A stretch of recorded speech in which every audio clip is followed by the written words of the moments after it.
And welcome back to a beautiful day here at the ballpark. I'm Jack Mulligan, here with my broadcast buddy Brian Randoni, here for another day of baseball for the Greater Northeast Collegiate Baseball League. We have a doubleheader for you guys today. We have the South Portland Puffins going against your Old Orchard Beach Bugs. I'm Jack Mulligan. As we get set for the call, teams are warming up right now. First up to bat are the Old Orchard Beach Bugs. The lineup from left to right: Griffin Ruffner in left field, Caleb Constance in center, Nick Frink in right field, Aiden Barclay at third base, Tommy Hennessy at second base, Tommy Hennessy at shortstop, Nick Bringle at second base, Quinn Dillon at first base. Pitching for the Beach Bugs is Matt Connor, and catching for Matt Connor is Dylan Furman for the first game. As a reminder, this will be a doubleheader today, so once the first game ends, stick around because we'll get set for a second game. And on top of that, these doubleheaders will be played as 7 innings. The 10-run mercy rule will be in effect after the 5th as we get set for some good old summer baseball. Yeah, and Jack, it's a big game because we are towards the end of the season finally, and only 4 games left for Old Orchard. A win tonight would clinch a playoffs, or the number 1 seed, for the Bugs in the Central Division. That is true. The team already clinched the playoff after an amazing performance against Sebago on Sunday, where they won the first game 10-0, and then they won the second game 17-5 against the Sebago Slammin' Salmon. So Beach Bugs in a position to dominate, hopefully throughout the playoffs, as we get set now for the first batter of the game. Old Orchard, Matt Connor. It'll be Zach Severston, first up to bat. Batting first for South Portland. As the umpire will get set and the game will go underway. Time is 5 o'clock right on the dot here at Old Orchard Beach. So Matt Connor, first up to bat, a D2 kid from Assumption University. Sets up in the first pitch of the game. Will be in there for strike 1.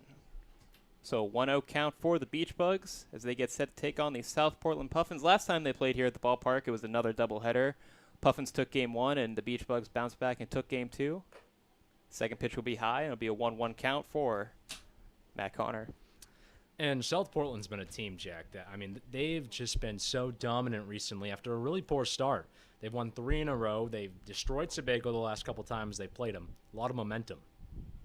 And that pitch will be hit to a ground ball to Tommy Hennessy. He'll pick it up and make the toss to Quinn Dillon. And that'll be in time to make your first out of the game.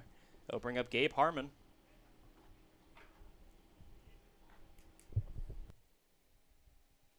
Batting second for South Portland, Gabe Harmon.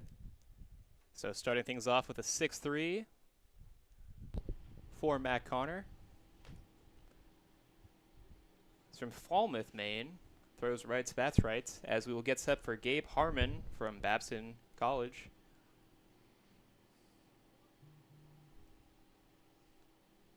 First pitch will be in the zone for strike 1.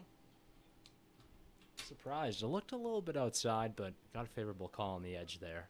Yeah, I mean, this is another umpire who kind of takes their time making that strike call. As Matt Connor delivers. Next pitch will be high, fastball. Make it a 1-1 count once again.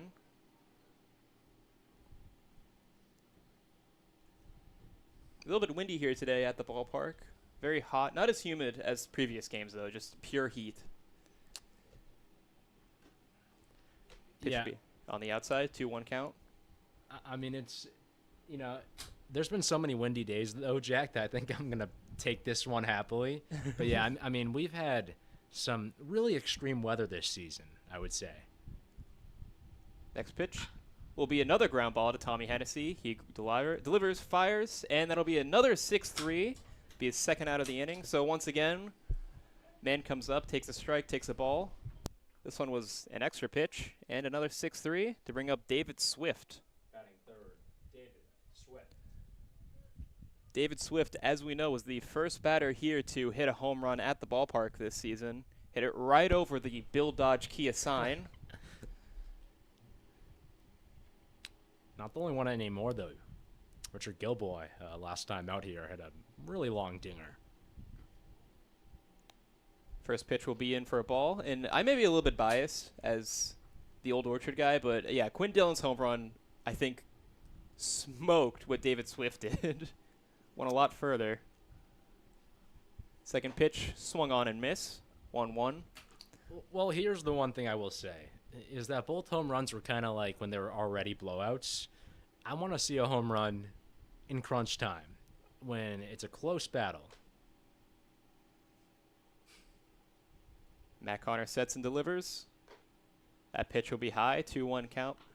Yeah, so I think David Swift home run that went over the Bill Dodge sign. That reads 312, and Quinn Dillon's was a little bit, I'd say like right center field in between. That sign says 363, I believe. So most likely, Quinn Dillon's home run went a lot further, and that pitch will be in for a strike. 2-2 count. So Matt Connor looking to put away the Puffins for the top of the first inning.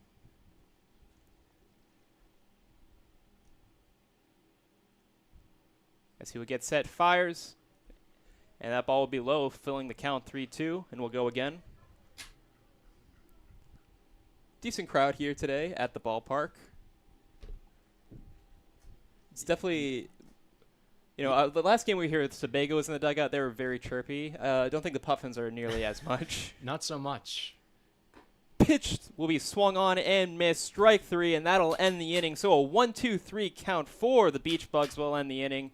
As we get set for the bottom of the first, it'll be Liam Murphy, Tommy Hennessy, and Aiden Barclay. Stay tuned here on the Old Orchard Beach Bugs Network.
And welcome back to the Beach Bugs Network as we get set for the bottom of the first.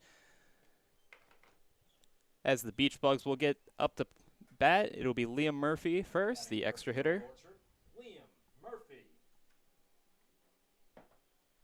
Liam Murphy will get set in the bat. We have Sam Almy pitching for the Puffins today, and the first pitch will be on the outside for a ball 1. So for the Puffins lineup, going from left to right, in left field we have Grady Harmon, center field Zach Severston, right field Ben Seguin. Pitch. Swung on and missed, 1-1 count. At third base we have Mark Ackelson, shortstop Tyler Hercolo, second base Gabe Harmon, first base Dave Swift, the home run hitter. And next pitch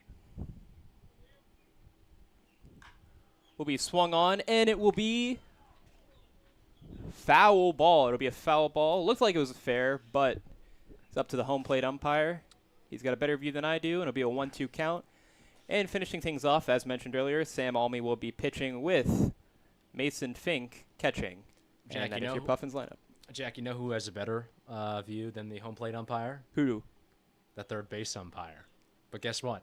He doesn't exist. Yeah, he does not exist. Here at the GNCBL, they only have 2 umpires. Next pitch will be high, making it a 2-2 count. So far, a few high pitches from Sam Almy, maybe trying to get settled in for the game. He's pitched before against the Beach Bugs. As a 2-2 count gets set. It'll be high again, filling the count 3-2. As Liam Murphy getting the signs from his coach.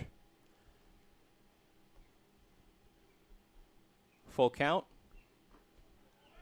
That pitch will be on the inside, so it'll be a walk to Liam Murphy, and that'll bring up Tommy Hennessy.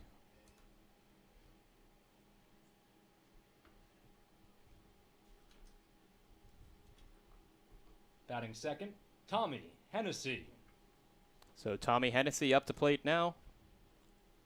He gets set in the back of the box. And before we even get to the pitch, Almy's going to check in with Swift, make sure that Murphy stays on first base. Tommy Hennessy from UMass Amherst, a D1 school.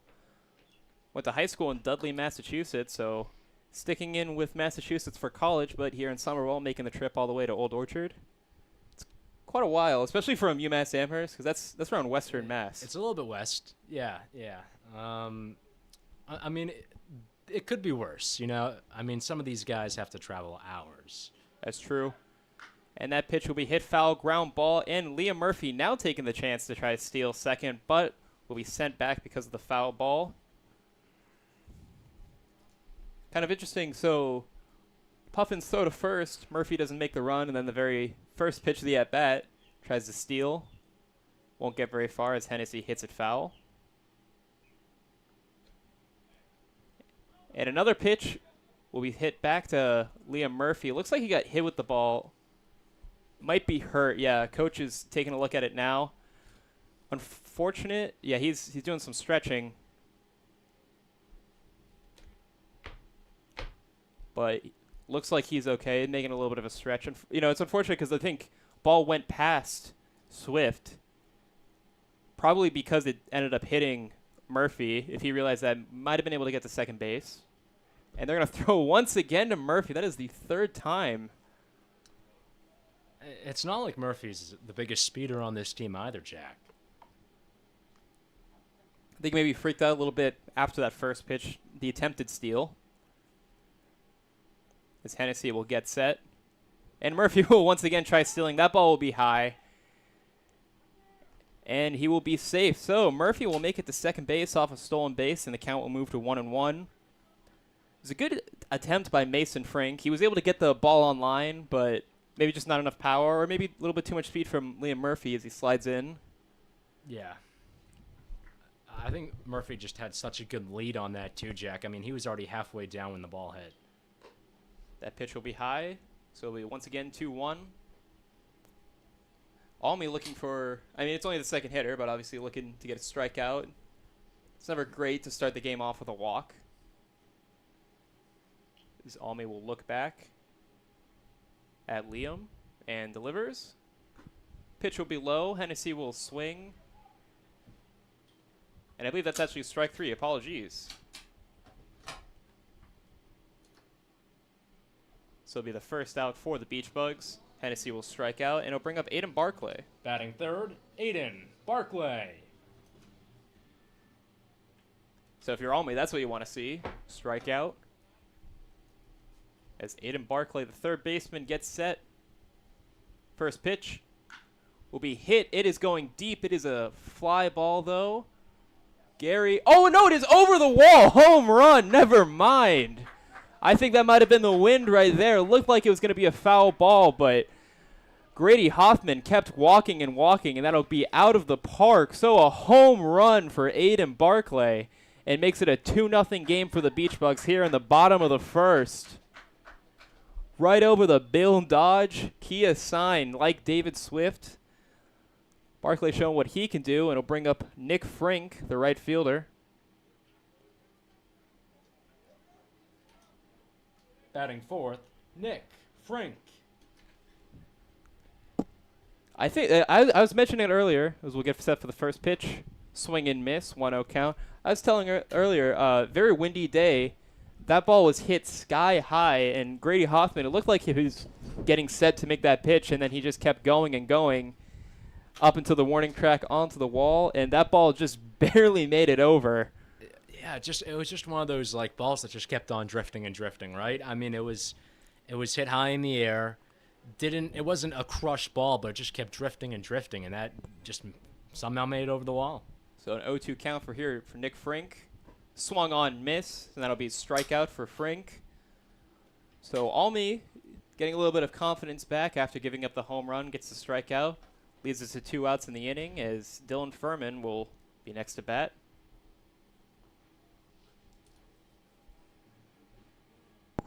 Batting fit, Dylan Furman. Dylan Furman hits it down to Marco Ackelson. Ackelson will make the throw a little bit off center, but will make it inside, and that'll be a quick at-bat for Dylan Furman. First pitch, leaving a 5-3, and that'll end the inning, but not before Aiden Barclay does some damage and hits a home run to make it a 2-0 game.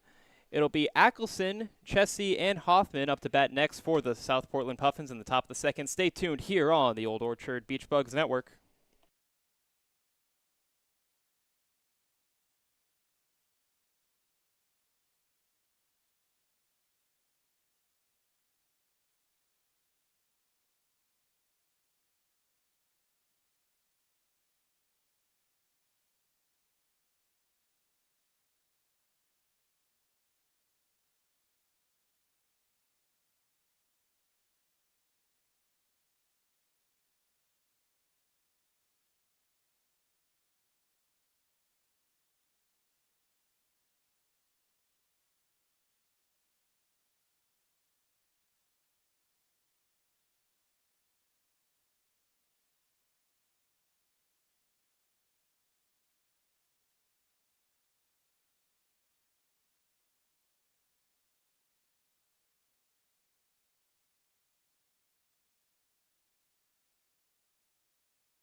And as we get set for the top of the second inning, I'm Jack Mulligan here on the Old Orchard Beach Bugs Network with Ryan Randoni.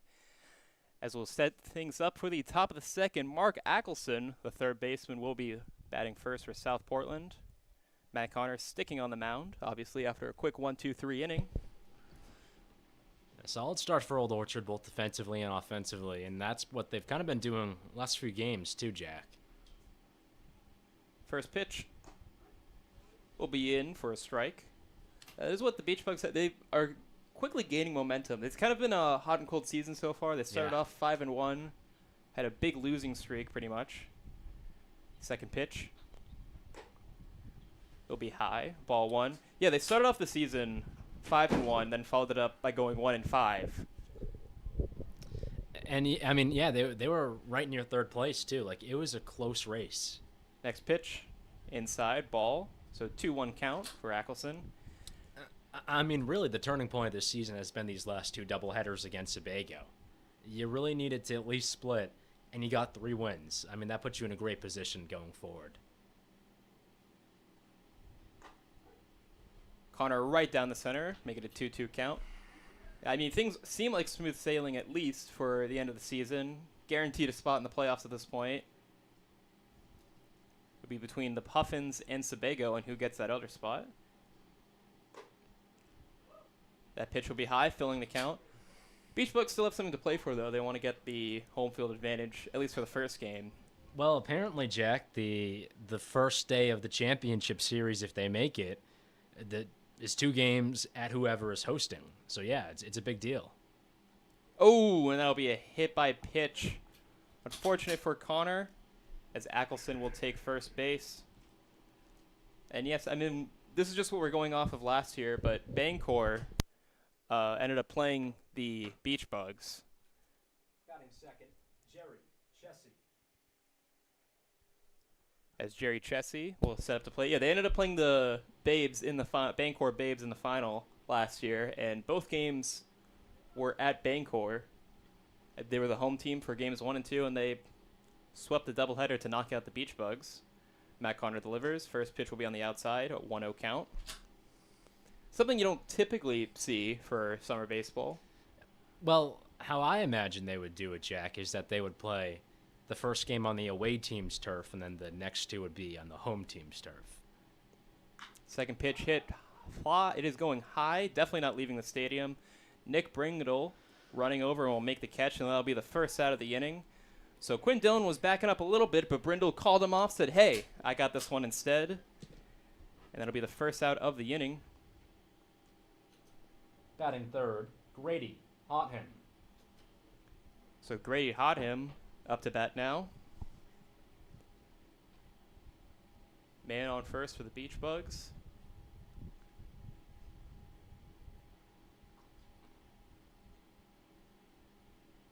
And the pitch.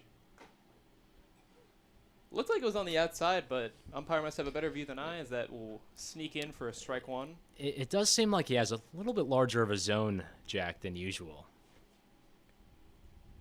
And he'll throw back to first, make sure Ackelson is being honest. And yeah, I wish we had like what Yes Network had when they have the umpire review and you can figure out how each umpire favors, but fortunately don't have the budget here at summer baseball. I think most teams don't even have it in the MLB. No, they don't. And that pitch will be a ground ball hit through the gap as Ackelson was attempting to steal, and that'll be a single for Hotham. Kind of got lucky. Brindle was running over to cover second base because of the steal, and that'll leave Ackelson. That'll leave nobody to get the ball, and Ackelson takes second. Batting fourth, the catcher, Mason Fink. So Mason Fink up to bat now. Not to get confused with Nick Frink on the Beach Bugs. Nick Frink had a big day last time out against Sebago. A grand slam in the first inning. Was that in game 1 or game 2? Game 2. Game 2. That was the one that was 17-5. Yes. First pitch. Swung on right down a line out. And will be so Brindle with the line out tries to throw to Hennessy to get Ackelson out. Will not get the out, but will bring us to 2 outs. Batting fifth, the shortstop, Tyler Herculo. Tyler Herculo up to bat now.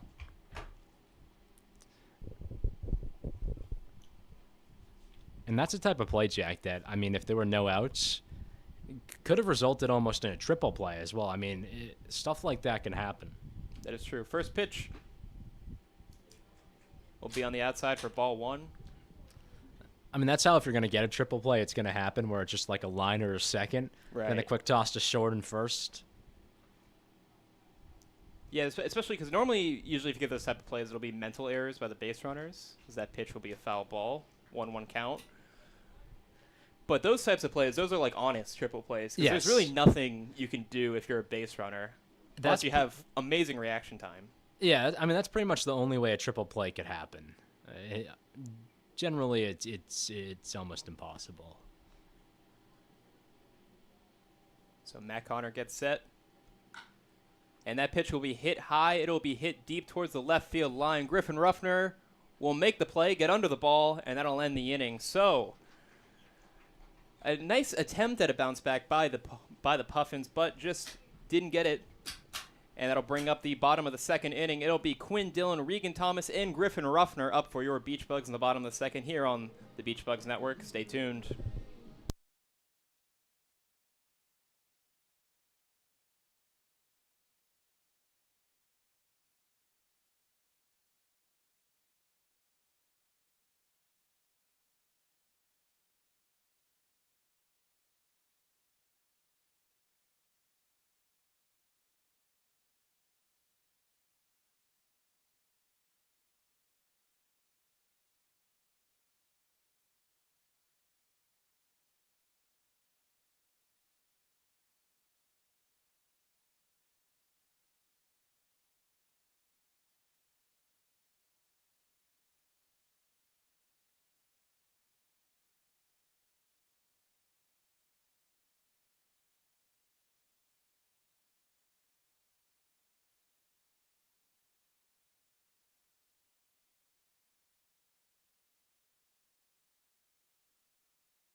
And welcome back to the Beach Bugs Network. We're starting things off with Quinn Dillon for the Beach Bugs. Bottom of the second, I'm Jack Mulligan here with Ryan Randoni.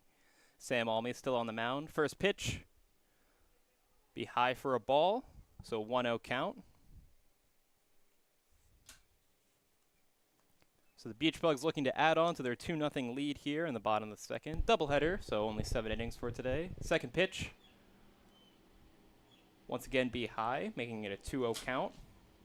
So Quinn Dillon from the Southern Maine Community College, believe he is transferring to Southern Maine after this summer.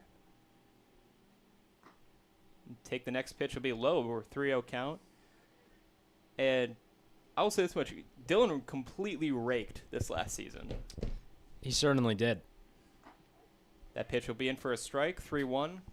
Played 40 games, 168 at-bats, 28 RBIs, 56 hits, and averaged a 415. That ball will be hit high and far, but will go foul. Full count for Dillon.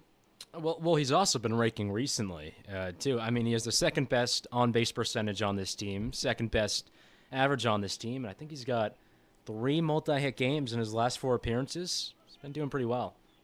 Something you want to see if you're the Beach Bugs. That pitch will be high, way over. That went over the umpire's head. He didn't even dodge. He just knew that was going over. And that'll be a walk for Quinn Dillon.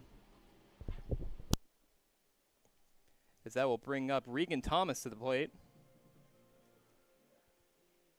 Batting second, Regan Thomas. So Regan Thomas, the DH.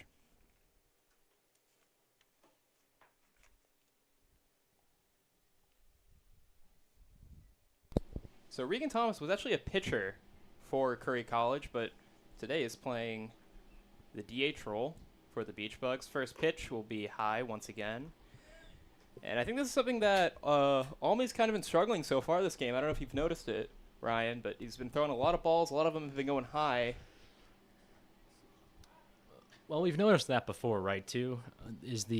South Portland seems to struggle to locate the zone sometimes against Old Orchard. There's been pass balls, wild pitches, whatever it may be, but it's been a big whoa. That pitch will be hit foul. 1-1 count.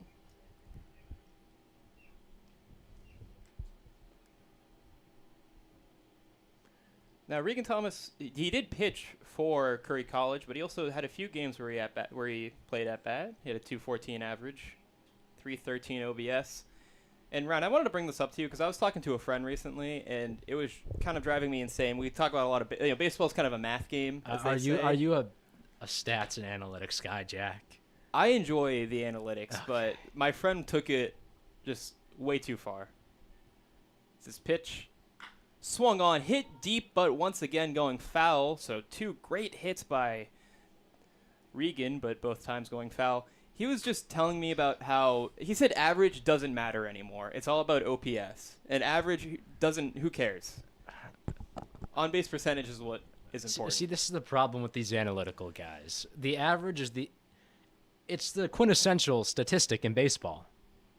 This pitch will be hit foul, so Regan will stay alive.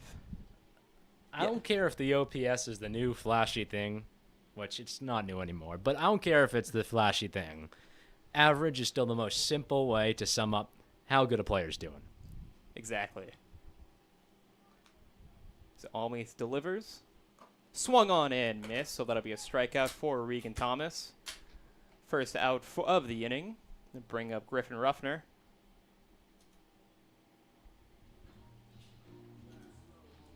Batting third for Old Orchard, Griffin Ruffner. So Griffin Ruffner from Roger Williams University. And we'll do once again a check on Quinn Dillon, but he'll stay at first. Now Griffin Ruffner, he went to St. John's Prep. I believe my broadcast buddy here, Ryan Randoni. That's same correct. alma mater. I did go to St. John's Prep. And Quinn Dillon now stealing. He is going to be safe, so Quinn Dillon will now reach second base as that ball was once again high, making a 1-0 count. That's right. I was class of 22 grad. Do you know any famous people from St. John's Prep? I mean, yeah, there's a lot, right? It's a very popular school. Bill O'Brien, Brian Kelly, a couple to name a few. Second pitch, swung on and missed, 1-1 count.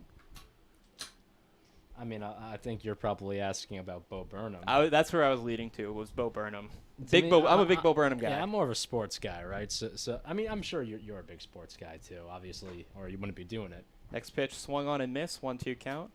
But yeah, I mean, yeah, Bo Burnham's good. A lot of my friends like him. I'm not huge into him, but yeah, he's good too. I mean, St. John's has so many like celebrities, though, you know. Next pitch will be low, 2-2 count. Do you think Ryan Randoni will be a future celebrity? I certainly hope so, Jay. You know what? I'm gonna say no. You know why? I hope I make it in broadcasting, but you never want the broadcaster to be the celebrity. 2-2 count. That'll be hit pop fly. It is drifting foul. Looks like it'll stay in bounds, though, as Dylan Furman drops the ball, and that will keep Griffin Ruffner alive. So could have been an out for the South Portland. Ends up being just a foul ball. Let's see if Ruffner can punish him. You a big stand-up comedy guy, though? Because, Bo Burnham? Yeah, no, I'm not. I am. I'm not a big, not just a comedy guy in general. Like, not big into comedy movies. Not a stand-up comedy guy. You're joyless. You have no. No, that's fun. not true. That's not true. I do enjoy a lot of great things, but just comedy's not my cup of tea. All right, 2-2 count for Ruffner. Another hit foul. So you don't enjoy laughing, is what it is. I enjoy like laughing in the flesh, like if funny like stuff happens, just in general, like random funny stuff, like. Right, but you're not a big joke my roommate guy. Cracks a funny joke. Yeah, I mean that's Okay. it's kind of funny. All right. But I would rather like watch a mafia movie, you know. 2-2 count for Ruffner. As before we get to that, Almy will pick up the rosin. That was a baseball. Never mind. Excuse me. He's picked up the baseball off the ground. Looks back at Quinn. And will get set and delivers. Once again, another pitch high, way over both the head of the catcher and the umpire, making it a full 3-2 count as Quinn Dillon will take that free base. Makes his way to third. So Almy, left and right's been pretty good, but up and down is where we're struggling. That is the second pitch that he's thrown, not only over the catcher's head, but also the umpire. Now look out. 3-2 count. Oh. And will be down on the ground. That'll be a walk, and Quinn Dillon will see the pass ball and take it as an opportunity to score. So a walk turned into another. Oh, my God, he's trying for second, and he will be caught out. What was Ruffner thinking there? That'll be out number 2 of the inning. It was a he maybe thought that the Portland Puffins were asleep at the wheel and tries stretching a walk into a stolen base to second and easily gets caught. Batting fourth for Old Orchard, Nick Brindle. So that'll make it a 3-0 game with 2 outs. Not really sure what was going on there, Ryan. So Ruffner, I think, is second on this team in stolen bags, so he's got some speed. So I imagine was feeling a bit confident and went for the bag and did not work out. It was funny because he walked to first base, and then I guess he kind of saw that they're annoyed with the Quinn Dillon stealing home, and they're hovering around the home plate, and he tries taking that as a chance to steal and gets caught. Listen, he's paying attention. I'll give him that. First pitch hit high and will go foul, but not Quinn Dillon. Oh. That ball will go foul. Excuse me. David Swift will head over under the ball. Be an 0-1 count as Nick Brindle takes the plate. I think what's the frustrating thing about it too, Jack, is that Ruffner, when he gets on base, like I said, because of all those stolen bases, can be really dangerous. And second pitch, right down the center for a strike. So 0-2 count. Problem is he's got like one of the worst on-base percentages on the team just because he does struggle with the strikeout. So when he gets on base, he can be dangerous. That pitch will be hit high. David Swift hovering under. Oh, is this going to be caught in no man's land? Yes, it will. Ball does end up going foul. Keep it a 0-2 count. but Ben Seguin and David Swift struggled to make the catch. And we'll go again. So this one isn't as bad, as it kind of was going deep and a little bit, maybe a miscommunication. The ball will go foul. So we'll see if Brindle can punish. Last time this happened was with Griffin Ruffner, and that ended up with not only getting a walk, but also a stolen base for Quinn Dillon.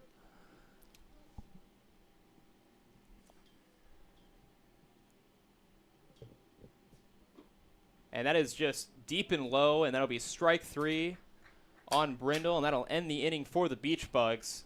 So we'll head to the top of the third, but not before the Beach Bugs extend their lead into 3-0. It'll be Ben Seguin, Derek Martin, then we'll head back to the top of the order with Zach Silverston on the top of the third. I'm Jack Mulligan here with Ryan Randoni on the Old Orchard Beach Bugs Network. Stay tuned.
And welcome back to the Old Orchard Beach Bugs Network. I'm Jack Mulligan here with Ryan Randoni as we get set for the top of the third inning. We have Ben Seguin, the right fielder, up to bat first. Is the police sirens going off? Do you think they're going after Ruffner for that stolen base?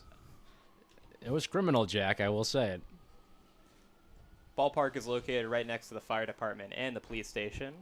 As that first pitch will be a swing and a miss, strike 1. Matt Connor still on the mound for the Beach Bugs. Makes sense.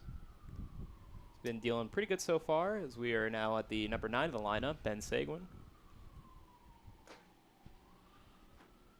Next pitch will be on the outside for a ball. I was looking through my notes. Last time Ben Seguin was here in Old Orchard, he had 2 pop flies in center field, and then, pop flies to right field. Next pitch will sneak in there for a strike, 1-2 count. So he had 2 hits to the right field and then was taken out of the game. This is a while ago, but he's back. There you go. Next pitch will be on the outside, making it a 2-2 count. Nobody in the bullpen for South Portland.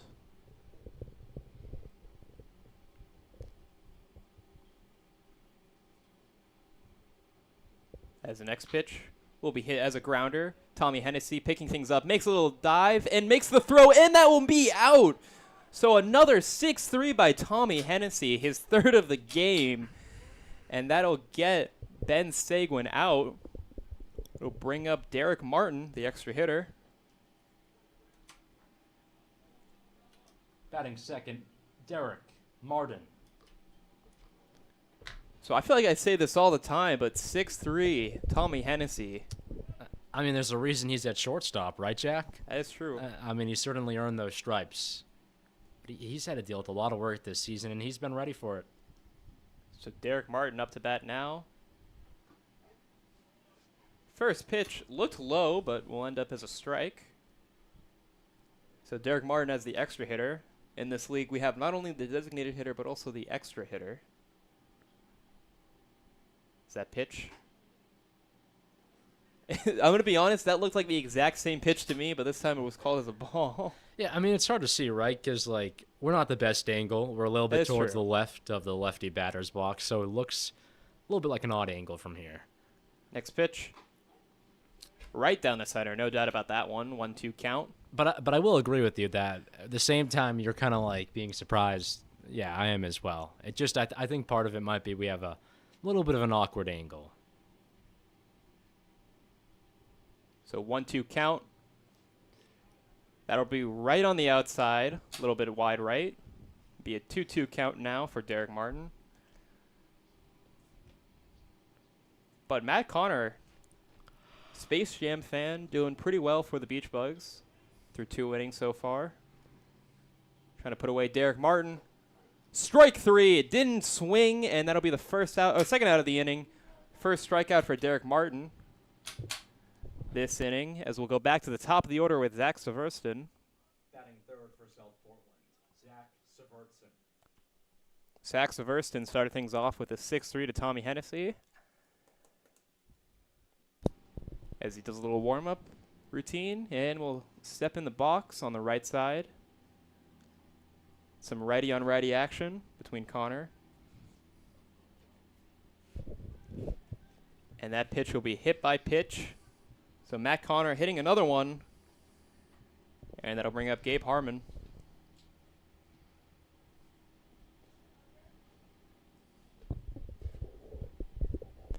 And now the umpire kind of having a little bit of a conversation with Matt Connor over presumably the hit by pitches. That is the second kid he's hit. I don't think you can get mad at him for that. It's still so early. That is true. And also, I forget, was it against South Portland? Gabe Harmon. I say, was it the game against South Portland where we saw, I think, 3 hit by pitches on the same batter? Yeah. 2 hit by pitches. I mean, it's not anything big. It happens. First pitch will be on the outside, and a stolen attempt by Zach Severson. He will make it to second base, and that ball will be wide, so a 1-0 count. So South Portland now trying to play the Beach Bugs game, stealing some bases, getting kids in scoring position as they're down right now 3-0.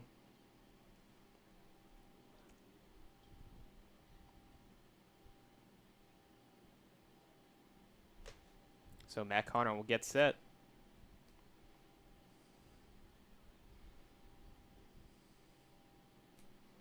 Nick Brindle walking close to that second base side for Zach Uzat. Next pitch will curve in for a strike, 1-1 count. I feel like we do see a lot of stolen bases here at the GNCBL.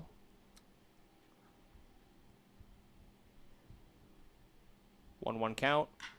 That'll hit on deep, and that'll drop in for a base hit. Nick Brindle running to make the ball, but not before Zach Severson will score. As we have a dropped mic here. Apologies for the sound. As Gabe Harmon will hit a double and an RBI, making it a 3-1 game for the Beach Bugs.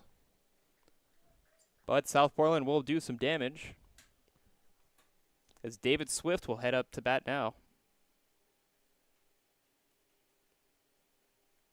Batting fifth, David Swift. So kind of a 2-out rally for the South Portland. Apologies for the noise. Yeah, my fault here. That's okay, Ryan. Accidents happen. I think he was trying to set up the scoreboard and accidentally knocked over the mic. That first pitch for David Swift will come in for a strike. So David Swift, as we talked about before, hit his home run over the left field Bill Dodge Kia sign. Do you think he could do it again? Tie this game up? If there's a kid you want at bat right now, it's probably David Swift, as that pitch will come in for strike 2. And if there's a place you want to hit a home run over, it's definitely the Bill Dodge Kia sign. It's the only sign in the whole entire ballpark. Once again, would like to thank Bill Dodge for being a sponsor of the Old Orchard Beach Bugs. Matt Connor gets set. Swung on in, miss. So David Swift will strike out, and that'll end the inning, but not before South Portland does some damage with a double from Gabe Harmon, making it a 3-1 game. Stay tuned as we will get set for the bottom of the third inning. It'll be Caleb Constance before we head back to the top of the order with Liam Murphy and Tommy Hennessy. Stay tuned. I'm Jack Mulligan with Ryan Randoni on the Old Orchard Beach Bugs Network.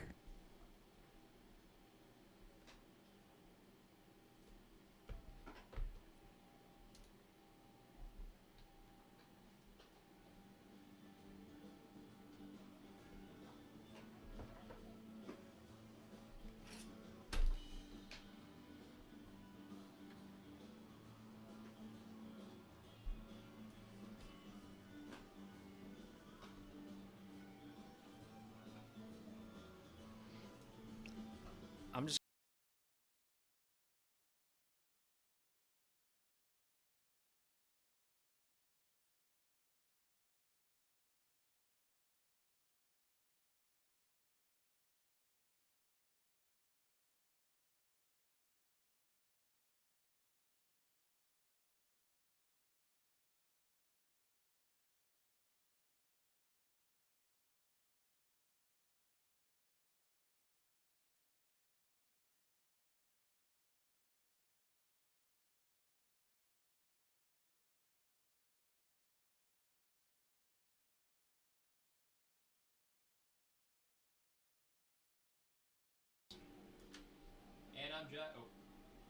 And I'm Jack Mulligan here with Ryan Randoni on the Old Orchard Beach Bugs Network as we get set for the bottom of the third. We're starting off things with Caleb Constance.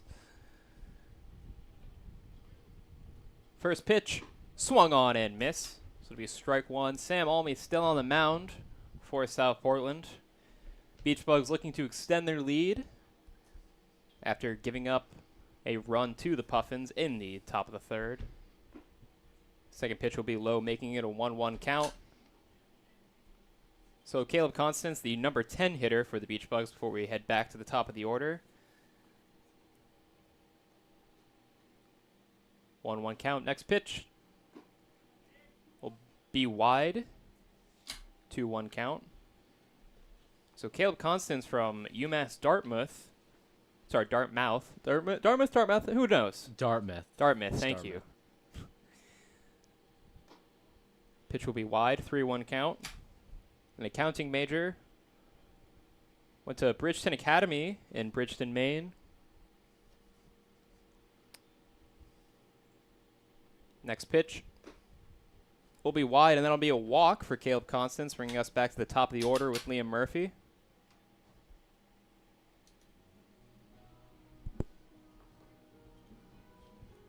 Batting second for Old Orchard, Liam Murphy. I want to bring up Bridgeton Academy because, as obviously, it's right next to the ballpark here in Saco, Maine. And the MLB draft was this week during our break. So that first pitch will be wide. And I believe there was a draft pick from the academy. There you go. A friend who also went to the academy.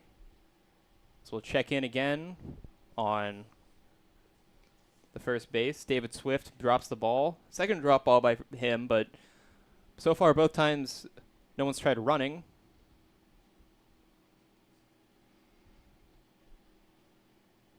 So he was the 100th pick, and he went to the Phillies. There you go. That's pretty high. Yeah, that's third round. As that pitch will be high and a stolen base from Caleb Constance. He will make it in safely. As once again, the Beach Bugs are in a position to do some damage. The account extends to 2-0. I mean, really, Jack, that's a potential MLB player right there. Yeah, that is round 3. You know, in the past, the MLB draft would end until every team passed. That pitch will be on the outside, making it a 3-0 count. Cody Bowker is the name. I believe he's not out of high school. He did go to college for 4 years, but Okay. My friend graduated in 21, which would have been, now is the graduating class of 25, and I think that's why he wanted to do that info. As that pitch will be hit foul, making it a 3-1 count. Yeah, so in the past, it would just keep going on and on until each team passed, which usually leads to, kind of executive sons getting drafted, just to say, I got drafted in the MLB. Yeah, now it's a bit more reasonable. Yeah, I think since COVID, the draft has now been cut to only 10 rounds. Next pitch will be hit grounder. Gabe Harmon will take the ball, And we'll make the toss to David Swift, getting the first out of the inning, but not until Caleb Constance will extend his lead from second to third. Bring up Tommy Hennessy. Batting third for Old Orchard, Tommy Hennessy.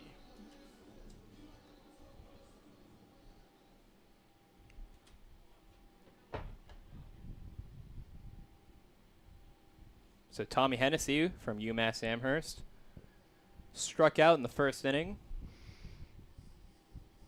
First pitch will be in for a strike. That's kind of been the story with Tommy Hennessy. You know, he's getting a lot of hits and he's getting a lot of strikeouts. I mean, really, at the end of the day, it only matters if you can get on base, even if you're getting strikeouts. Getting on base is what counts. And the next pitch will be hit. That'll make it over Tyler Herculo's head, hitting towards center field, and that'll be an RBI single for Tommy Hennessy, as Caleb Constance will score and extend the Old Orchard lead to a 4-1 lead, as we now bring up Aiden Barclay, the number 9 hitter.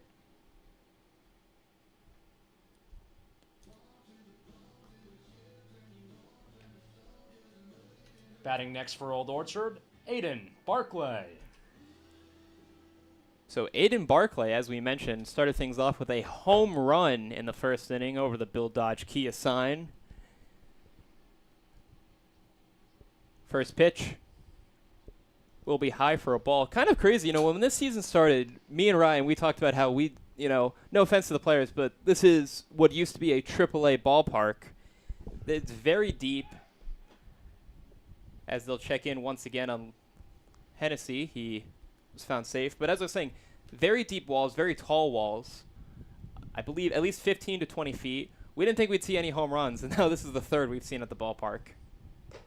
He swung on and miss. 1-1 count.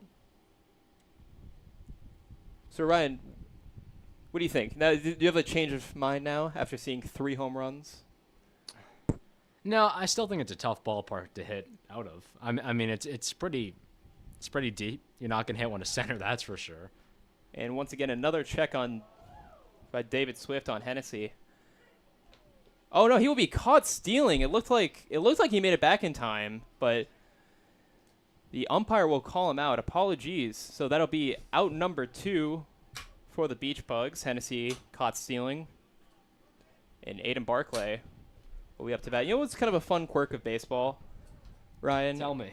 Even though that was thrown by Sam Almy, in the record book, Mason Fink will actually get the caught stealing. What? And that'll be a strike for a 1-2 count. That's Why just is how that? baseball works. There's no real reason. Oh wait, because it's a caught stealing, and it gets credited to the catcher, even though it was thrown from the pitcher. okay, I see. Yes. 1-2 count. Swung on, ground ball, heads foul, so we'll go again. I think, you know, it's kind of an old quirk. The baseball is a very old game. Got a lot of fun little quirks and rules like that. It's traditionalism, is the best way to put it. You know, there's probably just, you know, not a reason for it to be that, but also like it's not a reason to change it at the same time. So Aiden Barclay, 1-2 count. That ball will be low, filling up the count 2-2.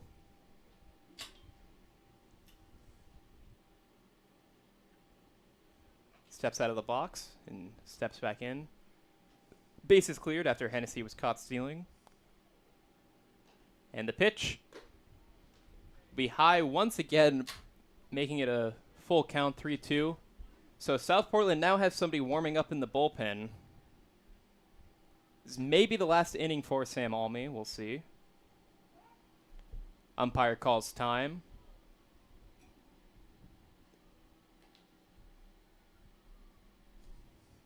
Aiden Barclay was not comfortable. Steps out of the batter's box. Readjusts his batting gloves. I like the little squat he does as he gets into the box. Sam Almy, 3-2. Will be low, and that'll be once again another walk. And that'll put a man on first base, bringing up Nick Frink.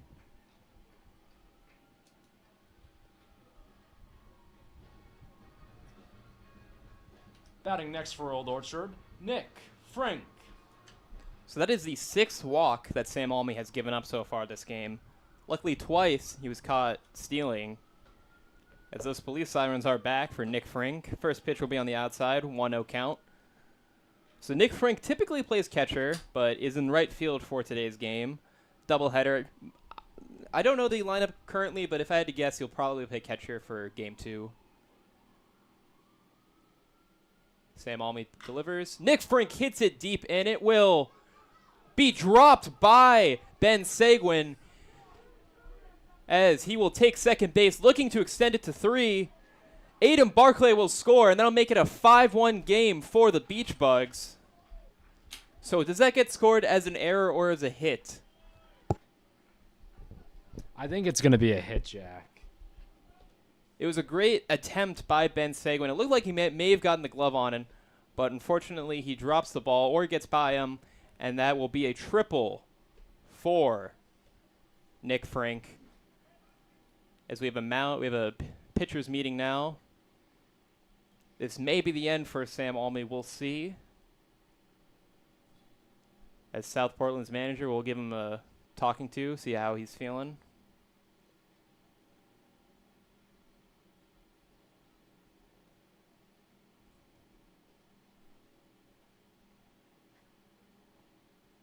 And the official scorer has told me that it is being scored as a hit, as a triple for Nick Frank. I do agree. I think it was a diving effort. Was a bit out in front of the right fielder, Sagan. It was just a well-hit ball. That's true. Another quirk of baseball, though, actually, is that even though I think realistically that is a hit, I think even if the fact that it hits his glove technically means that it would be a ball. Or not a ball, an error. Even though he made a great attempt. Looks like Sam Almy will be staying in the game, as we have a giant bee coming to the press Batting box 6 here. for Old Orchard, Dylan Furman. So Dylan Furman had a ground ball to third base in the first inning. Looking to put up a run. This is 5-1. First pitch will be on the outside, a 1-0 count. That was quite the bee. I don't know if you saw it. Yeah, Jack. I was doing other stuff, but that was that was quite the intimidating bee. He looked quite frustrated, and he was making noise that suggested that as well. That pitch will be hit high. It'll be deep. And it'll be caught by Ben Seguin. 3 players all ran to the ball, but Ben Seguin calls off Harmon and Swift, and that'll be out number 3 with a pop fly to 9 for Dylan Furman, and that'll end the Beach Bugs' bottom of the third, but once again doing damage. They've done damage in every inning so far, as the Beach Bugs extend the lead to 5-1. As we'll get set for the top of the 4th, it'll be Mark Ackelson, Jerry Chessie, and Grady Hotham batting for South Portland. Stay tuned here on the Old Orchard Beach Bugs Network.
So I'm Jack Mulligan here with Ryan Randoni on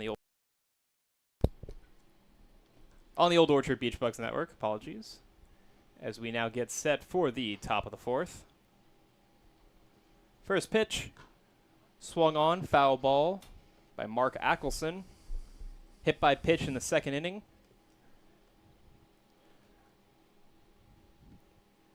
So a 5-1 game here for South Portland. Matt Connor still on the mound from Assumptions University. Second pitch, way outside. Dylan Furman had no chance of making that grab, and we'll extend things to a 1-1 count. So you know what's interesting, Ryan, is that it is a 5-1 score, but the Beach Bugs have only had 3 hits this game. Well, that was something that happened last game in a 10-0 mercy rule to Sebago, actually, is that they only had 6 hits and 10 runs.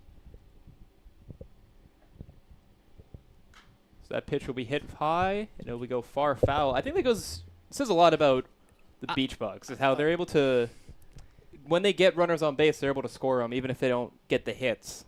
I think that's part of it because they have such great base running. I mean, the base runners for this team are very good, especially Barkley and Ruffner.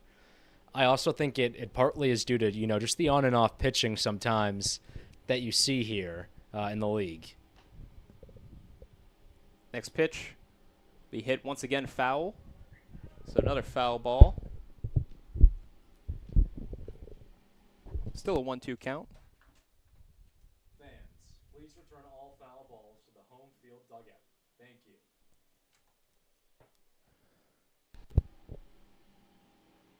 So Ackelson gets set. Next pitch will be low, making it 2-2 count. So Ackelson, he doesn't play, most of these guys in this league that I've noticed, they play in the very back of the batter's box, but Ackelson kind of playing more towards the middle, kind of lining himself up with the plate, making sure maybe his stance is consistent at every at-bat. Matt Connor will pitches. That'll be a grounder. Tommy Hennessy makes the ball and makes the throw. And once again, an out. Tommy Hennessy with yet another 6-3, his 4th of the game. And another impressive play getting Ackelson out. Batting second, the DH, Jerry Chessie. So Jerry Chessie up to plate now.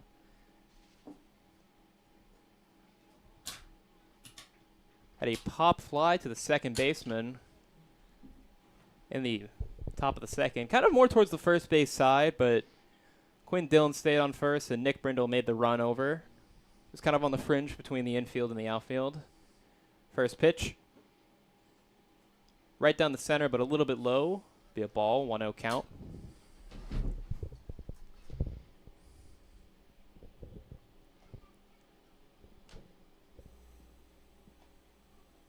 And the next pitch will be hit high and deep.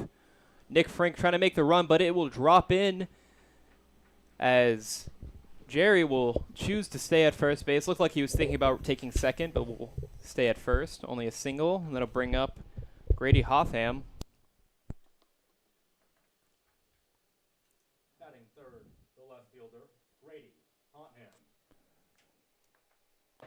So Hotham had one of South Portland's only 2 hits so far of the game. Jerry Chessie's single makes it the 3rd hit. Be a 5-1 game, 1 out. He had a single in the top of the second.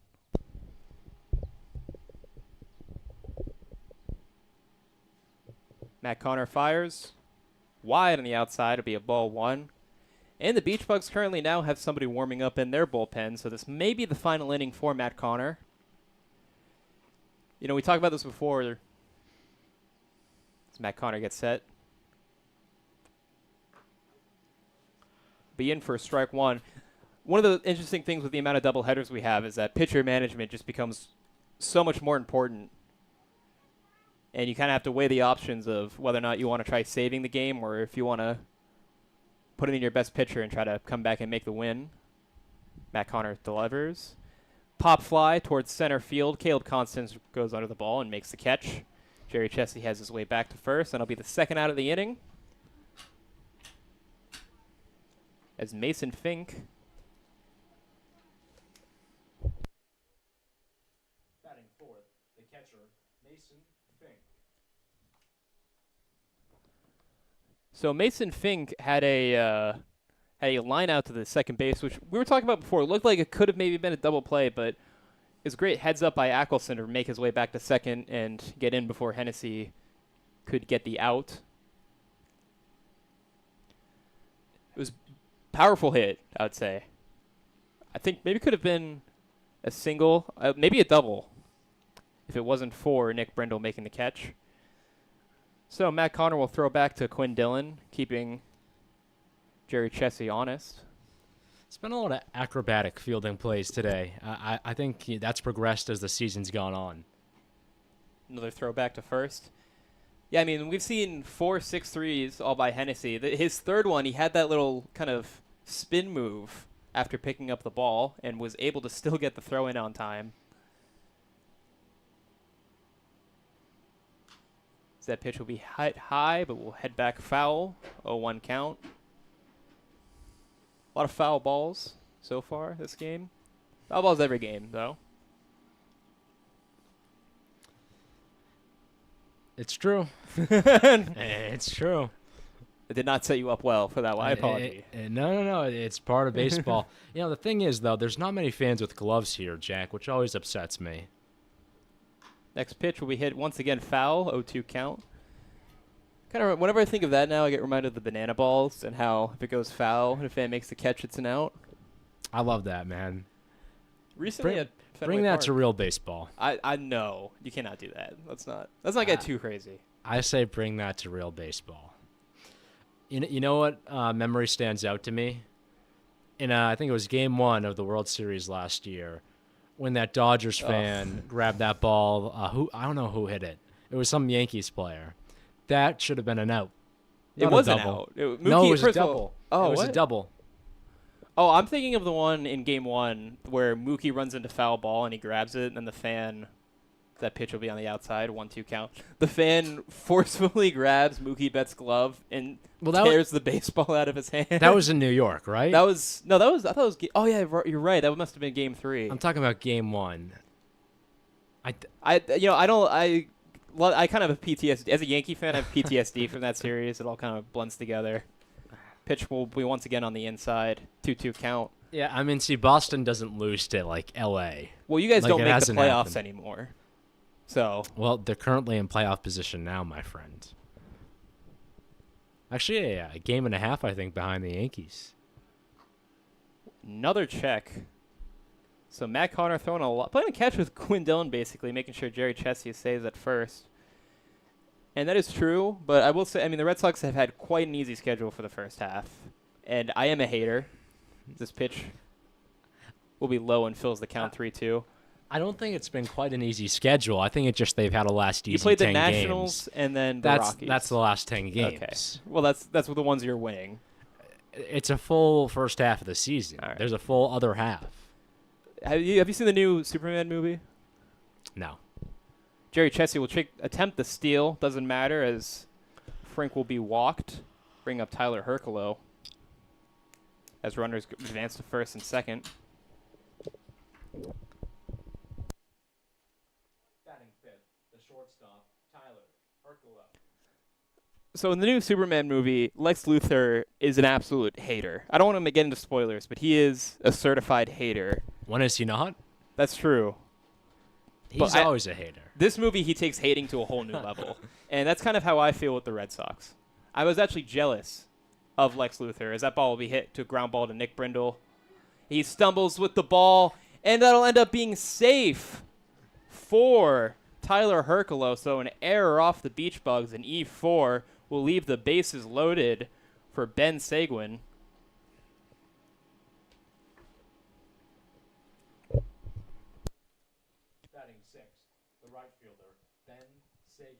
So Ben Seguin up to plate now. As we were talking about earlier with the 6-3 move by Hennessy, that was against Seguin.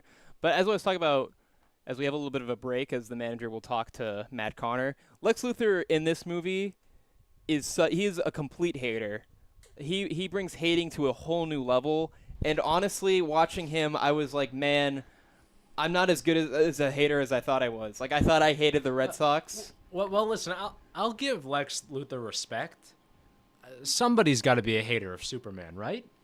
I mean, it's just annoying that this guy is like so good and he can go around like doing whatever he wants. You know, somebody's got to be a hater. I think he just leans into that kind of. And that's how I feel for the Red Sox. I will be the Lex Luthor to the Red Sox. Well, you know, Superman always wins, so think of that as you will. As Matt Conner gets set for the pitch, right in the zone for strike one. Well, you know, the Yankees, they fully embrace the evil empire. I mean, they have Star Wars nights, and they're not like, we're the Luke Skywalker, we're the Han Solo. No, they go, we're Darth Vader. I mean, Luke Weather's walkout song is literally the Imperial March, as that'll be strike two. Yes. Against Ben Seguin. But they're like Darth Vader in like Return of the Jedi. Like old, worn down, not the same as they used to be. Okay. The Yankees aren't the same. They've won one World Series since what? 2001? No, 2000. They're not the same team, Jack. I'm sorry. As we lose the camera feed for a second, Matt Conner will make the pitch. Looks like it'll be a ball, 1-2 count, holding off Jerry Chessie at third. And you know the great thing about the Evil Empire is that it always comes back. That's what we learn through the new Star Wars movies, is that it does come back in a new form. As the pitch will come in. Swung on, not swung on, but strike three. Ben Seguin didn't swing is what I meant to say, and that'll be the end of the fourth inning for South Portland as we will head to the bottom of the fourth. So if South Portland loads the bases, looks like they were getting ready to do some damage, but end up not doing anything. Leaves the score as 5-1 as we will get set for the bottom of the fourth with Quinn Dillon, Regan Thomas, and Griffin Ruffner up to bat next here on the Old Orchard Beach Bugs Network. Stay tuned.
And I'm Jack Mulligan. Welcome back to the Old Orchard Beach Bugs Network as we get set for the bottom of the fourth. We have a new pitcher on the mound. So that first pitch will be wide, will be a ball. We have a new pitcher on the mound for South Portland.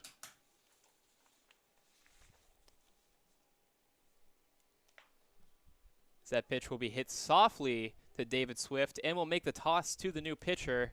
That'll be out number one of the innings. Who's the new pitcher, Ryan? It is Colby Russell. So Colby Russell from Colby Sawyer College, ironically enough, is the new pitcher. Batting second for Old Orchard, Regan Thomas.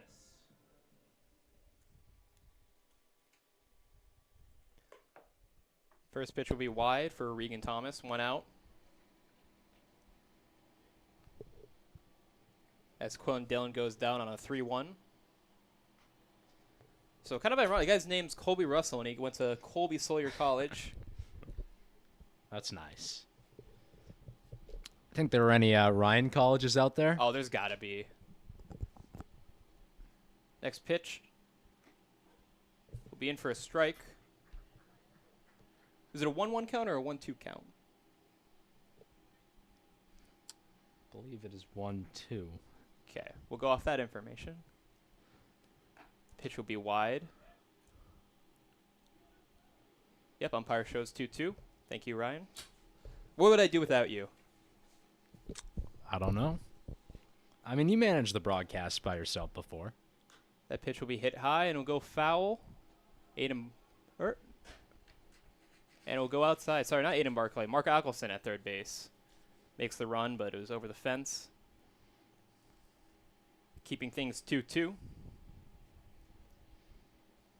So Regan Thomas with a strikeout in the second. Now looking to do some damage. It really looked like South Portland was going to be able to put some runs on the board last inning, and they just did not.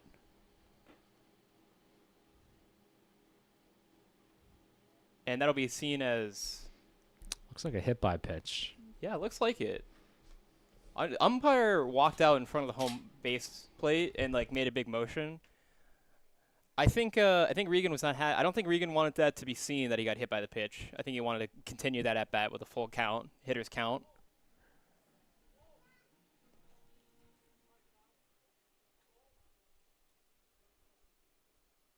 As now South Portland's. He's calling towards some. It's a word called time as the South Portland manager has head out. He's making a call towards something.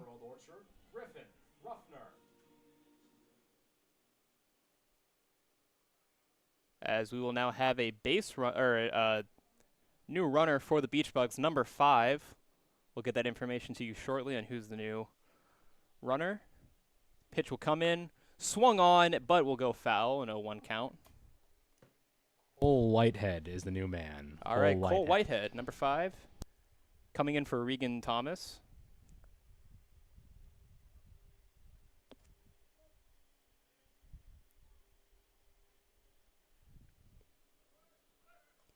And that'll be another hit by, that one right on the elbow of Griffin Ruffner. He is not happy. Cole Whitehead's coming in for Regan Thomas. So Cole will now go to second base as Griffin Ruffner will head to first. That's 2 hit by pitches in a row. As we'll have a quick meeting for South Portland. And yeah, they are checking in on Griffin. It hit him right in the elbow. That's probably the worst spot to get hit. Oh, the face, obviously. But he winced out in pain. There was a loud owl. Pretty audible. So can you repeat that? He winced out in pain. There seemed to be a loud L that came out of his mouth.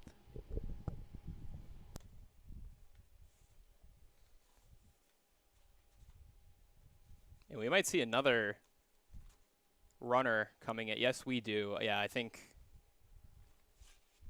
somebody is coming in now for Griffin Ruffner.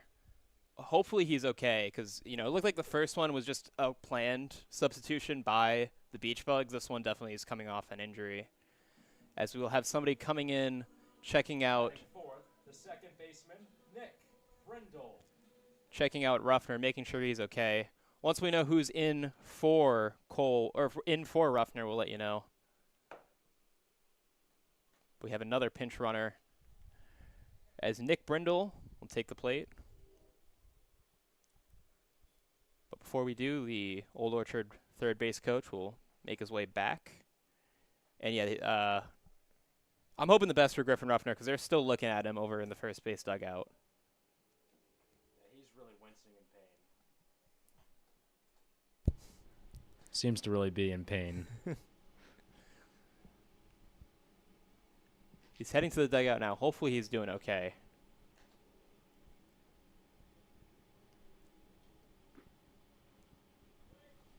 First pitch was low, but Brindle swings. Umpire calls it. It'll be a strike 1. And that ball would be hit deep, but will go foul. A 0-2 count on Brindle. Still trying to figure out who is in for the first space. They were in the bullpen, so. Next pitch will be low, dropped. And that is, Colby Russell, I didn't notice it until now, but that is quite the arm motion. Very, complete overhead for the way he pitches. It was a 1-2 count. That pitch will be grounded. Tyler Herculo will make the grab and will throw it over the head of Gabe Harmon. And that is going deep. That'll be an E6 as that'll score a runner. And Nick Brindle will score, making it a 6-1 game. So Cole Whitehead will score. The substitutional hitter for Griffin Ruffner extends the third, and Nick Brindle will make his way to second, making it a 6-1 game. Orchard, Caleb Constance. So Caleb Constance now. First pitch will be wide.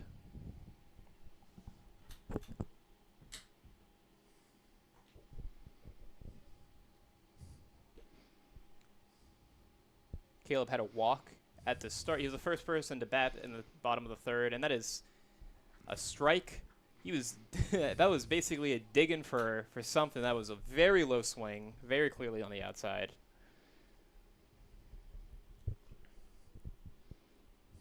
We get set. That pitch will be on the inside, and we have number 10. I think it's Noah Fitzgerald, Jack. The pitcher, one of this really the star ace for this team, seems to be batting.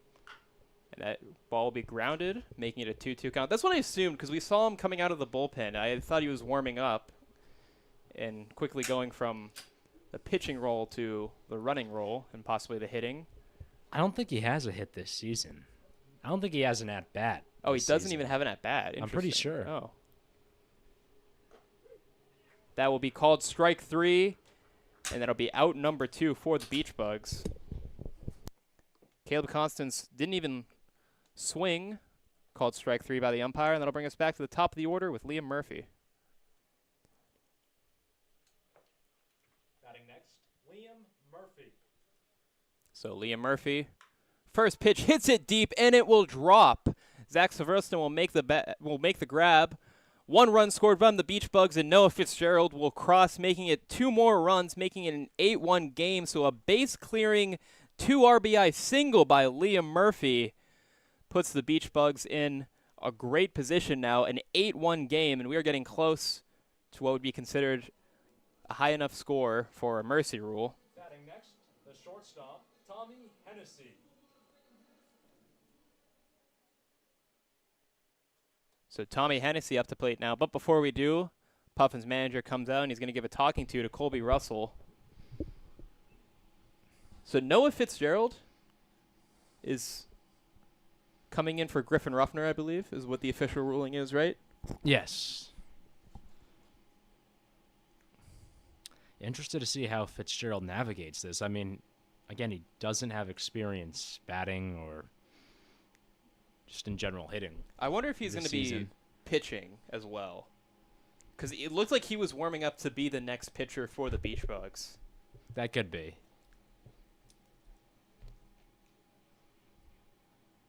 But Matt Connor was doing a pretty good game so far, especially now that it's an 8-1 game. They might just leave him in.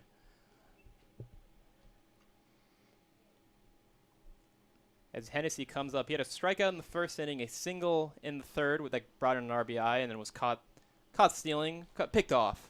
Should be better said.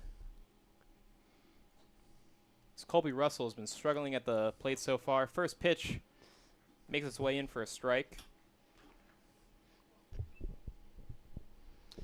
And I just want to say, this is shaping up kind of like the opposite of last week's doubleheader. The game is going a lot slower. Second pitch will be hit high, and it is going deep.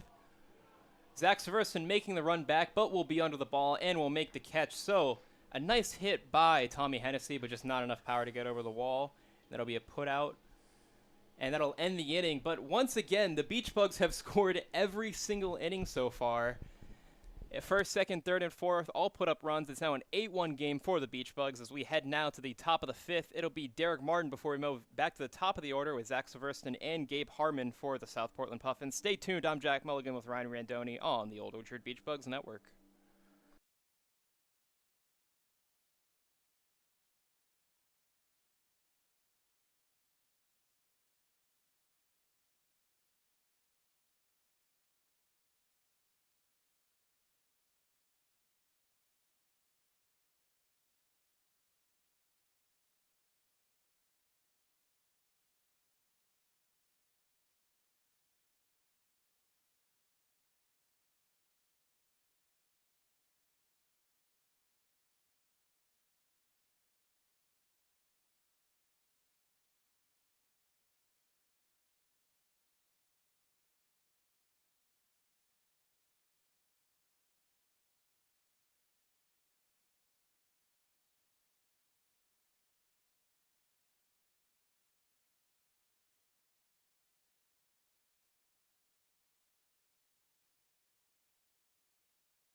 Welcome back to the broadcast. I'm Jack Mulligan here with Ryan Randoni as we get set for the top of the fifth inning, starting off first with Derek Martin for the South Portland Puffins. An 8-1 game here at the ballpark. So we were talking about it during the half inning, but that first pitch will be on the outside for a ball one. Ryan, another blowout. We've been seeing a lot of those here at the ballpark, going both ways. Going both ways. It's happened against Old Orchard. It's happened against Sebago. Not much good baseball this season. Well, we had that one pitcher's duel, I believe, That's against right. South Portland, which was a 1-0 game, and then they followed it up by mercy ruling.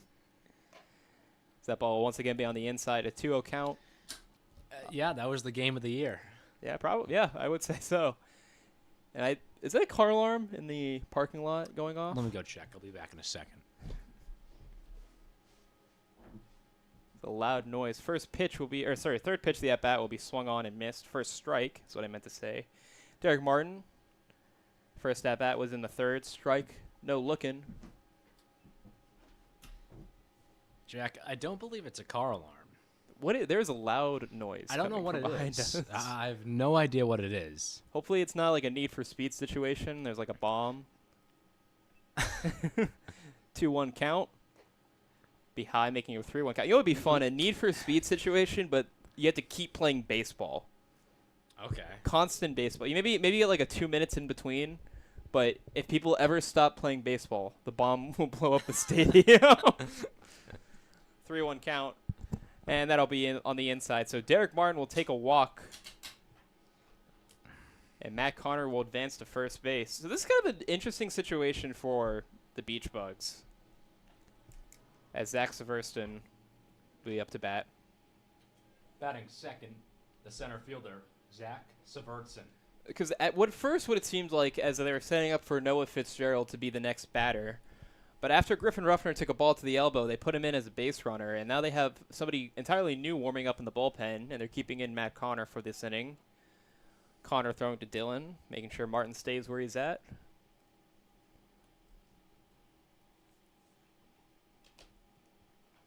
As Zach Severston, 6-3 in the first, and a hit by pitch in the third. That hit by pitch. That ball goes foul. Sorry. That hit by pitch was followed up by a double by Gabe Harmon, and Zach was able to run home, leading to the only score by South Portland so far. Yeah, Zach's he's been relatively quiet for his standards so far today. Typically a guy who's getting multiple hits a game. Another throw back to first. One thing that's quite interesting is that South Portland's only one hit behind the Beach Bugs, yet they are trailing by 7 runs. As that pitch will be called for a strike, but not before Derek Martin will attempt to steal, and he will be called safe. So Zach Severston will take another strike, an 0-2 count, as Derek Martin will take second base. And this is kind of what I've been talking about. You know, hits have been similar. They're both at one error, yet the Beach Bugs are leading by 7, and a lot of that has to do with the free bases that the South Portland has been giving up constantly throughout this game. And again, it goes back to concentration. If you're a pitcher, it's just the small things really do matter, and they pile up. That pitch will be swung on, go deep foul, out of the stadium. It reminds me, I remember I was watching a video the other day, and it's tennis season. Wimbledon just happened, and they were talking about the big 3 greats, Rafa Nadal, Novak Djokovic, and Roger Federer. And somebody asked, how many points do they score? It was 52% in their career combined. That pitch will be on the outside, 1-2 count. And you would think that the 3 best players of all time, they would have won more than 52 points. But the thing is, why they were so dominant is they won at the important points, on like the break points and stuff like that. It's the same thing with pitching. You got to hit the important pitches. 1-2 count. Be on the outside, making it 2-2. Saw a lot of Wimbledon memes this weekend between that finals. Yeah, it was another great tournament. Tennis is, you know, obviously we're baseball guys, but tennis is pretty fun these days. As Derek Martin gets set, 2-2 pitch will swing on and will hit deep. It is going deep, and it will be on the warning track. Griffin Ruffner drops the ball, as that'll be a double for Zach Severston. Derek Martin, he didn't want to make the run home. He was kind of nervous as if Zach would make that he would be nervous if Ruffner would make the catch. Or Ruffner's not in the game anymore, excuse me. Batting third, the second baseman, Gabe Harmon. So no runs scored by South Portland, but a nice double as as Beach Bugs coach will be coming in now.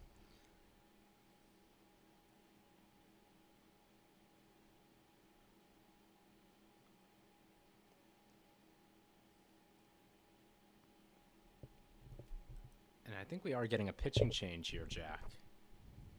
Looks like it. That would make sense, as they had been warming up somebody in the previous inning. And yep, so we'll be taking a quick break for the pitching change, and during that break we'll also try to figure out who has replaced Ruffner and in left field. So stay tuned here on the Old Orchard Beach Bug Network.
Batting next, the second baseman, Gabe Harmon.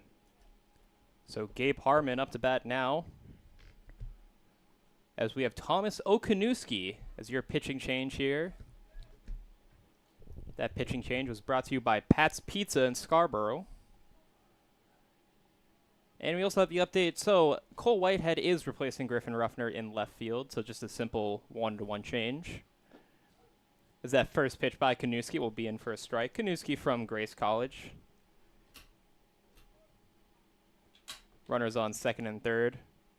Kanuski from Lawrence, Massachusetts. So kind of the in-between between me and Ryan and Andover and North Andover.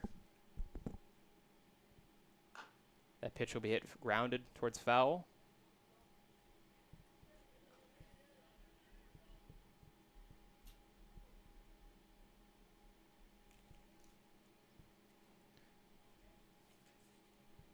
So no 2 count here. No outs in the top of the fifth for South Portland, looking to crawl their way back into this 8-1 deficit they find themselves in. Kanuski gets set and will be on the outside for a ball.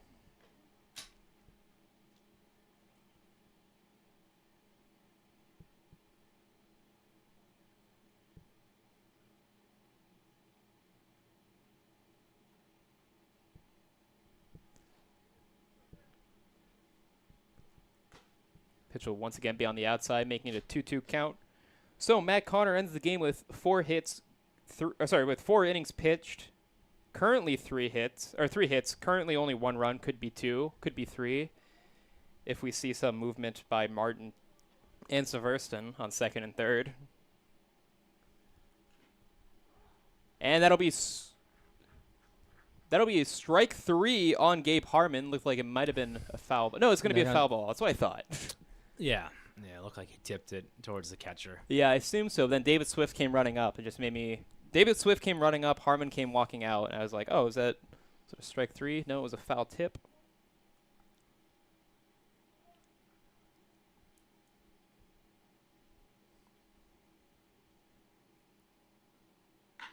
And that pitch will be hit deep.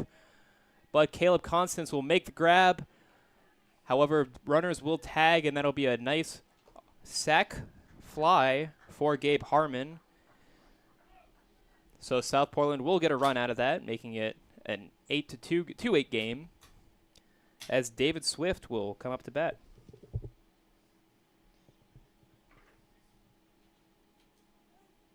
Batting fourth, David Swift. So David Swift with 2 strikeouts here in the game so far.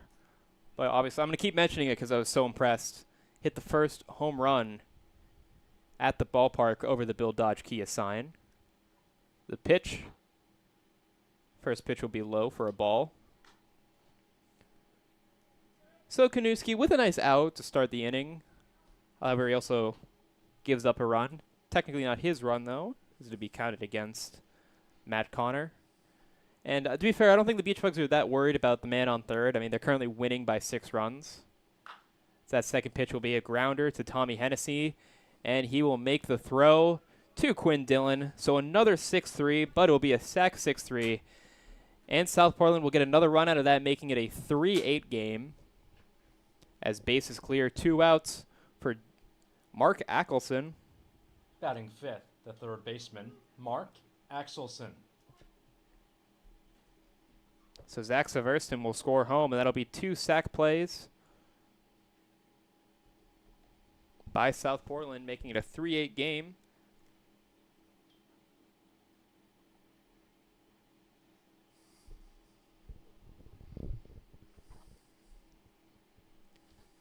So that first pitch will be hit straight towards Nick Brindle. That'll be a line out, and that'll end the inning for South Portland.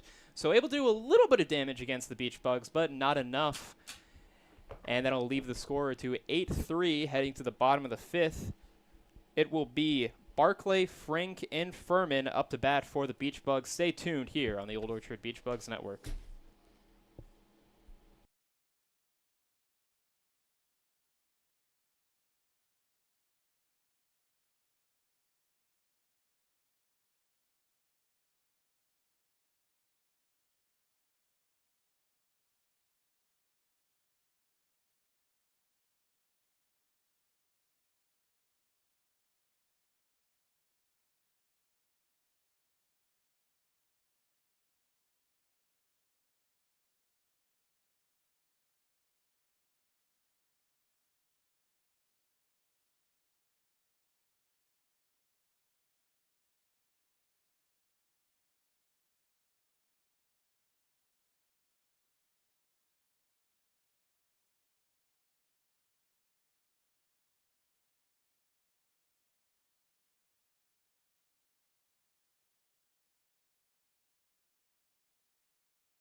And I'm Jack Mulligan. Welcome back to the Old Orchard Beach Bugs Network. We have a pitching change for South Portland. It will be Noah Herbert coming in to pitch, so Colby Russell will only get 1 inning. First pitch will be low. So we start the inning off with Aiden Barclay.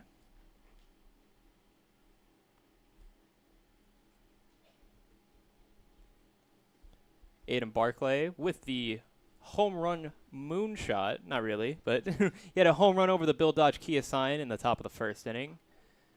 As that pitch will come in for a strike, making it a 1-1 count.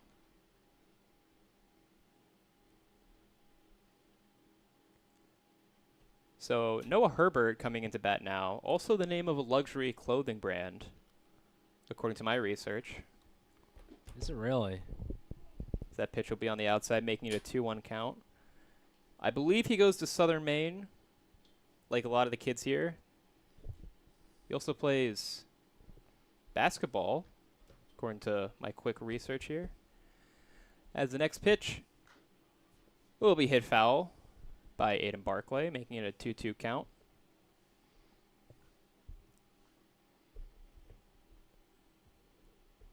As the umpire needs a few new baseballs.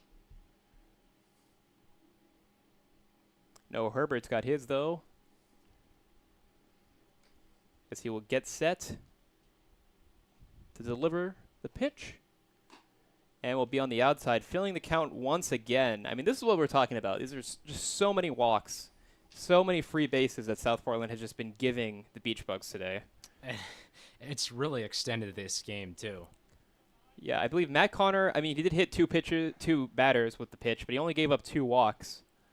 This pitch will be on the outside for a walk. So Aiden Barclay will make his way to first base. Ironically enough. Batting second, the right fielder, Nick Frink. So as a team, that is South Portland's 6th walk of the game. As Nick Frink, the right fielder, will come up to bat now. This is what I mean by the free bases. It's just kind of killing the team. As Nick Frink will hit it far, it will hit a deep. And his ball is going. It is gone! Nick Frink with the home run, a 2-run shot right over the scoreboard, making it a 10-3 game. Nick Frink with the home run. Ben Seguin was backing up to the warning track, but that ball just had to carry. Like I said, it's been a windy day here at the ballpark, and that'll make it a 10-3 game in the bottom of the 5th. So second home run by the Beach Bugs in this game alone. As that'll clear the bases. Still no outs as Dylan Furman will take the plate. Third, Dylan Furman. You know, Ryan, I kind of feel bad for you. There's been 4 home runs here at the ballpark, and I've had the pleasure of calling all of them. You have yet to get one. As that first pitch will bounce off the ground. I'm a little bit jealous, Jack. Noah Herbert thinks we're playing cricket. It's not. You got to get baseball. Got to go over the plate. Oh, God. Give him a break. He's had a tough start on the mound here.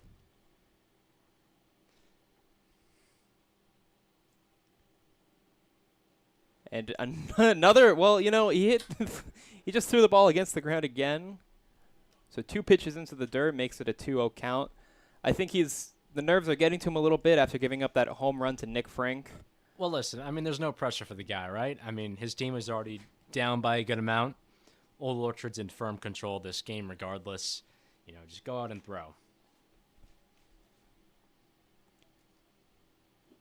That pitch will once again be low, making it a 3-0 count. Have you thought about being a manager? You know, it was a good speech you gave right there. No, I don't think I'm suited for that. So Dylan Furman from the University of Southern Maine.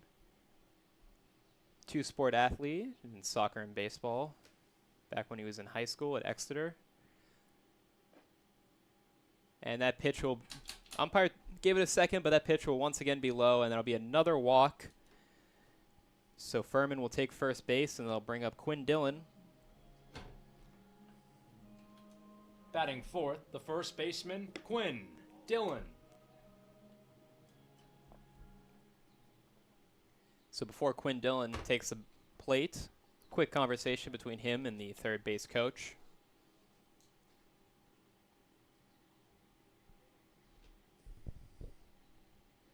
Quinn Dillon with a walk in the second inning, ended up scoring. Followed by what was a 3-1 in the fourth inning. It was Colby Russell who made that play, but now we have Noah Herbert as the pitcher. First pitch, once again, bounces in the dirt. That'll be a 1-0 count. So that is, I mean, I'm trying not to be too mean here because doing a much better job than I ever could at the pitcher's mound, but that is the third ball bouncing in the dirt before it even reaches the home plate within like the last 8 pitches. And that pitch will be hit deep, and that will drop in for a base hit. Hoffman will make the grab, throws to the shortstop, and that'll be an easy double for Quinn Dillon. And that'll get Dylan Furman to third base. So things are going pretty much everything in Old Orchard's way. Runners on second and third, no outs, 10-3 lead in the bottom of the fifth. Batting next, the DH, Regan Thomas. So we have Cole Whitehead up next, who's coming in for Regan Thomas. First pitch will be high for a ball.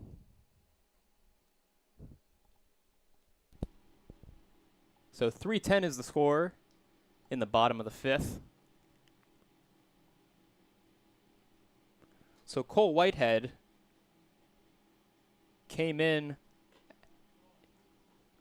So that pitch will be once again a ball, making it a 2-0 count. Quinn Dillon came in for Regan Thomas after Regan was hit by a pitch in the fourth inning. That was not the one off the elbow, though. I believe that substitution felt very strategic by the Beach Bugs. This next pitch will once again bounce off the dirt, making it a 3-0 count. Unlike Noah Fitzgerald, who came in for Griffin Ruffner. We're wishing Griffin the best. He got hit right on the elbow. It was not a pleasant sight to see. Hopefully he's doing all right. 3-0 count, runners on second and third. No outs here, the bottom of the fifth.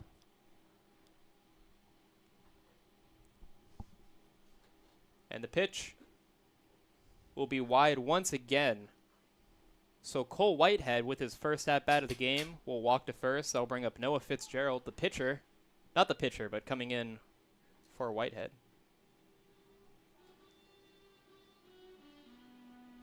Batting sixth, Noah Fitzgerald. So runners on first, second, and third. That pitch will be hit foul. That was a nice hit by Noah Fitzgerald right there, Ryan. For somebody who is a pitcher and hasn't had an at-bat this season, that was a nice chop. Yeah, and he's getting a lot of applause from the few guys in the dugout for Old Orchard. I'm excited now to see what Noah Fitzgerald will do here.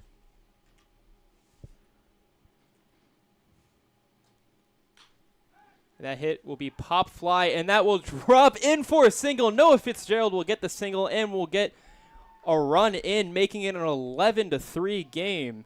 So Noah Fitzgerald with his first hit of the season will be an RBI single. Bases will stay loaded, and it'll be an 11-3 game for South Portland, or for the Beach Bugs.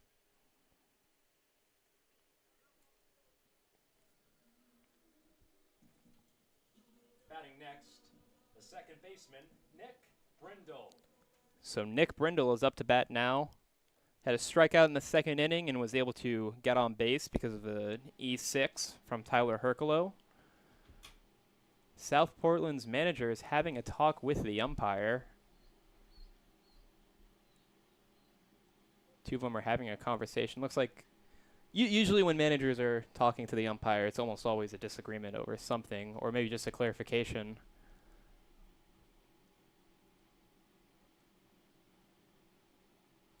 Looking through the roster right now. And I'm guessing it's going to be about Fitzgerald. That would be my guess as well, making sure that he was listed on the roster before the game started.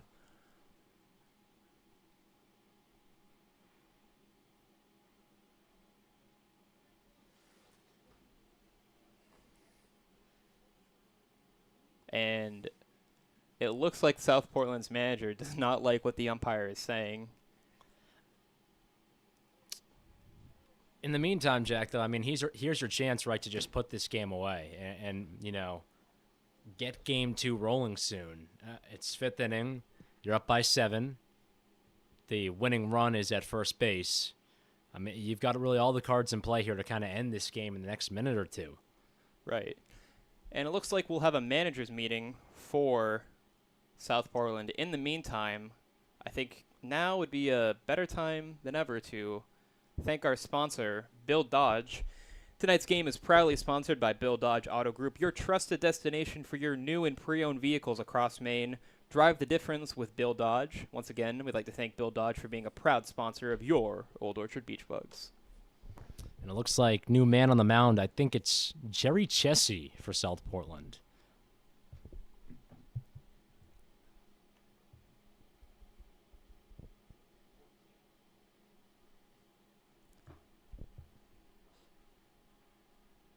So Jerry Chessie, the DH, will be taking over the pitching for Noah Herbert. Now that makes me wonder, I wonder if the question he was asking was if he could put Jerry Chessie from the DH position into the pitching position. I don't know. I think because he seemed pretty angry about it, right? So I think it's more a Fitz. My guess would have been it's more a Fitzgerald thing. All right, well, as we get things warmed up, we'll take a quick break. Stay tuned here on the Old Orchard Beach Bug Network.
And welcome back to the game. Jerry Chessie on the mound now. First pitch will go in for a ball against Nick Brindle. So Noah Herbert, an unfortunate outing. He gets no outs for South Portland before being taken out, replaced by Jerry Chessie. That pitch will be hit foul. 1-1 count. So an infinite ERA, actually, for this game. Because he never made an out. Technically, it's an infinite ERA. That's rough, man. Like no, how does that affect like your actual like season ERA? That's the question. This pitch will come in for a ball, making it a 2-1 count. So I think, well, how it works is that like they'll just say 99.99 as your ERA, or like 999. As this pitch will come in, swung on for a foul, making it a 2-2 count. So, because you'll still get like a 9.9 ERA. I mean, obviously, this still affects your stats. I'm not sure how your season. I think it wouldn't really affect your season stats that much. That pitch will be in for strike 3. Nick Brindle will strike out, be the first out of the inning for the Beach Bugs. Bring up Caleb Constance.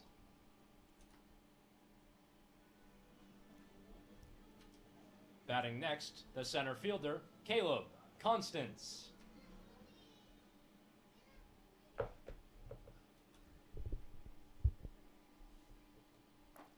That first pitch will be swung on and missed.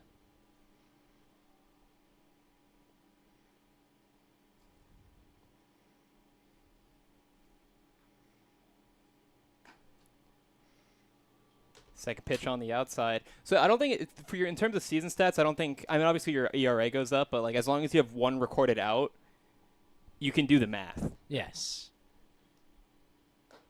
That pitch will be right down the center. Jerry Chessie dealing some pretty good pitches so far, getting strikeout on Brindle in a favorable pitcher's count, 1-2 on Constance.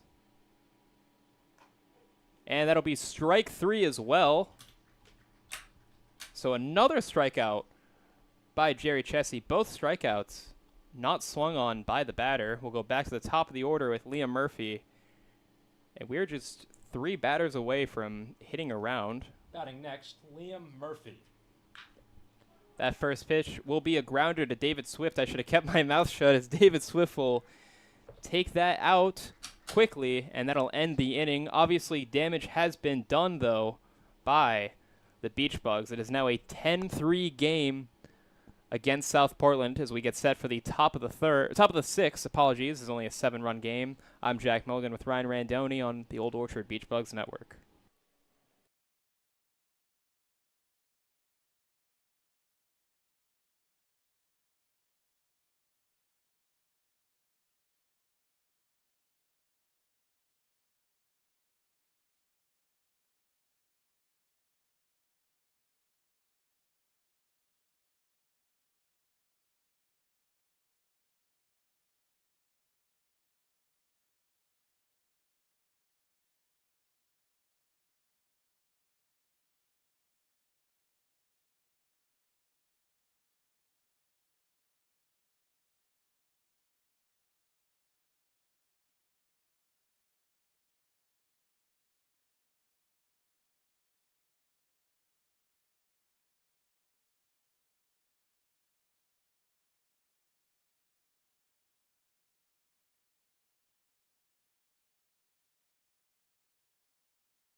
And I'm Jack Mulligan here with Ryan Randoni. Welcome back to the Old Orchard Beach Bugs Network. As we get things started with the top of the sixth, Jerry Chessie will be up to bat first, the DH. That first pitch will bounce off the ground, 1-0 count. So Ryan, it's 7 o'clock now, and we still have a second game to play. Yeah, I mean, it's going to be a late night, Jack. That's summer baseball for you, as the first base umpire first base coach getting himself some sunflower seeds, keeping himself full. As that ball will bounce off the dirt, 2-0 count to Chessie.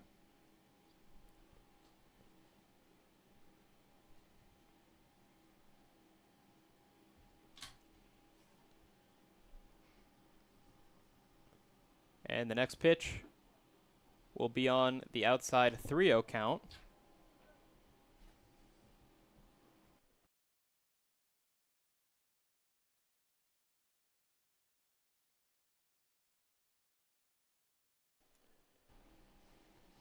So 3 balls, no strikes. That pitch will be in for a strike. I mean, that was, coaches usually say when it's a 3-0 count, don't swing. But Chessie was literally resting the ball on his shoulder. Like, couldn't have made it any more obvious that he had no plans on swinging. The 3-1 count. Swung on, ground ball. That'll be out. Apologies, I meant to say Barclay will make the grab and make the toss to first base. So a 5-3 will get Chessie out. It'll bring up Grady Hotham. Batting second, the left fielder, Grady Hotham. So Hotham up to bat now. And maybe that was kind of cosmic justice for Chessie resting the bat on his shoulder. Yeah, I think so. I mean, again, it shows you concentration's kind of important, Jack. I mean, you can't you can't give up just because you're ahead on an at-bat. Well, I don't think it was him giving up. I think it was just a 3-0 count. He was told not to swing. Or getting loose, you know? Yeah, but you got to at least make it seem like you're going to swing.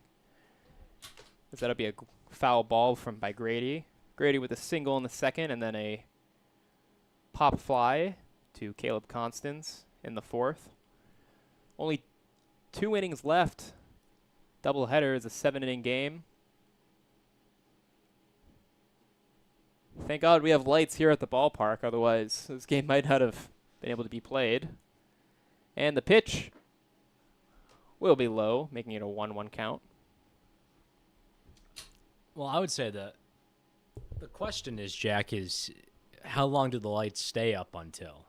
Because I've called games at ballparks where the lights go out at like 11. And that ball will be grounded, 2-1 count. To be honest, I do not know the bylaws of the light situation for the Beach Bugs. Oh, I know you don't. I'm just saying, like, game 2 could very well be playing and the lights could, like, go out. I can't imagine that they do, only because this is such a kind of secluded place. I mean, right next to a police station, right next to a firehouse, and a skate park. So that will be a 3-1 count. So theoretically, there are no neighbors that would be getting upset with the lights being on. But then again, you never truly know what the bylaws are. I mean, the police are right there. You never know. Police have been active today, as that ball will be grounded. I don't think he realizes. Oh, that ball did go foul. Okay, called foul. I didn't think that ball went foul. Must have bounced. I didn't see it hit off the shin, but I mean, I don't know. He was walking around. He's walking around, so maybe it did hit off the shin of Grady. Doing a little bit of stretching. He's going to have a quick conversation with South Portland's manager. You know, and that's why I think in the major leagues, people that kind of get made fun of now with how much protection they wear. They have that elbow guard, shin guard. I don't think you should make some fun of somebody because they're taking precautions. You know, it just, you're trying to be safer. I don't think there's an issue with that. I would agree. I think it's kind of the old heads. Traditionalists. So full count for Okensky. Swung on, hit on, going foul once again, and we'll do it again.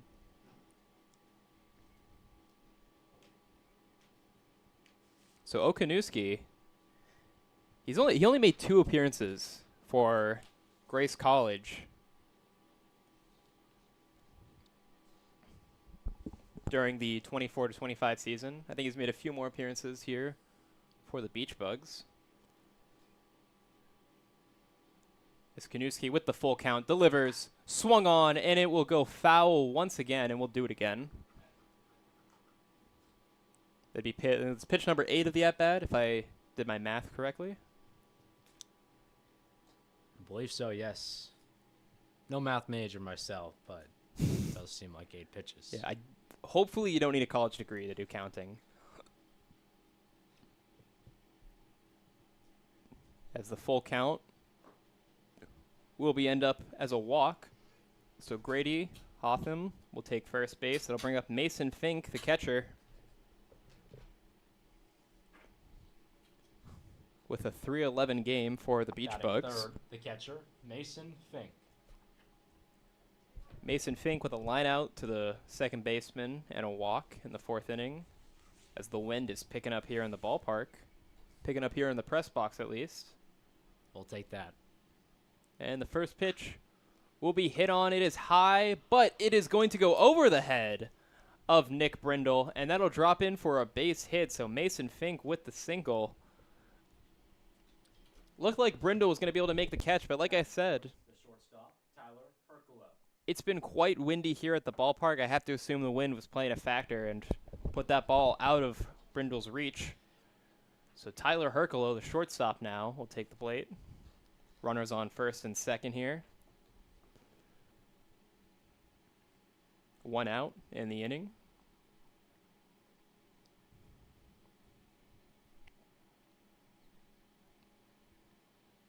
Kanuski, first pitch high, 1-0 count.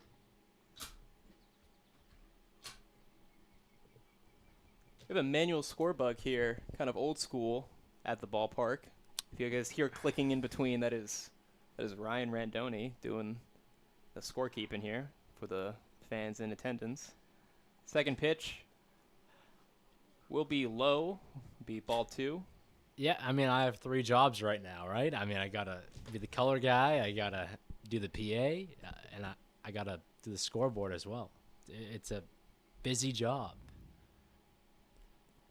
And the next pitch will be outside, so ball 3, a 3-0 count. Kanuski kind of struggling at the plate a little bit, giving up a walk so far this inning. And it just seems like a lot of these guys have really struggled out of the gate, like in these innings. Just momentum has not gone their way, and they've kind of tumbled down from there. And that'll be another walk, so that'll load the bases, bringing up Ben Seguin.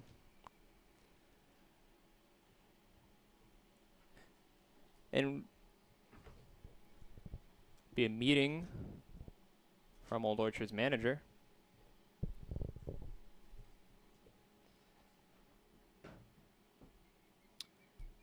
And I mean, you look at the timing now, Jack. It's 7:10, 30 minutes in between games. You're probably not going to start this game until something tells me we will not be waiting 30 minutes in between games. Yeah, that might be true. I think they're going to shorten it down.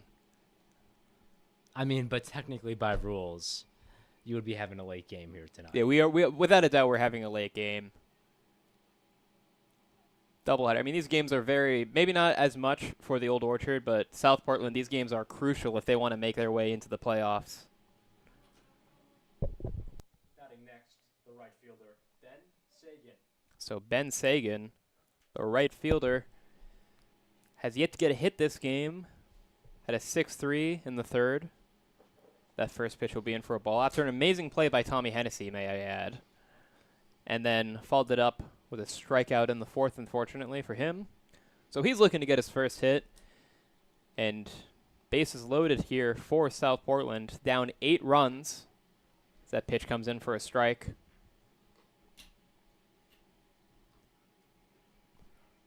So even with a grand slam here, that would only cut the lead in by half. Yeah, it's a hefty lead for Old Orchard here. And the next pitch, we swung on and be a foul ball, a 1-2 lead. I mean, there's still only 1 out, right? And I think the good thing for South Portland, the case to make that they could come back, is that they've been scoring runs the last couple innings. In fact, I mean, the base runners are plentiful the last 4 innings. And that pitch will go foul. Still a 1-2 count. That ball ended up near us. I could hear it. Yeah, I think South Portland's actually had at least 2 base runners in each of the last 5 innings, so they've been getting guys on the bags. They just haven't been able to figure out a way to get them home, at least consistently. That's something that Old Orchard has not struggled with this game, hence their 11-3 lead. But, anything's possible in baseball. And the pitch will be swung on. It'll be hit deep. Cole Whitehead will make the run back. The ball will drop, hit the back wall. And now 1 run will score. 2 runs will score. A 3rd run is coming in now. And that'll be 3 runs score. But that will be an out by Ben Seguin. He had a nice double, tried to stretch it into 3, and will get himself caught. So that makes it a 6-11 game for South Portland.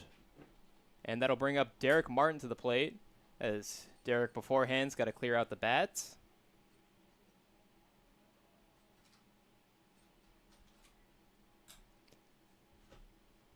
So a nice 3 RBIs for Ben Seguin, but I'm not really sure. I'm not really sure what he was thinking, trying to stretch that double into a triple. Gets himself caught. And that'll make it a 6-11 game. Yeah, I mean, great hit, but just kind of getting greedy. And I think the thing, you got to make a decision, right? Because he was at second, and then he hesitated for a couple seconds. That pitch will be foul. 1-1 count. If you don't hesitate there, you're probably going to make it to third. My guess is that he was trying to see if Hennessy was going to throw it to Furman or if he was just going to throw it to Barclay and let the runner score. He chooses to throw it to Furman, and I think that's what gave Ben the idea to run to third. But by then it was just too little too late, and he gets himself easily caught by Barclay.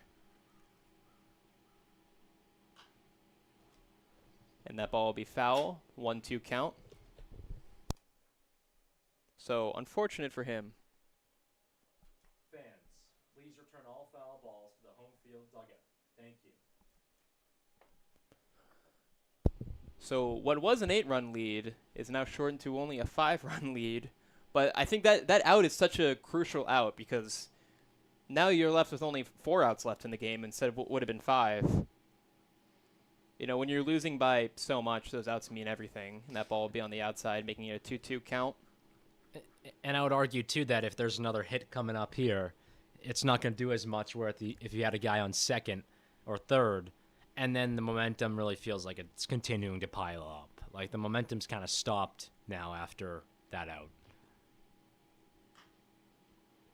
That will be a grounder.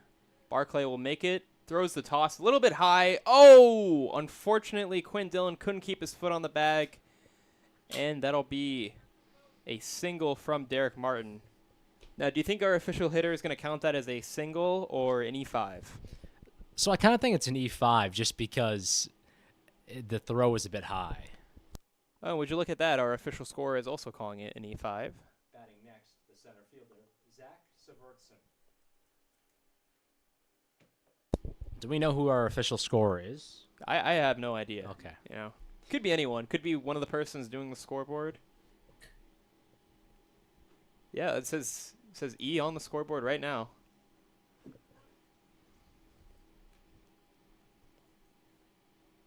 So an E5, runner on first, 6-11 game here at the ballpark. Noah Fitzgerald is now making his way to the bullpen and will begin warming up, most likely to take the place of Kanuski. And that first pitch will be hit to Barclay. Barclay will throw it to Nick Brindle, and that'll end the inning. So, after a quick mistake, nice recovery. And that'll end things. So will stop the rally, making it a 6-11 score as we will get set now for the bottom of the 6th inning. It'll be Hennessy, Barclay, and Frink. And if the Beach Bugs keep up their their trend of scoring runs, a lot more after that. But we'll see. You never know. I'm Jack Mulligan with Ryan Randoni here on the Old Orchard Beach Bugs Network. Stay tuned.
And I'm Jack Mulligan. Welcome back to the Old Orchard Beach Bugs Network. We're heading into the bottom of the 6th with Tommy Hennessy first at to bat. First pitch will be swung on for a strike, making it a 1-0 count. I'm here, as always, with Ryan Randoni, my color commentator, PA announcer, scoreboard keeper.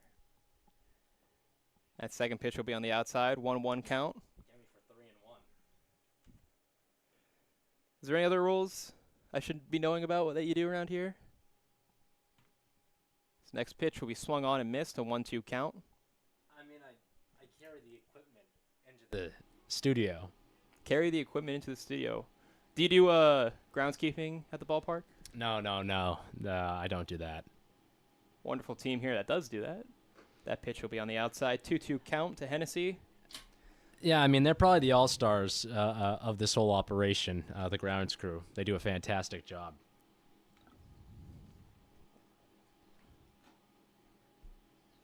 That pitch will be swung on. Strike 3 to Tommy Hennessy. That'll bring up Aiden Barclay.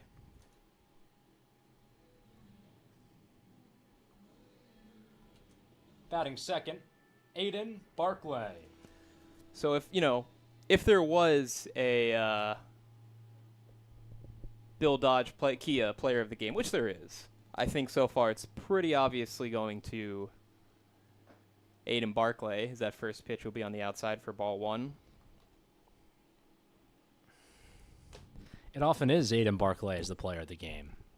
I mean, he's been so dominant recently. That pitch will be in for a strike. 1-1 count. Yeah, I mean, Aiden Barclay, home run and 2 walks. So it's only 1 for 1 today, but 2 walks scored every time he's reached the bases so far. That pitch will be low. 2-1 count.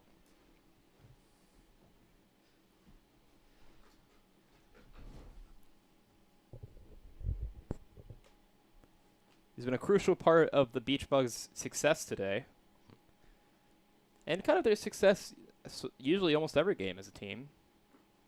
And that pitch will be low. 3-1 count.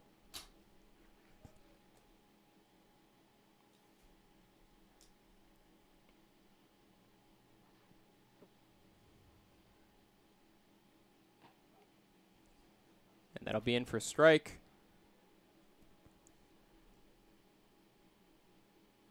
So it'll be interesting to see what the lineups are for the second game. I mean, both teams using a lot of pitchers, and there's a whole second game they're going to have to play after this one. As Chessie pitches, kind of a bunt hit by Barclay. He'll make the run. And he will be found safe. Tyler Herculo was trying to make the toss, just didn't get it in time. Now, I think that one right there, that would be a hit. And our official scorekeeper is counting it as a hit because, it wasn't like Herculo never really had a chance to make that play. Batting next, the right fielder, Nick Frank. So Nick Frank up to bat now, 1 out here at the bottom of the 6th, an 11-6 game for the Beach Bugs. Nick Frank also with a home run. That first pitch will be in for a strike. Had a 2-run shot just in the previous inning. He's also kind of, Ryan, I would say, has a good chance of getting Bill Dodge player of the game. So many options. And that pitch will be hit high. It is going foul. Mark Ackelson will make his way under the play, and he will grab it in foul territory. So there'll be a pop fly for Nick Frank, and it'll bring up Dylan Furman.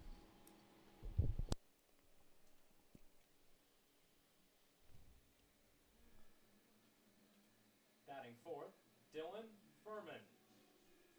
So Dylan Furman playing catcher this game. I would have to suspect that Nick Frank will play catcher in the second game of the doubleheader. First pitch will be swung on, and it will be hit high, but not deep. Zach Severston will make his way under the ball, and that will be it. So that is the first time this game that the South Portland Puffins have been able to stop the Beach Bugs from scoring, and it will remain a 11-6 game, as it'll be the last 3 outs possibly for the Puffins unless they can get something going in the top of the 7th here on the Old Orchard Beach Bugs Network. I'm Jack Mulligan here with Ryan Randoni.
And I'm Jack Mulligan here with Ryan Randoni for the top of the 7th here on the Old Orchard Beach Bugs Network. Old Orchard looking to put away Game 1, up 11-6 over South Portland.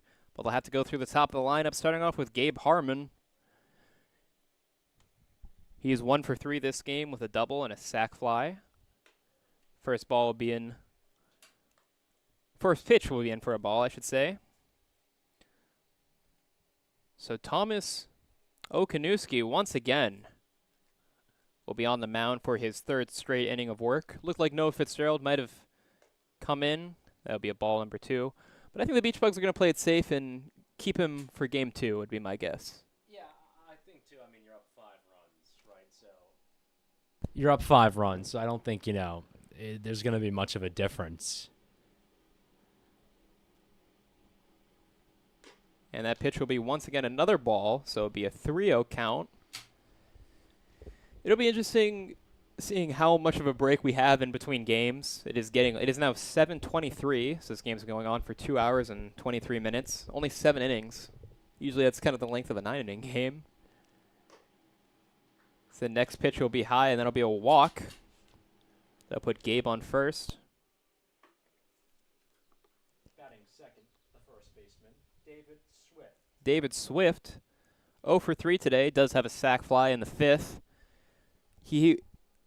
I'll never stop bringing it up just because of the excitement of seeing the first home run at the ballpark.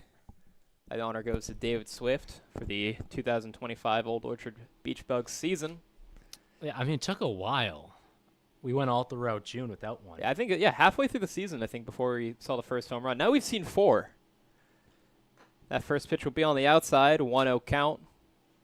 If you're trying to make a comeback, I think David Swift probably is the kind of guy you'd want there. Yeah, 100%. I mean, there's only one guy on base, right? So he can't do too much down by 5 runs. And yet another ball. I believe that is ball 6 for Kanuski. Yeah, I mean, yet to throw a strike this inning. I mean, it must have been a bit high, but that looked like a good breaking ball in there, Jack. And the next pitch will be a strike. So that'll be the first strike for Thomas Kanuski. Hailing from Lawrence, Massachusetts. No, you're from North Andover. Does North Andover border Lawrence? I know Andover does. Okay, it does. So it is kind of the connector between Andover and North Andover. I mean, I wouldn't call it that, Jack. That is true. It's kind of North Andover is north of Andover. That is, I should say. And essentially Lawrence is to the left of it. West. West. Another way of putting it. But they both border Lawrence's east side. I usually head to Lawrence more than Andover usually. So that pitch will be another walk. So David Swift will take a walk. Now we have 2 runners on base, no outs for Mark Ackelson. He's 0 for 2 today, but he did have a hit by pitch. The 3rd baseman, Mark Ackelson. I'd say I do go to North Andover a lot for the market basket in North Andover, right on the border. Does Andover have one? Does Andover? I don't believe Andover has a market. We have a Stop and Shop. We have a Whole Foods that I used to work at. Okay. Don't believe we have a market basket. That'll be ball 1. Yeah, I mean, Whole Foods is good, man. But obviously, it can definitely be pricey at times. So Market Basket, I mean, that's where the cheap prices are at.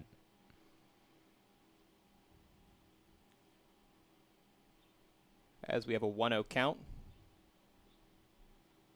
That ball will be hit. It will drop in for a single. So Mark Ackelson will get a hit and bases will be loaded. Leading things for Jerry Chessie, who's been pitching the last 2 innings. But before we get to that, speaking of cheap prices, we'd like to thank Pat's Pizza in Scarborough for keeping our team fueled and our fans happy. Stop by in this week for a slice of the action at Pat's Pizza in Scarborough. Best pizza in Maine, best pizza in the world, Pat's Pizza.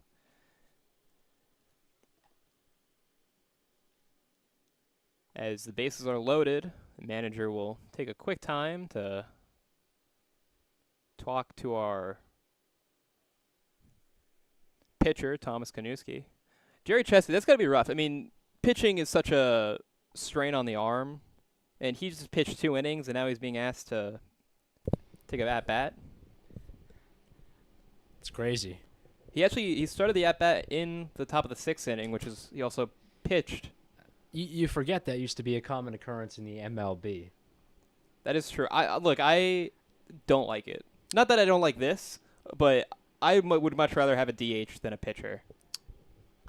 People talk about strategy when, like, 9 out of 10 times the guy's striking out, and it just kills momentum. It kills any rallies. I think it's a cop-out with the DH. I think you might as well just teach pitchers how to hit. Bases loaded as the first pitch will be a bounce ball. Gets past Dylan Furman, and that'll be a run scored for South Portland, making it a 7-11 game. And with no outs, could we see the comeback? I don't want to put it out in the air, but no outs. This is kind of what you want. Yeah, I mean, they're 1 hit away from making it a 2-run ball game. I think if you get to that, you probably have to consider maybe a pitching change, Jack. I believe Noah Fitzgerald is now back in the bullpen. Keeps kind of going in and out of it. That first pitch will be low. Ball 2. But this is still a big game because if you win this game, you really don't have to win another game the rest of the regular season. And I think morale-wise, this would be heartbreaking for the Beach Bugs to lose after being up. That ball will be hit. Oh, and it will be past Aiden Barclay. 1 run is scored. A second run is coming in now, and that'll be 2 runs scored with a man on second, making this a 9-11 game.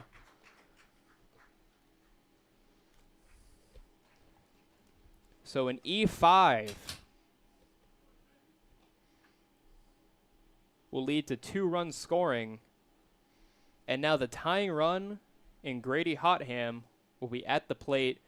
But before we get to that, it is going to be a pitching change by the Beach Bugs.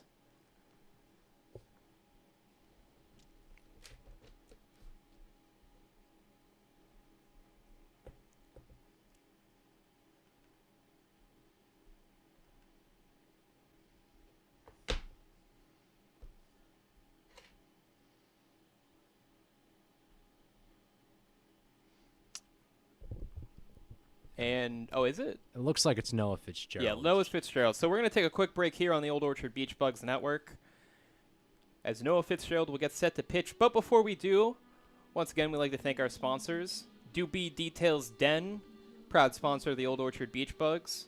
Your automotive preservation specialist, addicted to properly caring for what drives you. Apologies to Doobie Details Den for a lot of loud pronunciations. But they specialize in paint correction, paint maintenance, interior maintenance, and disaster details. Doopy Details Den, proud sponsor of your Old Orchard Beach Bugs.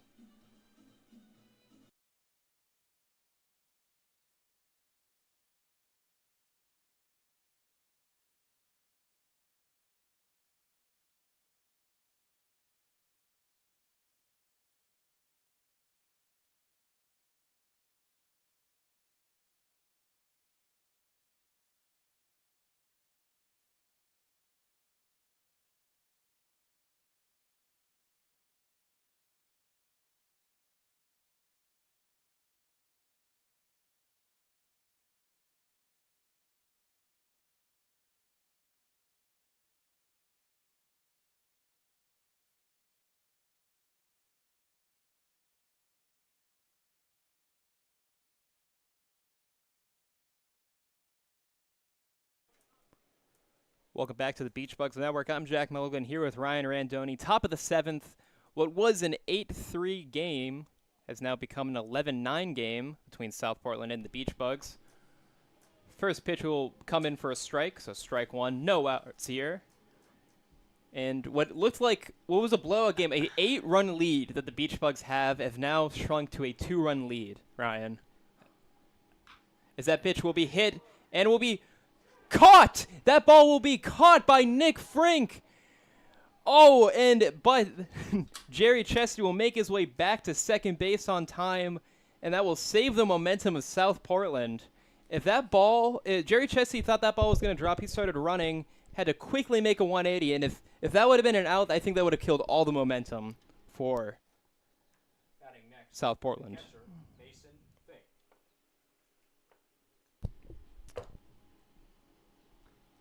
First pitch hits foul. So Ryan, that was just an amazing play by Nick Frank, who, by the way, plays catcher. Typically plays catcher, not a right fielder. I mean, that's like a momentum-changing play right there, Jack, because if he doesn't get that ball in the dive, that's another run plus a man on second or third at the least.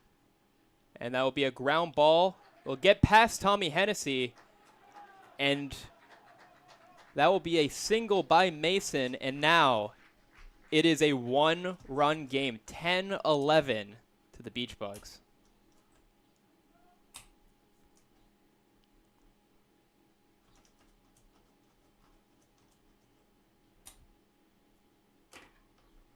It's Tyler Hercolo will now be up to bat. The shortstop, Tyler Hercolo. And number 3 coming into base run for Mason Frank.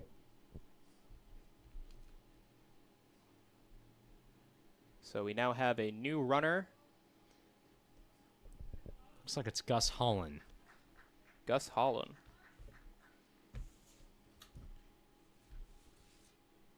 First pitch swung on and missed.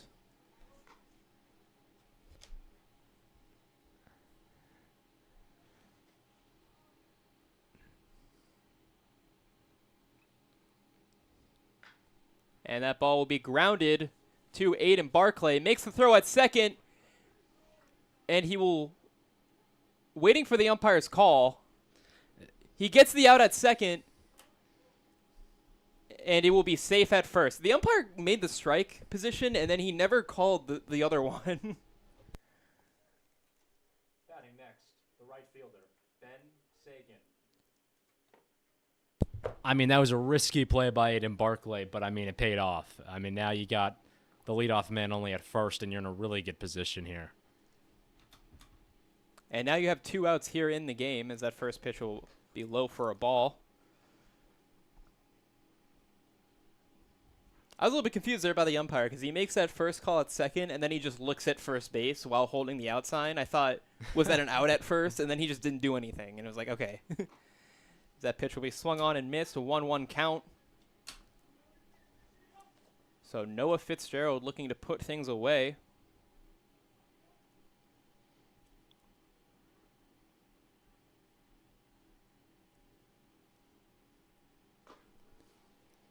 That pitch will be strike number 2, so 1 ball, 2 strikes.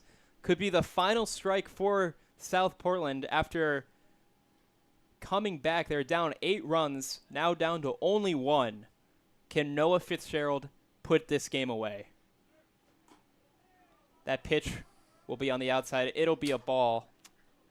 And Tyler Hercolo will take second base. And, yeah, I mean, that's a big stolen base, Jack. The tying runs now just possibly a hit away from getting home. Ben Seguin, who in the 6th had a 3-run RBI double, swung on in, miss, and that will be the end of the game. Old Orchard holds on and will win 11-10. So what almost was a blown lead will end up being a win for the Beach Bugs. What a way to end game 1 of this doubleheader. Looks like a blowout. South Portland crawls their way back in, but just barely didn't give it enough. And that'll end the first game 10-11. I'm Jack Mulligan with Ryan Randoni. Guess what, guys? Don't go anywhere, because this isn't even the end of the broadcast. We also have the second game of this doubleheader coming up very soon. Thank you so much for watching. I'm Jack Mulligan with Ryan Randoni. Stay tuned.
Old Orchard ready to start game 2 against South Portland.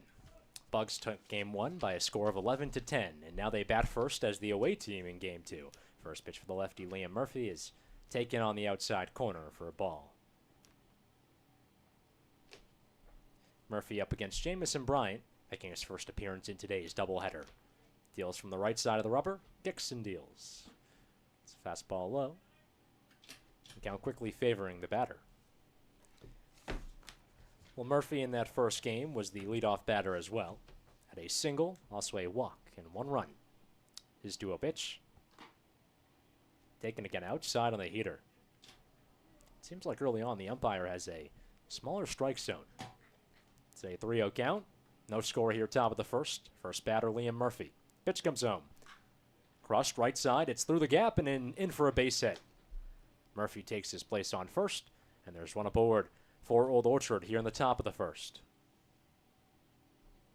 Routine single for Murphy, a 1-hopper into the outfield. And there's a man on first, and up comes the shortstop, Tommy Hennessy, batting second. Hennessy was 1 for 4 in the first game. Had a single and 2 strikeouts. Murphy held on at first. First pitch. Fastball low and inside. Getcher Fink had to slide to his left, or else that was going to get away. Well, missed balls and struggles to locate the zone were common in that opening game. A lot of walks on both sides. 1-0 pitch. Fastball inside towards the chest, and Hennessy had to back the face away.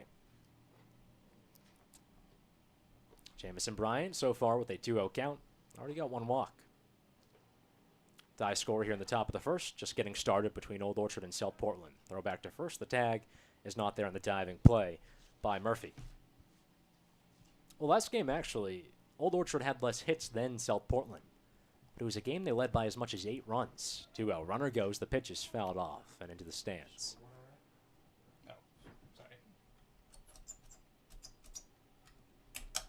Nice ballpark here at the ballpark. It's at about 6,000 people. Smaller bowl, about 8 rows of stands.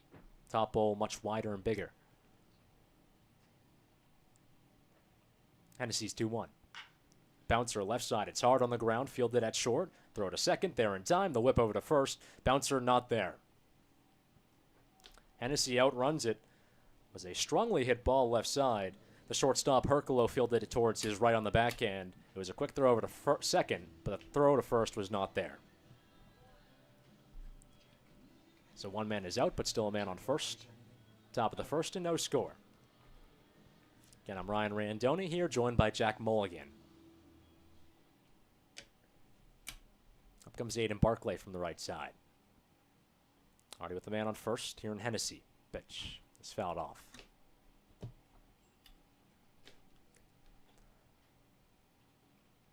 One out, top of the first. No score between Old Orchard and South Portland. The Bugs with the win in Game 1 actually did clinch a home field in the first round of the playoffs. Throw back to first again. It's close, but not there in time. Well, Barclay with an absolute monster game in Game 1. Got on base all 4 times. 2 walks, a home run, and a single. 0-1. Fastball inside towards the knees and had to back away a bit. Yeah, I believe Aiden Barclay was our Bill Dodge player of the game for Game 1. Couple home runs in that game, but Barclay just so consistent. Gets some orders from his head coach, Max Selveski, playing as the third base coach. It's 1-1. Runner goes, gets a good head start. The pitch inside, throw to second. The tag is not there. Throw was quick, but it was a bit off the mark. Drew the second baseman to his left off the bag, and couldn't really apply a tag before Hennessy was on the bag. 2-1 count, 1 out, no score. Top of the first between Old Orchard and South Portland here. Pitch comes home. Chopped foul. Looks like it grazed Barclay's shin, and now he spins out of the batter's box and will readjust those white gloves. Barclay, the third baseman in Game 2. Followed up by Nick Frink, the first baseman, and the catcher Dylan Furman in the hole. Look back at second. Hennessy's going again. The pitch bounced left side, but it's just foul. You know, we thought Nick Frink would play catcher during the second game because usually that's what happens between him and Furman, but this time he's moving from right field to first base. And Furman's still the backstop. Yeah, that's not fun. 14 innings of catching does not sound fun. That's a lot of work. Furman's batting fifth. He is in the hole. So far this inning was a walk to Liam Murphy, who was eventually thrown out. Tommy Hennessy on board thanks to a fielder's choice, and now he's at second. Aiden Barclay batting with the 2-2 count. Couple looks back at second, and now the pitch. Thought about going, but it bounced before the plate and held off. Was in the process of moving those wrists, but decided to stop right before he went. That's great discipline from Aiden Barclay. Ball was well before the plate, too. Payoff pitch. Undercut high in the air, infield, right down the middle. The second baseman calling off his shortstop, and he makes the grab in time, right around the bag for out number 2. Well, the second baseman there, Derek Martin, was really struggling to get that ball because he slipped on the white second base bag. Tripped over and almost fell on his back, but able to recover and make the grab towards the outfield grass. So Barclay goes down to an F4, and up comes Nick Frink, the first baseman. Righty's first pitch. Quick glance back at second before that happens. Hennessy was taking another good lead. He's already got a stolen base. Attempted a second, but was a foul ball. Pitch. Breaking ball inside, right towards those knees. Getcher Holland had to slide to his left to make the grab before it was going to go towards the backstop.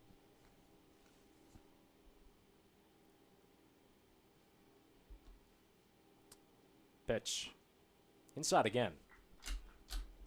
And again, location of the zone it's been a big issue for South Portland in a lot of games this season against Old Orchard. Last game, Old Orchard won because of the walks. They had less hits than South Portland. 2-0 pitch. Inside again, gets away from Holland, but he recovers as he slides on the grass and prevents Hennessy from going to third. One thing I do want to mention, the umpires changed outfits between games. I don't know if you noticed. They're wearing baby blue, and now they're wearing black. That too, and there's a different umpire. The former home plate umpires in the field, and former field umpires at home plate as the pitch is cut on and missed for a strike. Eltiak right down Broadway. Now, to be fair, that is typical for double headers, but usually you don't see them completely changing outfits. 3-1. Inside again, it's ball 4. Well, all those heaters really just inside. And Frink takes his place on first. Frink, another good guy who had a great game in game 1 of this doubleheader. Had a home run and a triple. Was 2 for 4 overall. So Frink up on base after a walk, and there's already 3 of the first 4 batters have reached for Old Orchard in this game. Up comes Dylan Furman from the right side. Runners on first and second. No score, top of the first and 2 outs. Ryan Timid keeps looking back at second. Throws. Breaking ball just clips the inner edge.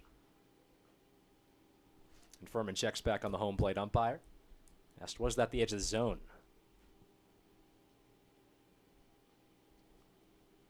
His 0-1. Line, down the left field line, but just foul. Just pulled that one a bit. Also, one thing for the people watching at home, the scoreboard is the wrong way around. The Beach Bugs are batting first in the second game of this doubleheader, and we don't have another score bug, so that's the one we're using. There you go. No away broadcasts here on the Old Orchard Beach Bugs Network.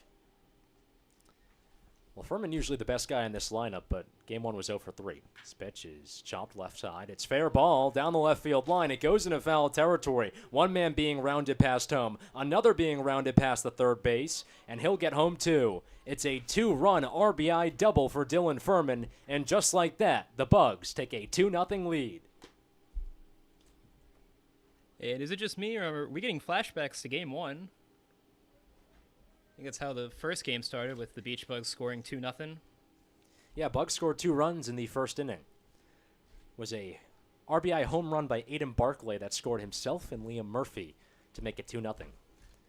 Game in which the Bugs led by as many as 8 runs. Only won the game, though, by 1 run. First pitch for Quinn Dillon, taken inside and low for a ball. Dillon batting with a 2-0 lead for his team. Already a man on second and Furman. Stands high and tall. Barely any bend in the knees. Is 1-0. Inside, had to shuffle back to avoid getting hit. Furman takes time, takes a few healthy hacks with the black bat, steps back in.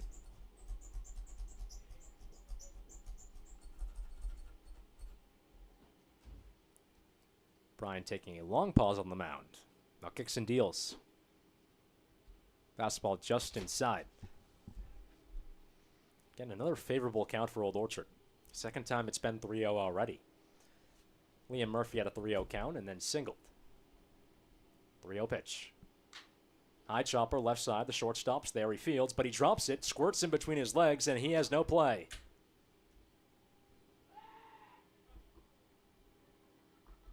It was the shortstop, Tyler Herculo, who had the ball, but then he dropped it. It just dribbled between his legs. He spun around, but he had no play after he scooped that ball up. Now batting. So it's an E6. Runners on the corners for Old Orchard, and a 2-0 Bugs lead.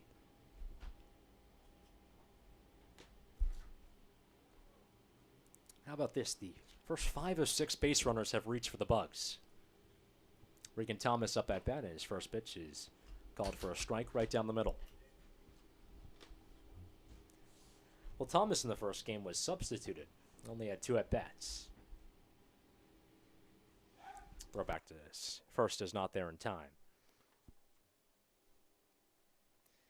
Thomas had a strikeout and a hit by pitch. Hit by pitches were dangerous in that game. 0-1. Taken on the outer edge on a fastball for a strike. Well, Griffin Ruffner had a hit by pitch. Looked like his elbow, and he eventually had to leave the game because he was in so much pain. 0-2. Fastball outside. Ruffner's not in the lineup for this game. Up on deck, you got Nick Brindle, Cole Whitehead in the hole. 1-2. Taken inside. And Thomas, pretty much after every pitch, just takes time outside the batter's box, mires his bat, and steps back in. He's dealing with a 2-2 count. His pitch. Called strike 3. Outer edge. Thomas can't believe it. He raises his arms in the air and says, "Are you kidding me?" Not happy with that call. But ultimately, that ends the frame. Old Orchard does score 2 runs. Thomas is still frustrated, but they can't get more after there's runners on the corners. 2 runs on 2 hits, 1 error, 2 left on base, and still a 2-0 Bugs lead entering the top of the second, or bottom of the first, here on the Bugs Sports Network.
Bugs back in action after a good start to this second game. I'm Ryan Randoni, joined by Jack Mulligan. Old Orchard already up 2-0 here to start the bottom of the first inning. And the Bugs are the away team in game 2. South Portland at home, so Tyler Herkel up at bat for the Puffins. First pitch is cut on and missed for strike 1. Up against Noah Fitzgerald to actually close game 1. 0-1 pitch. Lefty throws a fastball that's hacked on and missed. Count quickly at no balls and 2 strikes. Well, Fitzgerald had, by all accounts, an interesting game. He came in for Griffin Ruffner after a hit-by pitch took him out. 0-2.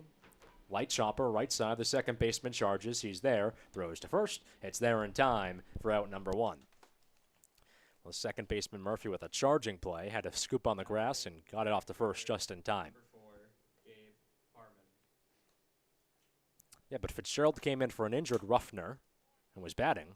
Actually had a hit. Then he came in the 7th inning to close things out when South Portland was making it a close game and earned the save with an 11-10 win. First pitch for the righty, Gabe Harmon. Extra hitter takes an outside breaking ball.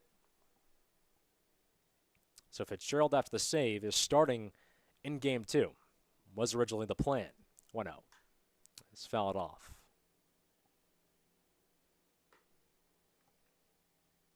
Old Orchard leading 2-0 here, bottom first.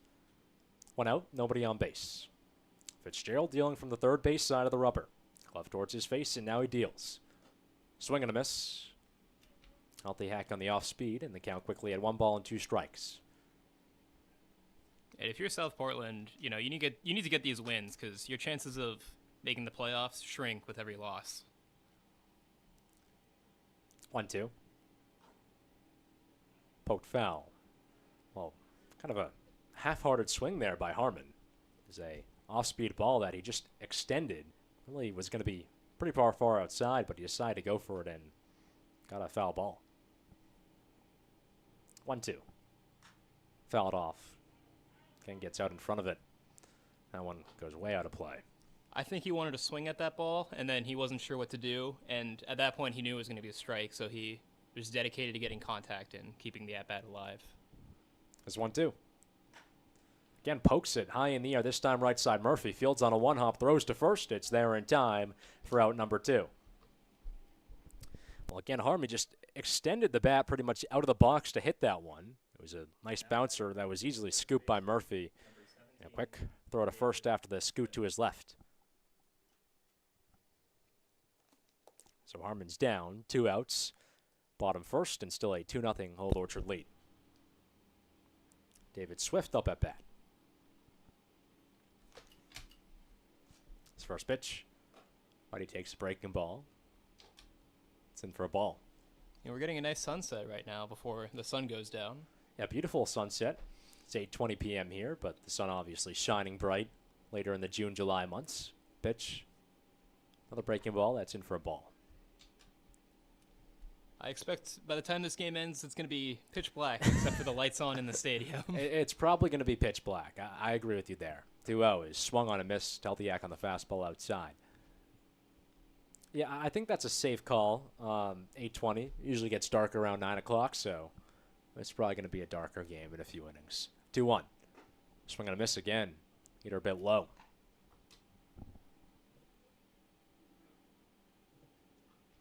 Bugs up 2-0.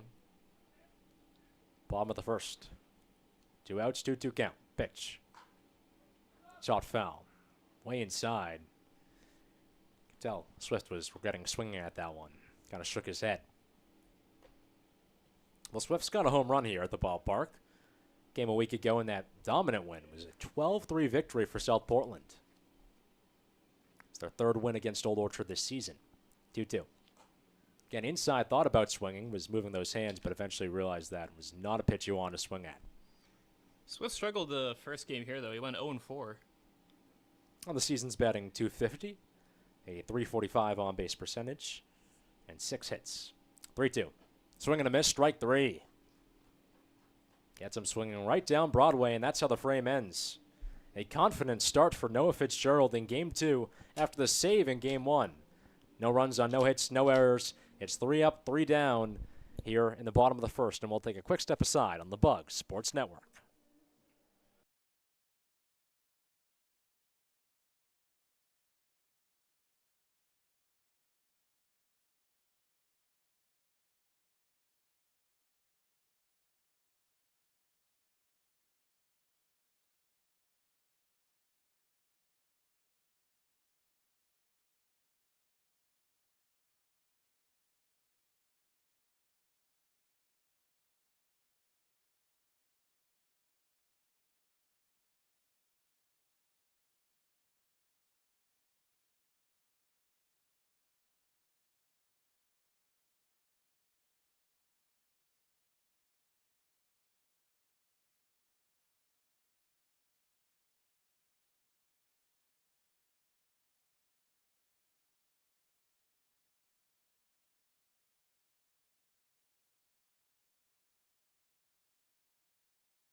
Old Orchard up to an early lead here in the top of the second. Bugs up 2-0. I'm Ryan Randoni, joined by Jack Mulligan. And Nick Brindle leads things off from the right side for Old Orchard. First pitch takes an outer edge breaking ball. Actually in for a ball. Brindle facing Jeremiah Bryant on for a second inning of work. Gixon deals the 1-0. Chopped foul. Well, Brindle in the first game was 0 for 1. Had a strikeout and an E6. Did eventually score in the fourth inning.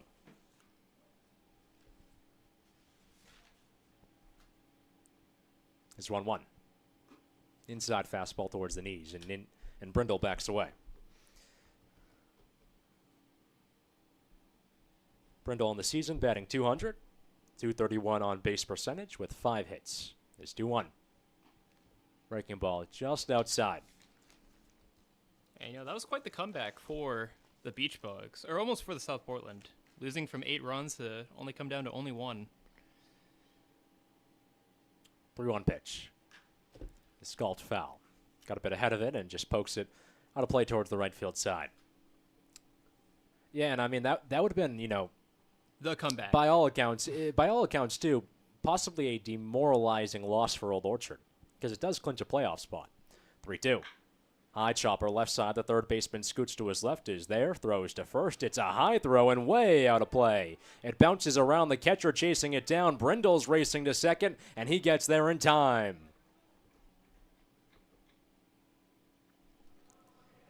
Well, it was going to be a tough throw regardless for the third baseman, Mark Axelson, but he just put it way too high. It was well over the head of the first baseman, David Swift. The catcher, Gus Holland, was the first to chase it down on the right field line, but by that time, before he could make a throw, Brindle was already at second. So Brindle's at second after the E5, and Cole Whitehead now up at bat from the right side.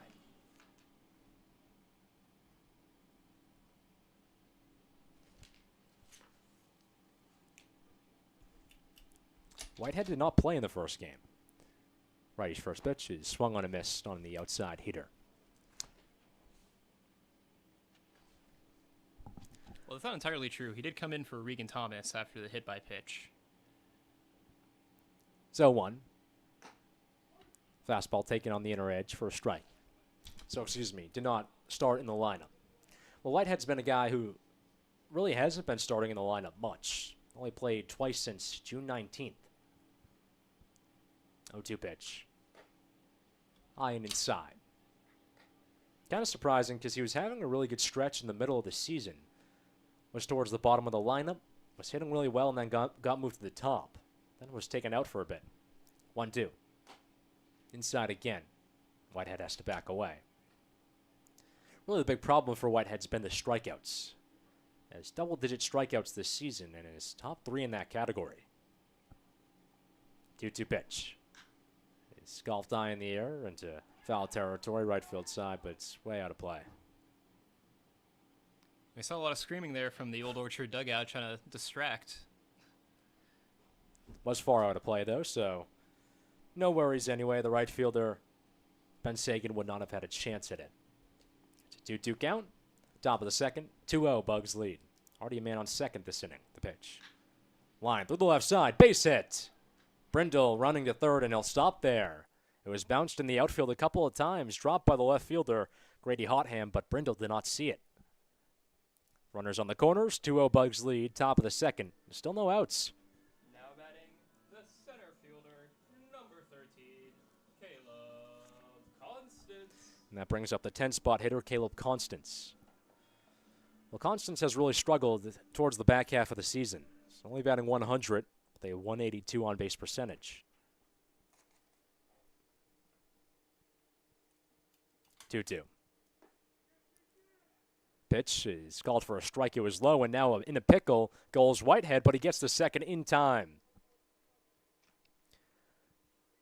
Well, the pressure was on the plate, but the umpire called a swinging strike on Constance on the low ball, but then there was a runner taking off from first, and that was Whitehead. Throw went to first, but then Whitehead was already at second.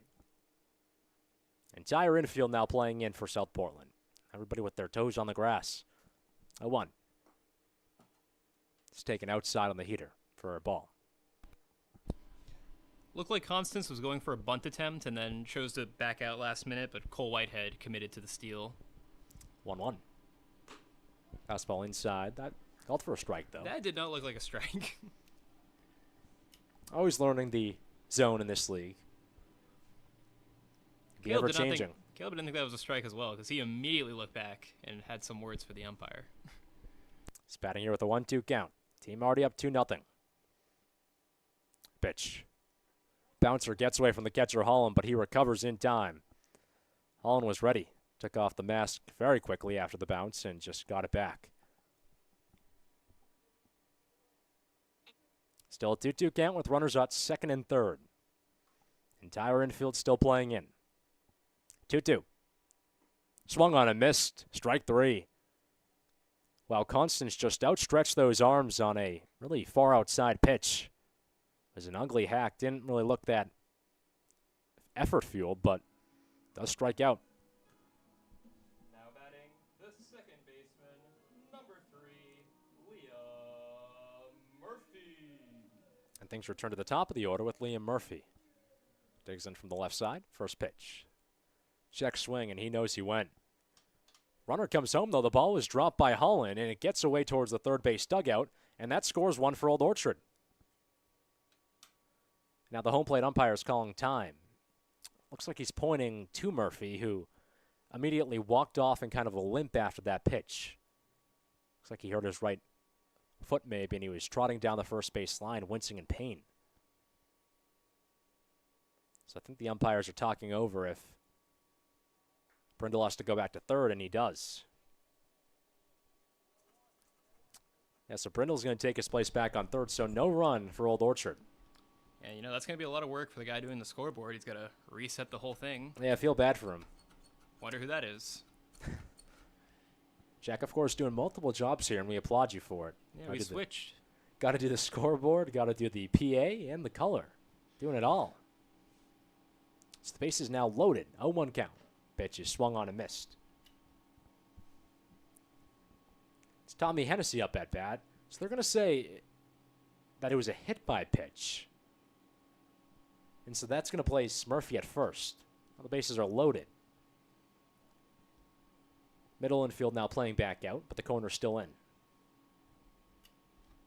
0-2.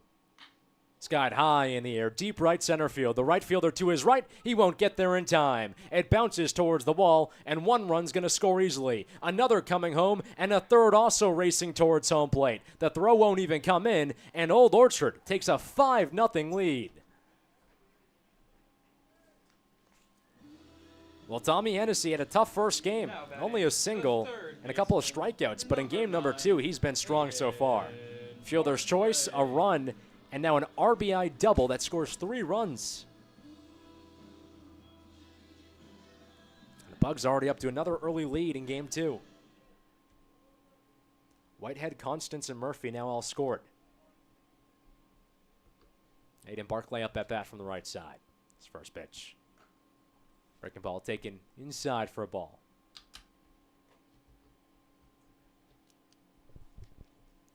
Now the infield shifting back out to their normal positions.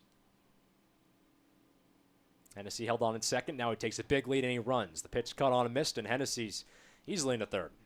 Not even a throw. Already the second stolen base by Hennessy this game. He's attempted 3, but one was pushed back after a foul ball. 1-0. Fastball way outside, gets away from Holland, and Hennessy is going to score easily. And you can just tell how demoralized South Portland is, considering the pitcher didn't even try to run towards home plate. He just sat there and just waited. You can tell this team's hurting. It's another run from Old Orchard, and the Bugs up 6-0 here in the top of the second. And a tough start on the bump for Jeremiah Bryant. 2-0 pitch to Barclay. Fastball called for a strike down the middle. And someone's yelling to swing the bat. Looks like Barclay's fellow teammates are doing a little bit of chirping. But he's been good this season. Been one of the hottest players on this team. Leads the team in doubles. Had a home run today as well. It's 2-1. Fastball inside. No chirps there. Was well towards his waist.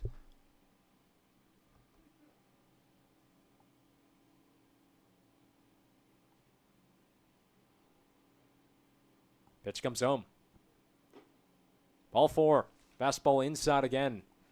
And Barclay trots to first. First time on base for him in game number 2, and the on-base appearances just keep piling up for Old Orchard. Now batting the first baseman. Already 10 guys have reached in this game for the Bugs. Just through 2 innings. One guy has reached is Nick Frink. Had a walk in the first and did eventually score.